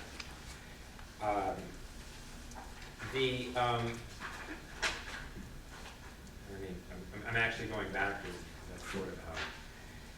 All right, the two maps, but again, with adjustment that I most am comfortable with are the yellow and green map, although I will say with adjustments consistent with what I mentioned on the yellow and or green map, I could see myself supporting the tan map at some point, although it may be we do need a completely new map at some point. But let me discuss that, and so this is where I'm going to start getting into specific adjustments that I'd like to see in whatever map we do.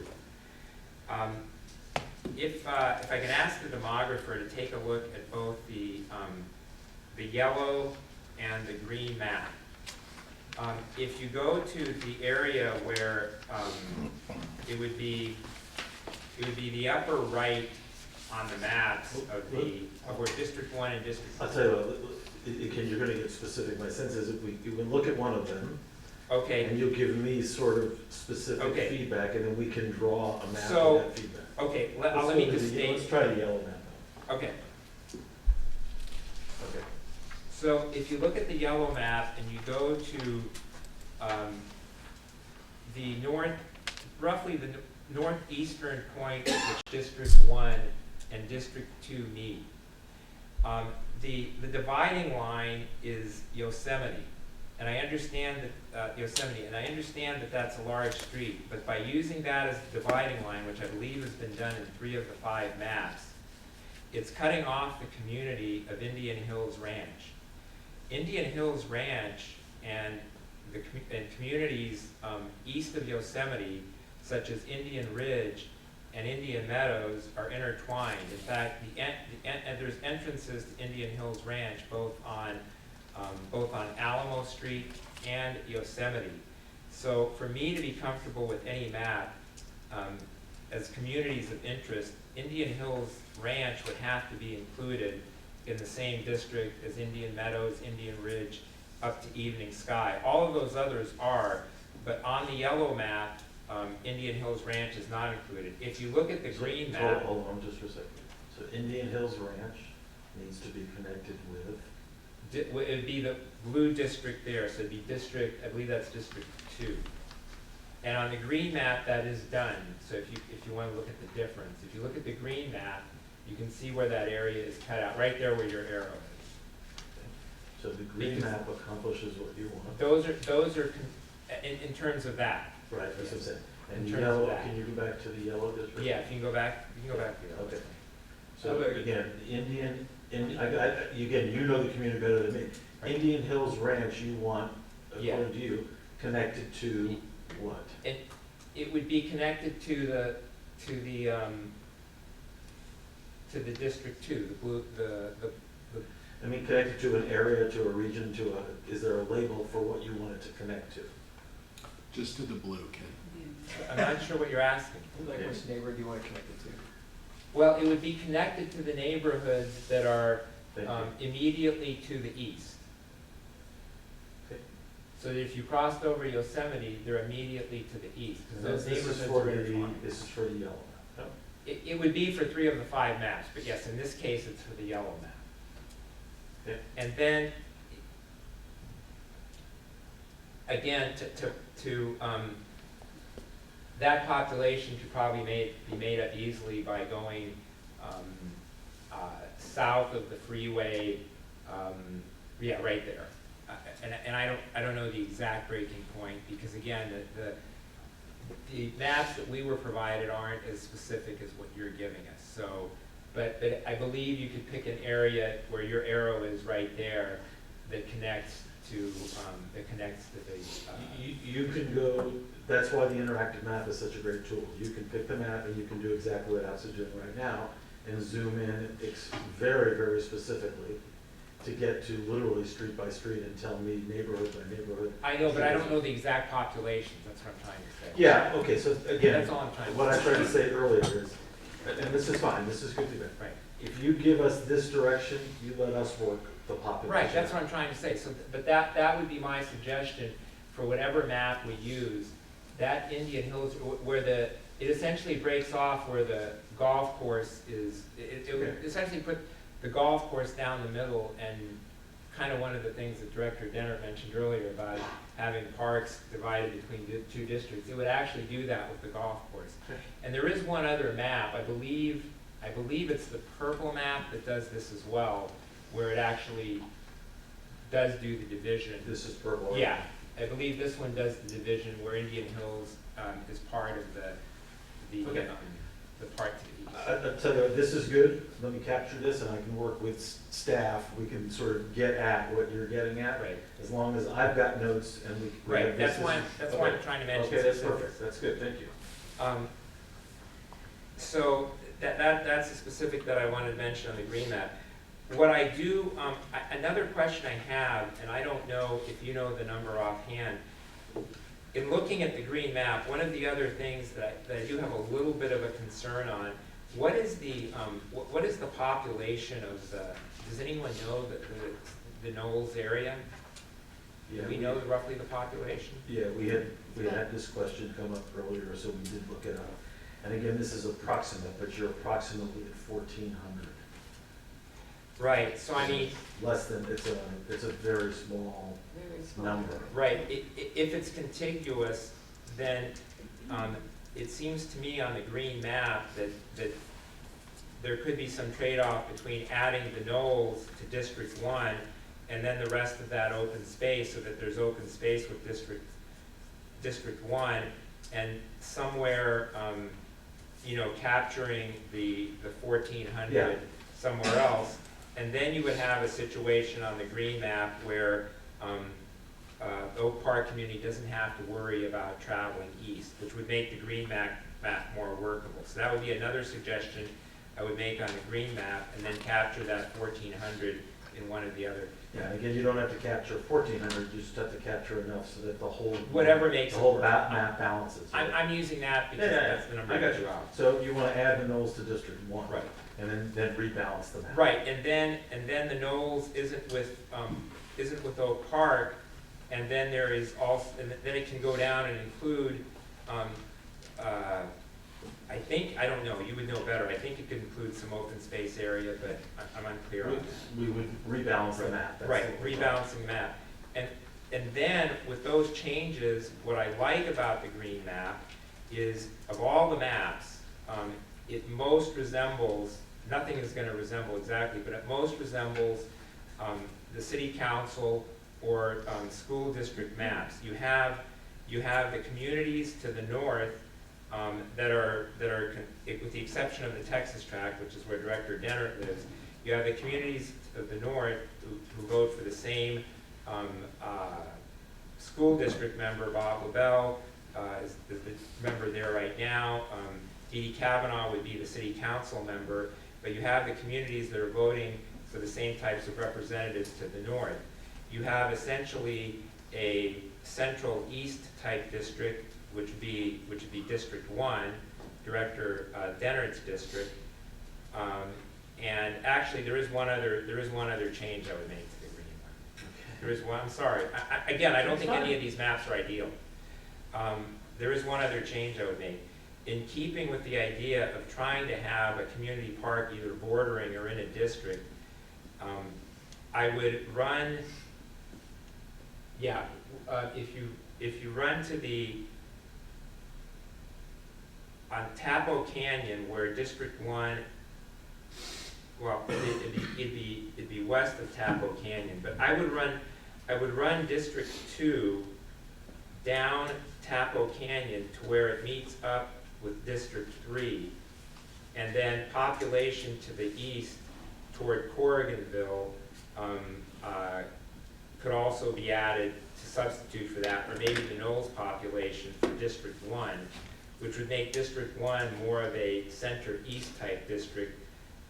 Which would, again, that would be consistent with a center-east type district that you have in the school district.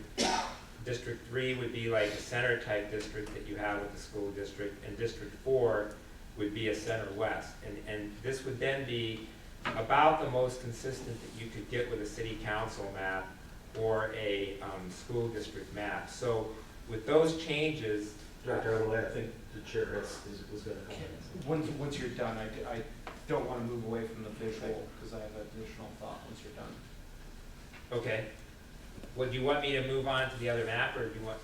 If I can make a quick comment, Yeah, sure. A thought for Division 5 to reincorporate Rambling Road right here is bridle path. If you need to add more for Division 5 population-wise, you could try and keep not only Wood Ranch, but recombine the bridle path from what looks like 3 divisions into one to recapture some population. So this is the green map. Put bridle path into what district? In Division 5, if Okay. you're losing population, If you're losing right here, population for the you could Knolls. try and recapture that, and then you could also, bridle path may have too many people or residents, but there might be a possibility there that you then keep another community of interest from 3 into one more area. But with those adjustments, so again, it would be the one, so Tapo Canyon would become the border between 1 and 2, right there, and then going up. And then the Knolls could be part of the population that's added to District 1, and you probably could go east toward Corriganville, but again, I don't know the exact population numbers, I'm just throwing out ideas.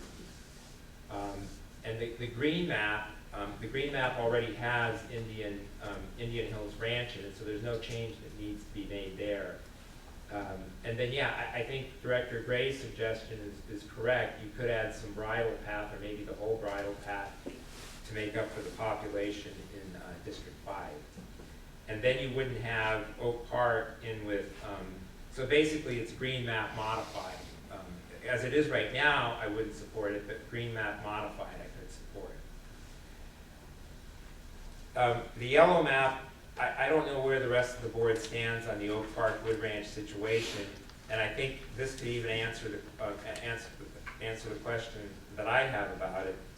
My concern with the green map is, I do believe that trying to connect Oak Park with the eastern part of Simi Valley.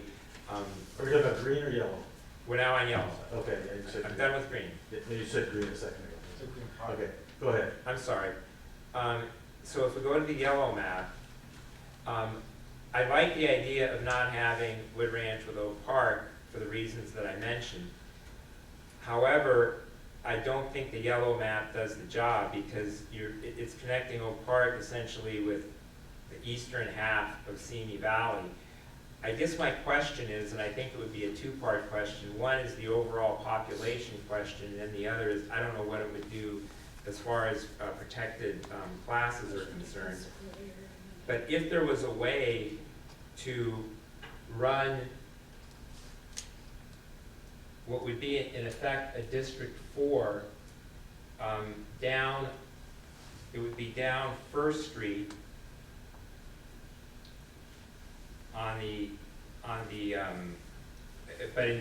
but still including that outlet where Director O'Brien lives, running that down First Street, and then connecting that with Oak Park, and then pretty much the border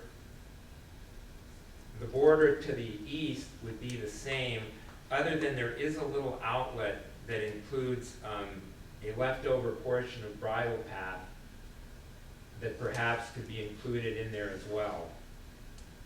And if there was a way of drawing up a map that did that, and then compensated for the population in other areas, and my suggestion on that, for example, would be, and again, I don't know how much of the population would match up, but District 3 could then run north where, and I'm trying to think, would that be Erringer? Can I just again make a suggestion? Yeah, let me If you give me the principle, you can let us rebalance the map. So, let me see.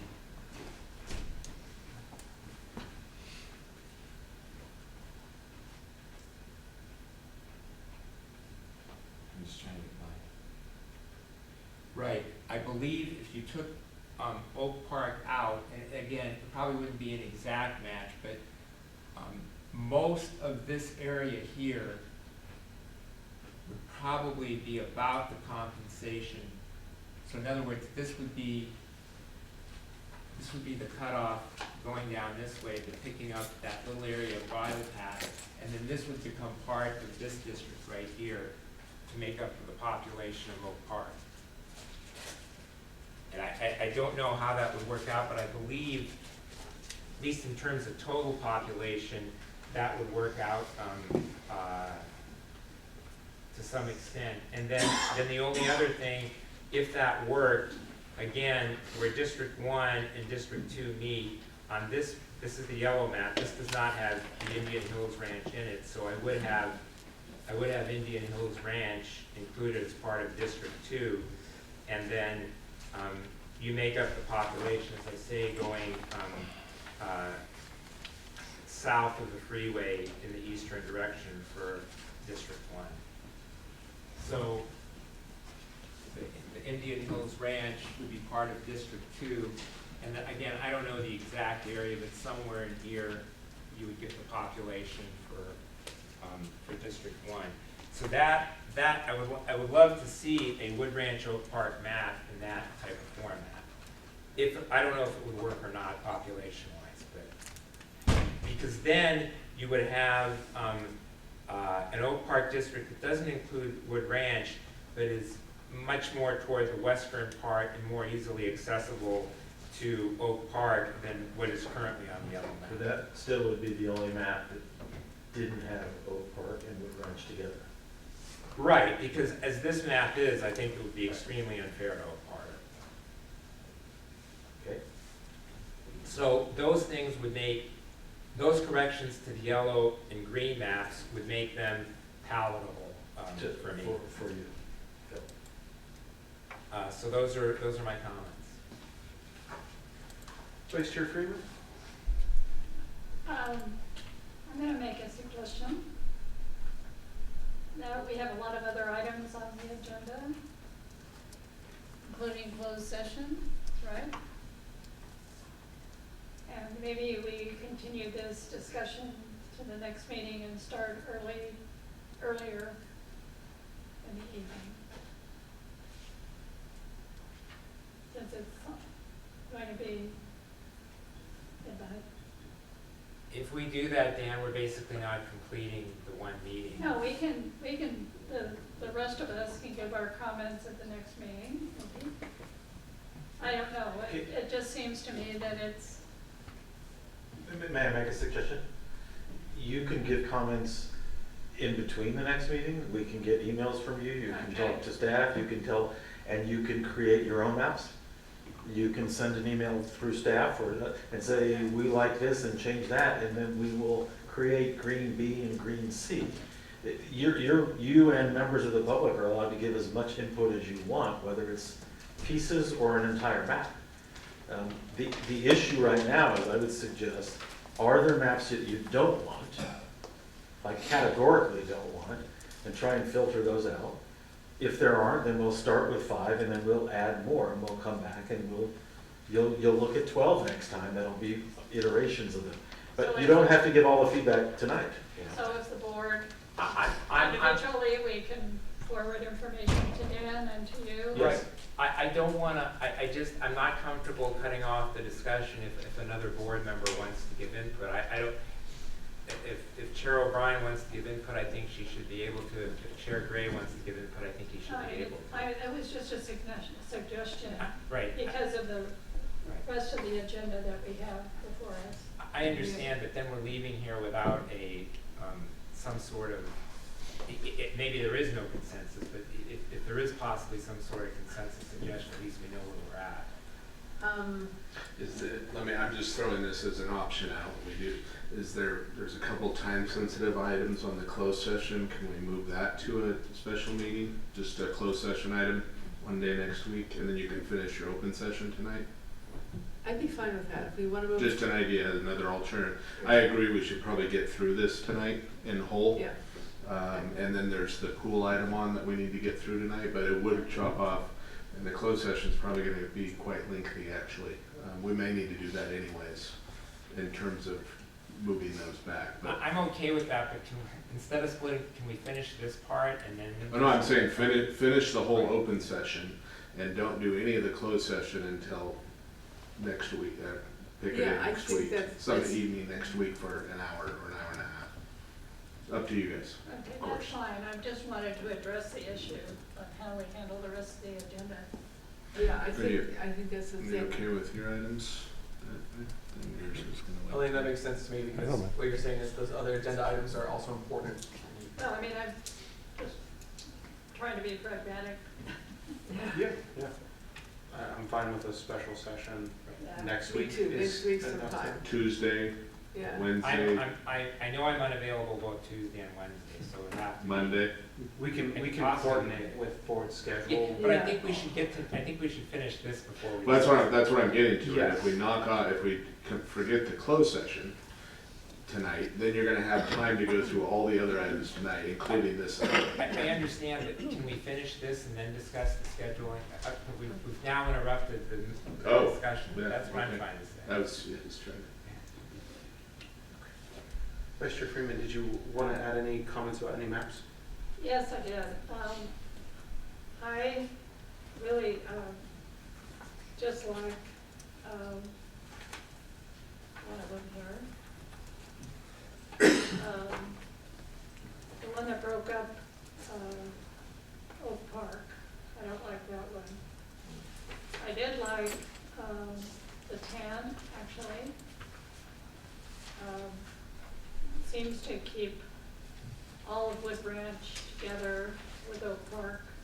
And it does, I think, keep Indian Hills and the East End as together in a logical sequence. The parks are pretty well spread. So so I did like the 10. I didn't care for the green with the 5, including the knolls. And Oak Park, it seems a little too large, just in area. But I did like the suggestions that Director Evelyn made. But I do. Sorry, which suggestion? For green? Beg your pardon? Which, for green? The green. All the suggestions you made for green? Yeah. Okay. I didn't like the way District 5 is, okay? So if you come down and pick it up, pick up the knolls some other way, I don't know how that possible that is. I'll play with it. I haven't had time to really play with the app yet. I like the suggestions that he made on the yellow. And I don't care for the purple at all. And I thought the mint actually had some merit in terms of keeping communities together.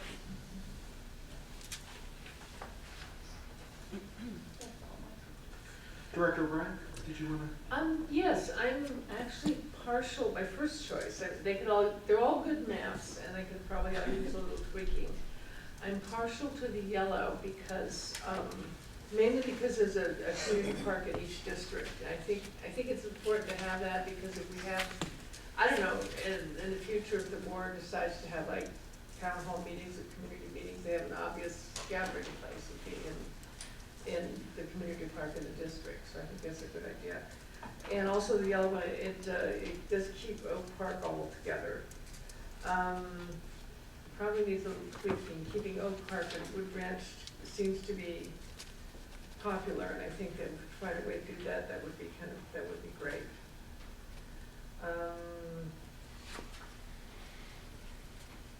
What else? I think I was sort of partial to the tan one to accept it, because we don't have a community park in each district. We probably tan with some alterations, I think might be a good idea. Because there's District 3 is missing a community park. So if we took Rancho Cini out of District 1, put it in District 3, then we'd have to find another park for District 4.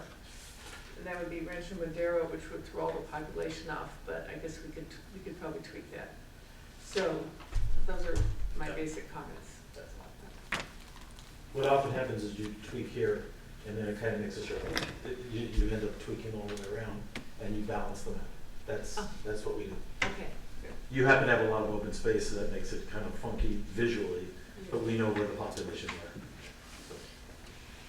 Oh, squirrels don't vote. No, they don't. Rabbits don't vote. I'm done. I will say, in the interest of time, I'm going to just give my big highlights. While I didn't like green as it is, with Director Avala's edits, I think that could be a compelling map. I'd love to see 1 or 2 variations on it. I liked the mint map, and a lot of what that was doing. I appreciate the structure. And I'll say, I didn't feel, I know there was a lot of strong feelings on purple. I actually thought it had an interesting concept of keeping the Oak Park residents and voters together, while giving Division 4 representative potential stake in Oak Park to have at least someone with, I would envision as direct responsibility in addition to Oak Park, while not losing Oak Park its voting power. So I actually wasn't completely opposed to purple. I thought it was an interesting concept. I wouldn't defend it to the ends of the earth. Open space is still open space, and I think the entire Rancho Cini community has a vested interest in maintaining open space, regardless of what division it may sit in.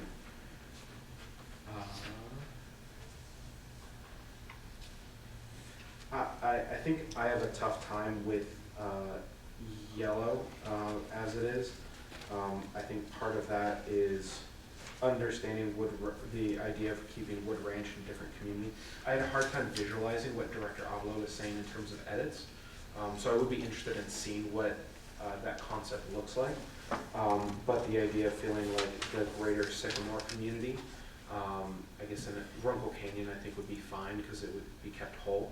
But the Sycamore community potentially splitting, having half of a district, not have a, I understand what you're saying about divisions, but I do feel like Wood Ranch and Oak Park, while not having exactly the same interests, both have a community voice that would be heard by a representative, where I feel like on the yellow map, that kind of greater Sycamore area might not have the same greater voice in which to speak, and so might end up getting kind of lost and bogged down.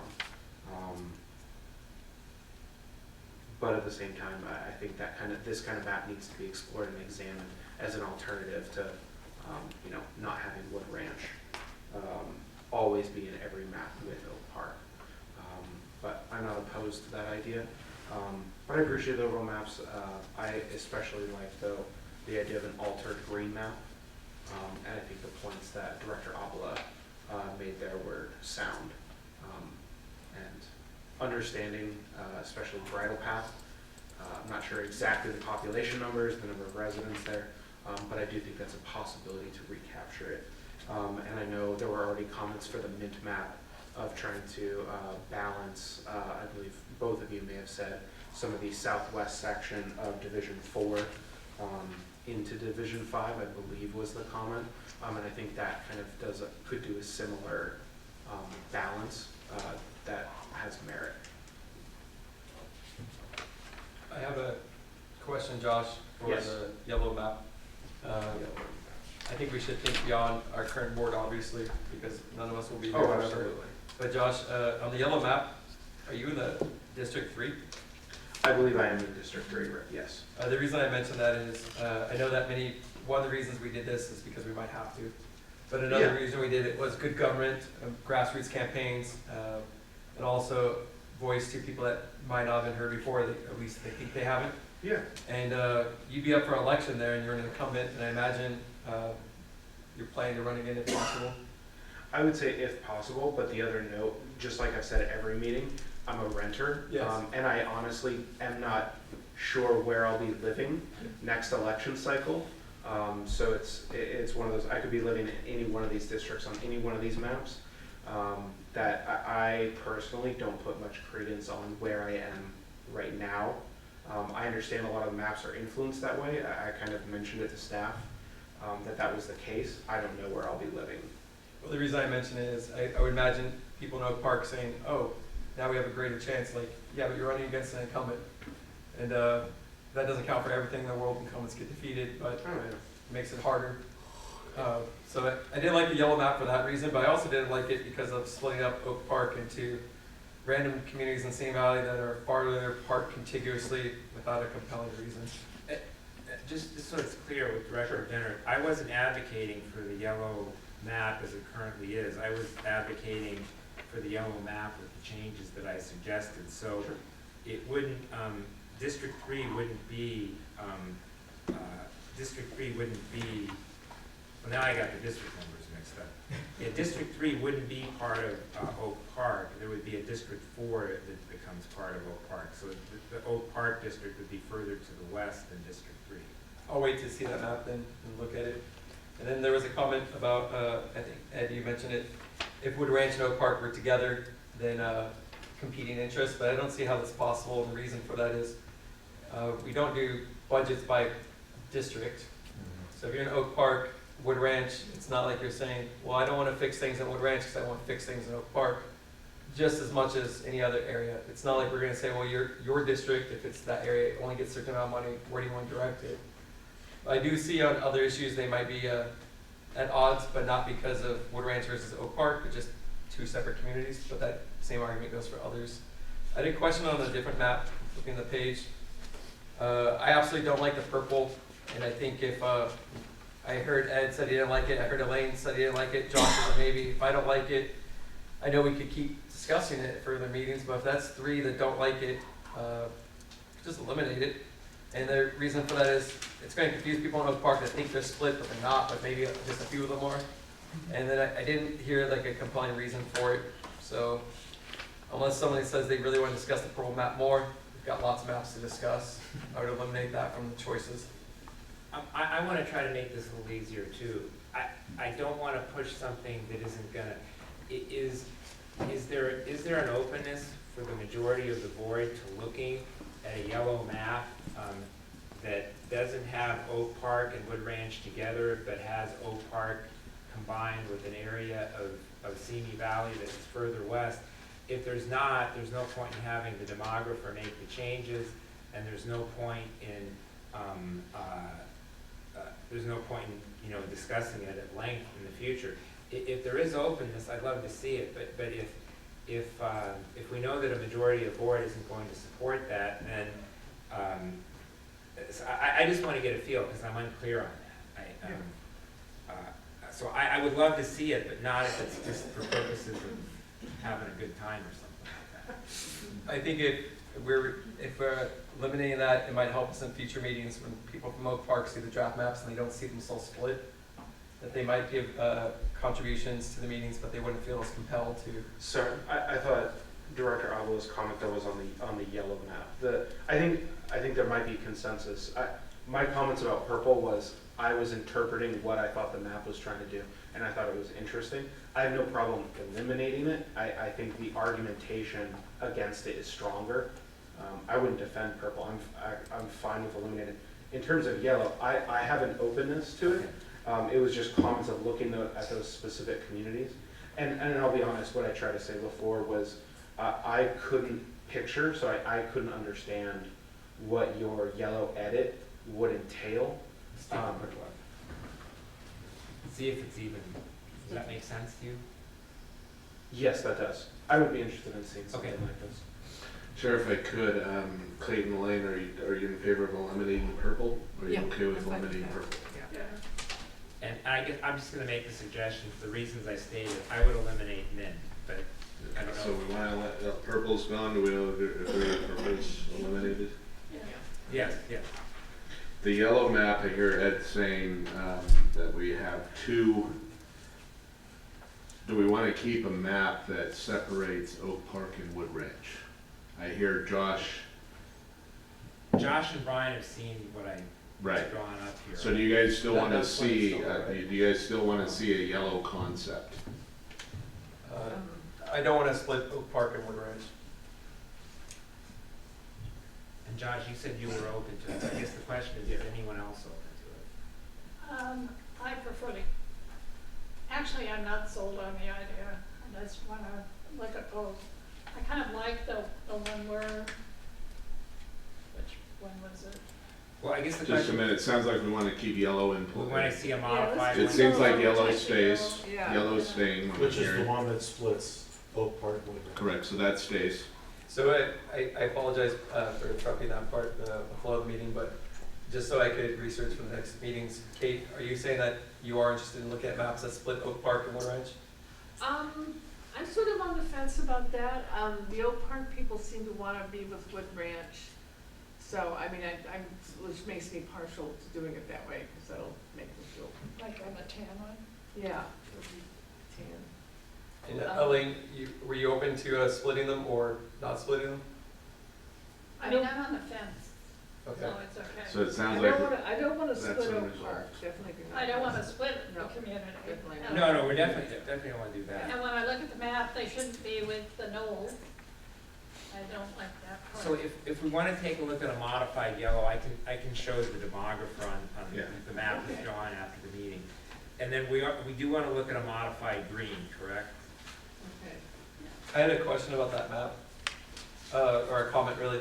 So I would imagine if I try to create this map, you would correctly call it a gerrymander. My house is over there at the Texas track. If I drew a circle around my house and went to Royal High School and drew a circle around it where I teach, everybody would say, wow, that is really obvious what you're doing there. So on the green map, it does the exact opposite of that. It draws a circle around my house and goes the furthest that way you can, to the very furthest corner of St. Valley, as far away from Royal High School as you can. But, So- but it does more closely resemble a city council at Park It Board. does. It does resemble a city council. I haven't. Park Board. I mean, I'm not Park Board, school board also.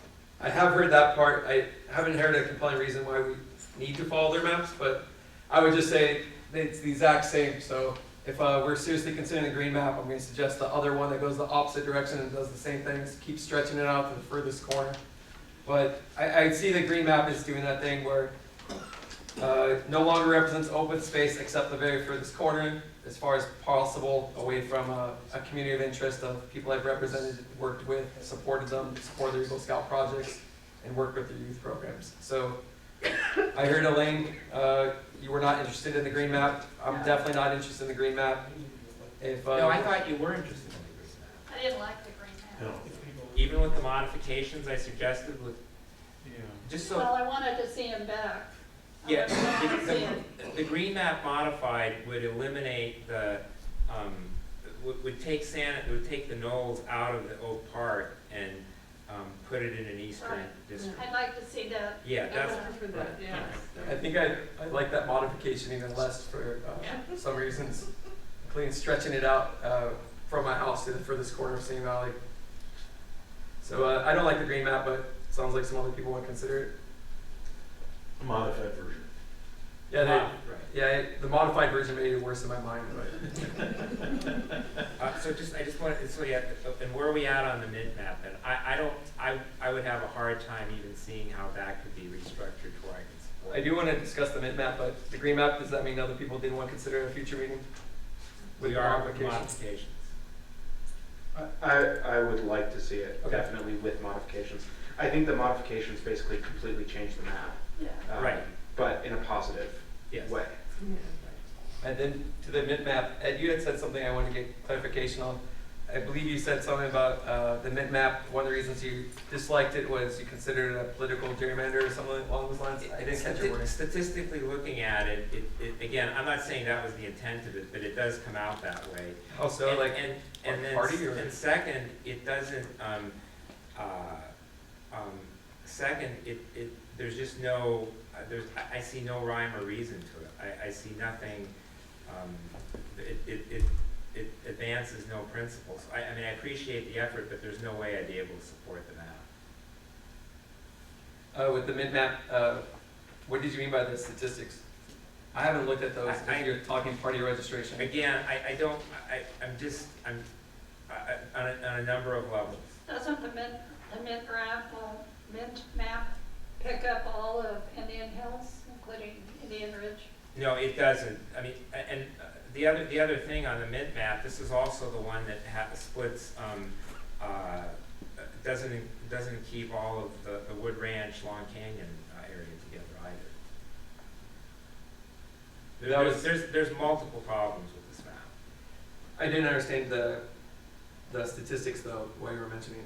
I'm making a general comment. I don't want to get into a. There's nothing about the map that meets the principles that I was looking to achieve. Not only are you putting part of Wood Ranch with Oak Park, but you're not even keeping the whole community together. I mean, there's everything about this is contrary to the things I would be looking at in terms of principles on the map. So I would suggest we bring back the mint map with trying to keep as whole as possible Wood Ranch, which if you need street names later, but I think you probably be able to figure it out. So modified mint. And I would ask that any map we modify keep Indian Hills Ranch with District 2. Because this one doesn't either.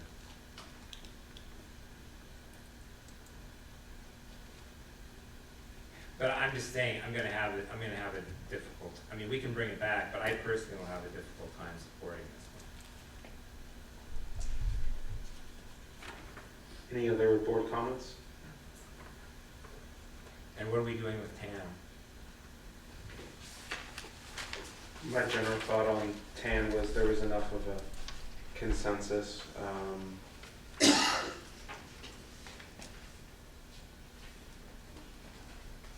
But I also haven't heard any suggestions of editing tan. I need to take a closer look at it. It wasn't, like I said, the green and the yellow stood out as the best for me. The only thing I would say again, I would like to see Indian Hills Ranch included as part of District 2. The tan map doesn't do that either. And then I'll just have to take a closer look at it. I can always pass along if I have any other things I want to see, right?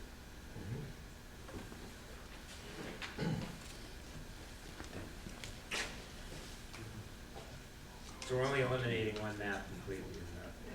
Yeah. But I think there's smaller notes on the other maps that I would also kind of hope the developer examines and keeps consistency. And then they can point things out. I think that's the most efficient way to do it. Sorry. Yep, you're all good. Any other board comment? Is there a staff remark?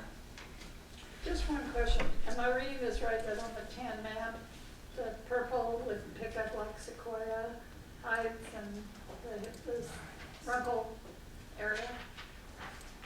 You think? It would help to have the roads in here.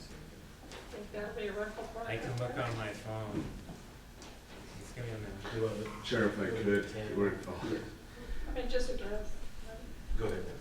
If we're down to specifics on street names and various things, I might recommend a side meeting with, like Ken said, we're all here discussing it. We've all heard the general concepts. Now we're getting very specific. The most efficient way would be maybe for Ken and Richard and board members to get together like on a Zoom call or something that Richard could be in. Yeah. And then we can zoom in on the maps and we can point exactly where you guys are talking about, to the extent that you guys want to do that or not. So That seems that would be valuable. It'd be like, seems like the most efficient way to me to. Yeah, I would ask council, you do have to be careful of Brown Act issues. Yes. yeah. But to the extent that you had, again, even if it's not specific streets, a more focused for what, what you're looking for and what you're looking for, and particularly, Director Avila, your issues of these adjusted, we can get some of those sessions to look at those, then we would come back with modified mint, modified yellow, and do it the way you want, so the next meeting brings those forward, but for purple. So the one thing we are eliminating is purple, and the other four might have some adjustments. And I just want to make sure, so the other board members still want to see mint, is that correct? I still don't understand what the gerrymander is on that. I'd like to give them Um, I mean, if it was, then I would consider not considering it, but I didn't hear what the Right. issue was with it. So, but we can talk to you individually, we can't talk to you as a board outside. Right.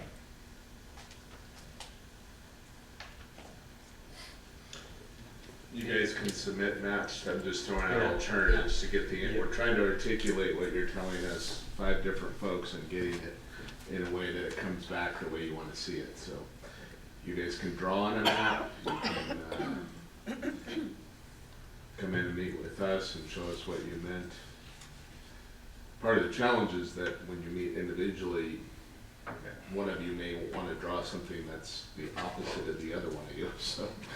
Happens all the time. Yeah. The strongest way to do this, you can try it with us, is to draw your own maps. I mean, Dr. Avila, you have clear ideas about what you're trying to do.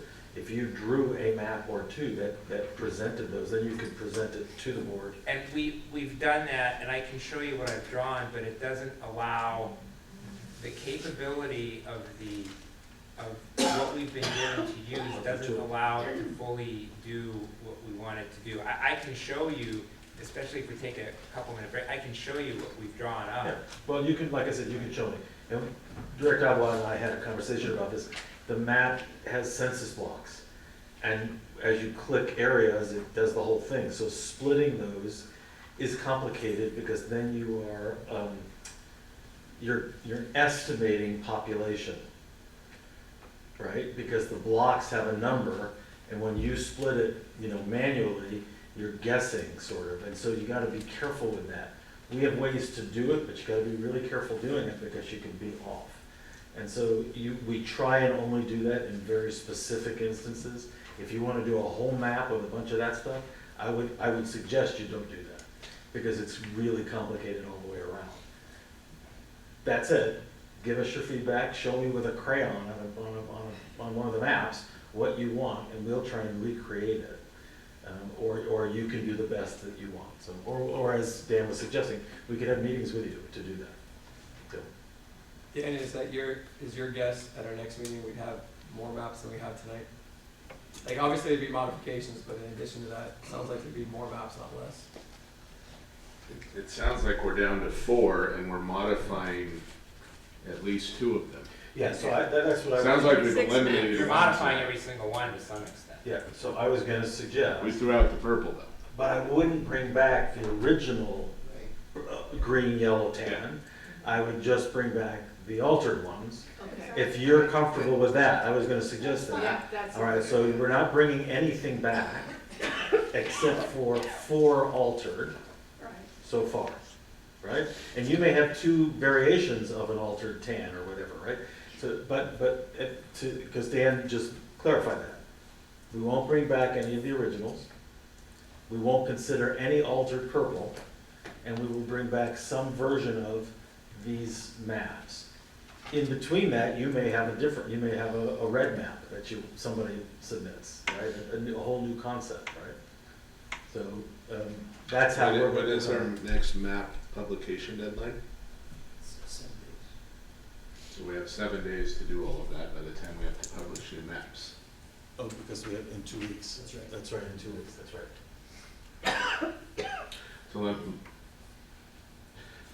So we're keeping 10, but people want to modify 10, Yeah. folks, without Yes, specifics. yeah. We're keeping green, that we have some suggestions for modification. Mm-hmm. We're keeping yellow with some suggestions for modification.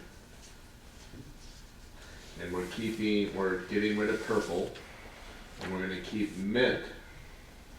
Haven't heard it, does anybody wanna keep mint and modify mint?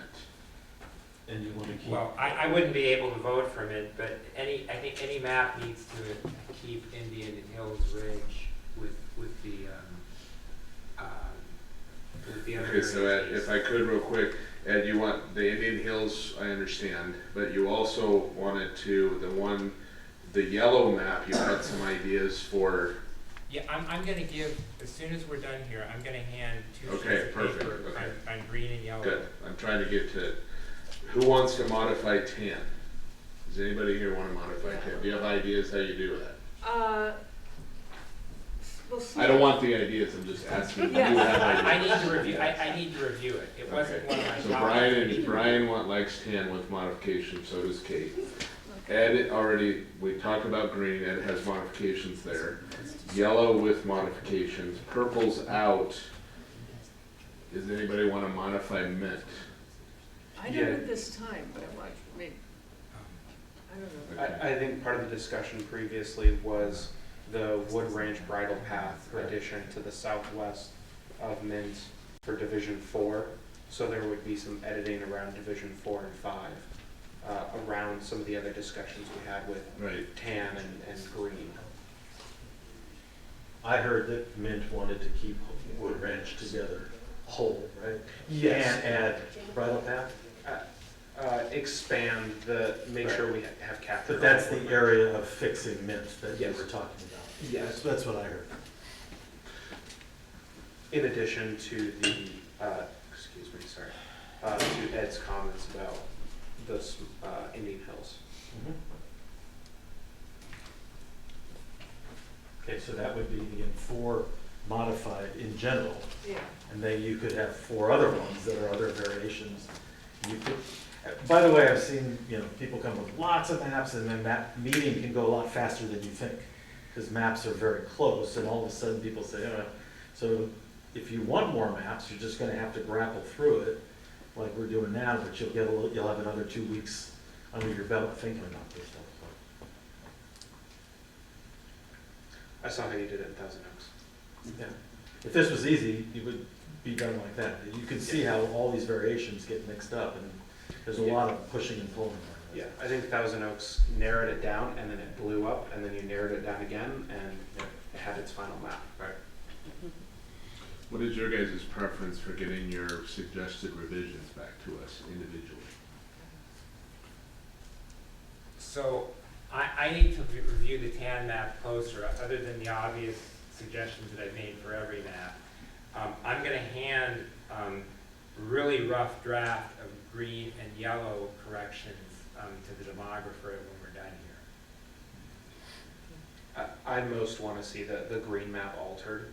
I feel like I've given my primary comments. And your alteration is consistent with that? Correct. Conceptually? Yes. So you don't want to alter any others other than the green, consistent with what it's. That's the map I most want to see, and I've already made comments on the other ones. I feel like I've expressed. Okay. I'll bring you some alterations later. Okay, you're gonna bring us some alterations. Kate and Elaine, haven't decided yet? Yeah, at some point, yeah. Okay. Yeah. We'll work through it. All set? Okay, thank you. Okay. Thank you.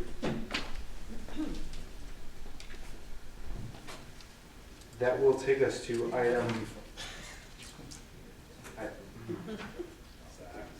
8, continued business, which there is none, which takes us to item 9B, review and consideration of resolution number 2067, modifying district policy manual, chapter 12, facility use fees and conditions, including changes to district's filming policies. Good evening, Chair Gray, Board of Directors. Tonight's item is to update and consider approval of the district's filming policies within the district. Primarily, the goal of this is to clean up and to ensure the filming process is consistent with the best practices in the industry and how we currently are issuing our permits. The policy considers the changes to filming with digital film and technology that has changed since the last time we updated the policy, the use of film monitors by the district, and youth camping requirements at Corganville Park. Contact information for neighboring agencies is also issue permits have been updated in the policy as well. Things like contact phone numbers, email addresses, fax numbers, things like that. All the proposed changes to the policy are outlined in your board packet this evening in attachment A in red. Note that the filming continues to be a strong source of revenue for the district, but the effects of the writer's strike and the Screen Actors Guild strike have slowed the number of permits we've issued recently. Our goal tonight is to get this policy cleaned up in anticipation of a run on permits once everything kind of frees up. So our ability to issue these permits quickly and be flexible with the film companies has kept the district's reputation in high regard when it comes to these filming permits. So this evening, staff is recommending the board review and consider approval of resolution number 2067, modifying the district policy manual, chapter 12, facility use, fees, and conditions, and authorization for the district manager to proceed with the implementation of this update to the district's policy manual. And I'm happy to answer any questions you may have. Any board questions at this time? My only question was, it didn't look like we were going to be changing any of the fees or anything. It was just cleaning up language. Mostly, it looks like. So the fees will, if we do consider any fee changes, we'll bring those as part of our overall fee package that we do in December. So that'll be trailing this meeting by another meeting or two. Okay. I did have one question. Does the county require a permit if they're in Oak Park or someplace like that, unincorporated area? Yes, typically, and Nikki coordinates those, but in unincorporated areas, usually it takes 2 permits to film, one from us and one from the county in a lot of those situations, correct. Any other board questions? Oh, sorry. Any public comment on this item? We have Sean and Kozel iPad, I believe. Oh, and I apologize. Hey, Joe. Any public statement? Not seeing any. That'll take us to board comment. Any board comments? I'll make a motion to approve staff's recommendation. I'll second. Could you do a roll call vote, please? Director Avila? Aye. Director Dennert? Yes. Director O'Brien? Yes. Vice Chair Freeman? Yes. And Chair Gray? Aye. That motion carries with unanimous vote. Thank you. That will take us to item 9C, approval of award of contract for the Rancho Senior Community Park Pool Complex pool deck replacement project. Mr. Nakoko will provide staff's report. Chair Gray, members of the board, I'll keep this as brief as possible due to the late hour. On September 6, 23, you authorized staff to solicit bids for the project. The project basically is replacing the scupper assembly around the pool deck, putting a new coating on the balance of the concrete, and replacing the diving boards and the diving stands. Staff posted a public notice in the newspaper on September 17th, and we had 5 bidders that picked up packages for the project. We received 2 bids in time for the bid opening on October 26th. The low bidder is Condor Incorporated. Condor is a specialty contractor that does nothing but aquatics pools, Olympic pools, and regular type swimming pools for storage structures and stuff. We have used Condor in the past for the pools replacement of the heaters, assembly, and the pump system inside the building. They did an excellent job. That was about 13 years ago. Money for the project. The low bid did come in high a little bit. It came in at $1,497,000.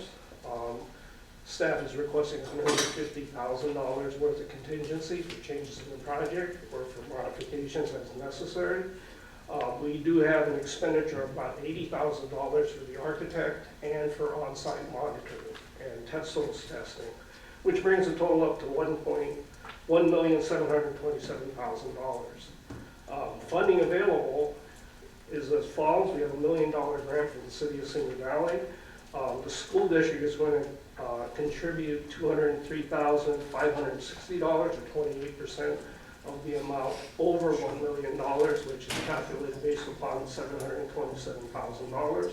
And the district's budget currently has $380,000 earmarked for this project.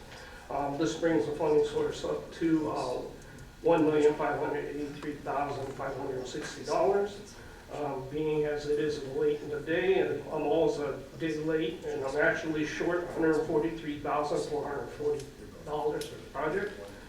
Lucky for me that Dan has set aside some funds, which he calls capital improvement project reserves, that the money can be made up from.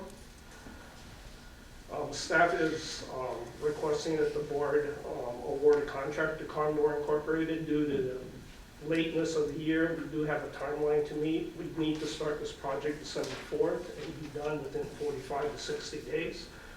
That's the closure time that we promised the school district and school teams that utilize the pool.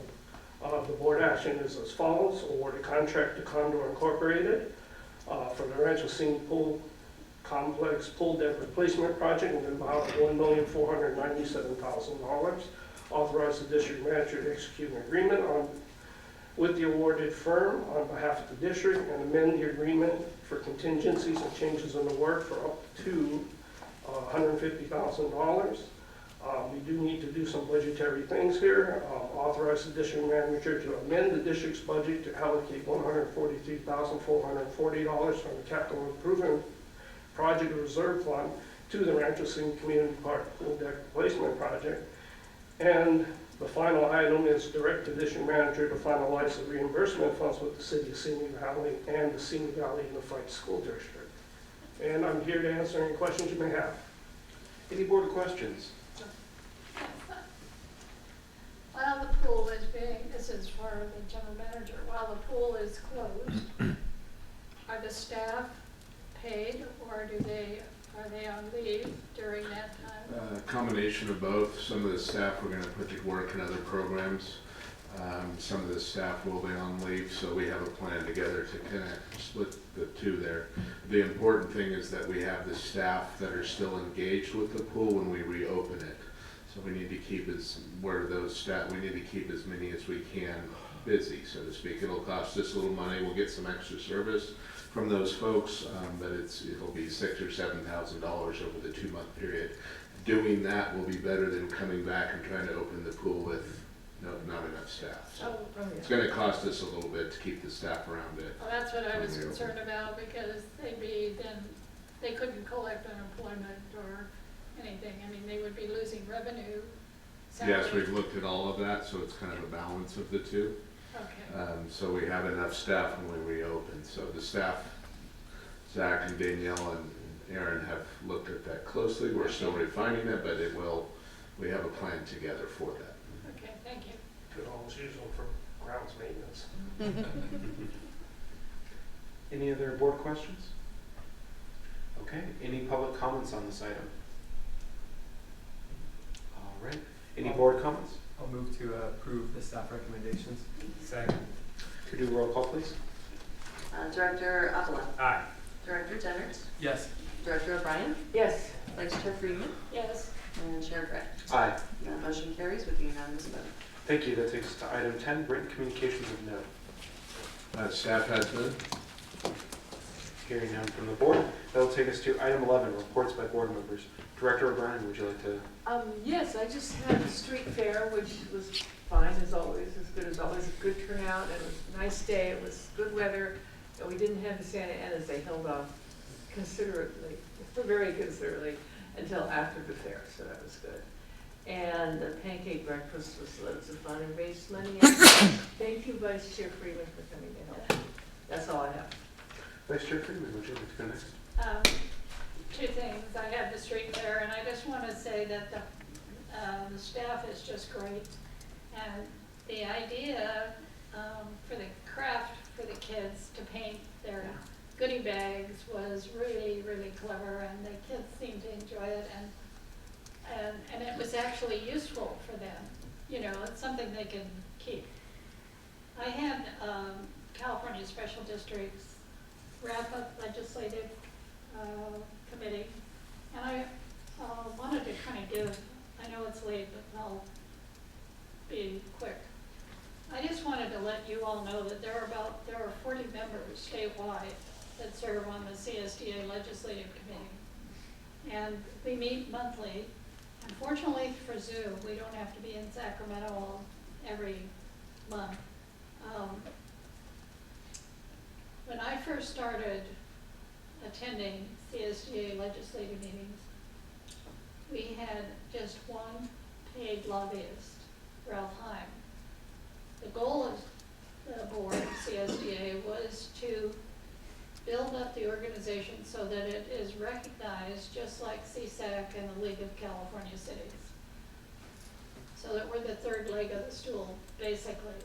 And that has been achieved. We have a manager, legislative manager, Kyle Packham, and 3 staff people, including an attorney that monitors and files briefs as necessary on legal issues that affect special districts. The special CSDA is now expanded so that we're in Washington with the National Special Districts Association. So it has really become a recognized force in the legislative process, and it's been good for special districts. During the 2023 session, there were 2,030 bills submitted by the legislature.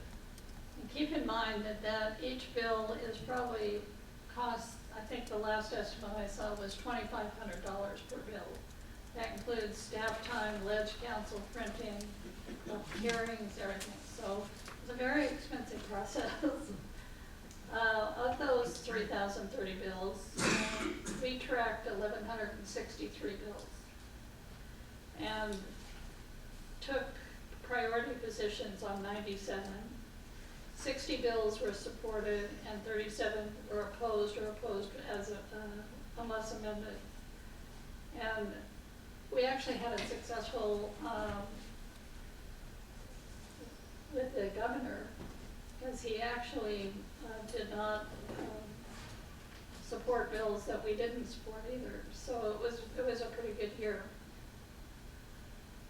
The members of all special districts can submit to our legislative staff if they want a bill sponsored to fix some problem that they feel special districts have. And we have sponsored bills this last legislative session. On Thursday, we went over some of the requests, and most of them were not supported because the issue was so focused on one small issue of a special district, not something that would affect the broader special districts. So that's just, we do all of that. And each meeting is about, if it's in person, it's 10:15, and we're usually over about 2 or 2:30. On Zoom, we start at 9, usually runs through 12:30, 1 o'clock. So I wanted to let you know all of this. I mean, it's an important part of special district help with the legislature and on issues. I mean, an example is the water issue on non-functional versus functional turf. The way the bill was written, parks could have been considered non-functional. And so, I mean, it takes effort and legislative efforts to make those things happen. There's just a whole lot of examples. But I wanted to fill you in on, we'll have, our next meeting is in January, that'll be on Zoom, but that is more of an education meeting for those people who have not participated in the legislative process before. So it was a good meeting, and got a lot of, this is the agenda. And that's small compared to what it usually is. Anyway, that's what I had. Thank you. Director Arnold? No appearances, and then I'll just briefly point out, it's now 19 days since Friday the 13th, and we're closing in on, well, we basically are at 10 months since January, and no news on the BMX track and getting the land for that, which is unfortunate. Director Dinner? I like the holiday decorations that we have outside.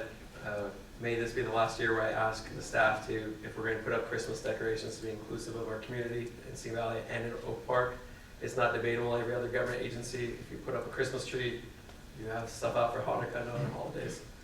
I went to Day of the Dead. That's an example of our staff doing a really good job supporting our community and the diverse needs of our community. It was a beautiful day of remembrance for those who have passed on, and I saw lots of people having fun. I appreciate our staff worked with, the power went out, but they did the best they could and scrambled to try to help them out, so thank you for that. There was a mention before of a board workshop where we said, whether we talk about goals or just a better working relationship. I like that idea. I know maybe not everybody would participate, it'll be free, but I'm open to the idea and suggestion. I've seen other agencies do that just to make their working relationships better. So I think that's good. I'd like to hear if anybody else likes that. The Ventura County rock crawlers, I saw Director Abela going for a walk, but they're cleaning up trash and graffiti at Shumash Park. It's really neat that we support volunteers so much that they came to us this time and just said, could we get the supplies? And I said, sure, I'll show up and help you out. But thank you, Paul Friedemorn, and all of our maintenance staff that makes it easy for people to volunteer. I went for a hike with our staff and some other people at Corringville. And at the same time, I also met with the scouts. They were trying to do some projects. That's another way of me thanking the staff for supporting our scouts that do so much. I met with Jeff Williams, who is a member of Oak Park. He came out to visit our park district and find out more about it. And he serves on the California Commission on Public Parks, I was really impressed by that, because that seems like a lot of work, and it's all over the state. And I appreciate Jeff Williams, his approach to the outdoors and getting people exercising. He even said before I could, making future environmentalists, like people to protect nature, rather than telling them not to go touch it. So he really likes fishing. So we lined up there. I was at the street fair, and we're so popular, I'd suggest that maybe next year I think of an idea of getting a triple booth. I think we have a double. Maybe we might need some more room because our staff does such a good job. I think it was Elaine, you beat me to it. I just like when we give away plastic, you know, the whole joke, like a kid plays with it 10 minutes, it's gonna take 1,000 years to biodegrade. So I really like the suggestion from our staff. They did reusable backpacks, make some art in there. Hey, maybe they won't use it more than once, but they could use it often. And Richard, you know the classic question I ask you, and you always dodge it. Maybe this time you don't. Who came up with that idea? Which idea? The backpack idea. Oh, that was our mobile rec. Zach from Mobile Rec. I like that. It was good. And then Lastly, Elaine, thank you for your involvement with CSDA. There's a lot of bills that are probably really bad ideas, and hopefully they get stopped early before they gather some momentum. Texas has a part-time legislature, and maybe it focuses their attention, like, hey, you only got so much time, you don't need to come up with bills every single day. In my opinion, the worst vote California ever took was in 1966 when we went to a full-time legislature. Yeah. I mean, I do believe we have problems, but I think it is prioritize some of them. So thank you for paying attention to those bills and giving feedback early on. That's it. All right, I will start by saying happy birthday to my dad. I only missed dinner by 6 hours. It was also my mom's birthday a little bit last week, so I'll say happy birthday as well. And then last night attended the Halloween Carnival with Amy. I just want to give a huge shout out. That was absolutely fantastic. Laura did a great, excuse me, Laura did a great job. Nikki did a great job. The entire team did absolutely wonderful work. That was incredible. There was a good turnout. And I also want to shout out Mike, who was driving and doing the hayride. I believe he volunteered his time, and I understood why he couldn't call it the meat wagon, but he did do a fantastic job decorating the tractor and the wagon. It was incredibly impressive, and it was great to see a member of staff dedicate so much time and energy into something to make kids and families in our community enjoy themselves at the carnival. So that was all fantastic, and I will wrap up my report there. That'll take us to item 12, report by district manager. Thank you. We're planning the Poe open space property. We're planning an event on November 16th at this point. More information to come on that. The family's confirmed that date. Jackie Irwin would like to, Assemblymember Jackie Irwin would like to do a check presentation ceremony on December 6th at the pool. We're looking at 3:30 for that. The Arroyo Simi ribbon cutting, which the board was interested in seeing, we don't anticipate that the project is going to be done until about the mid part of December 8th, I think.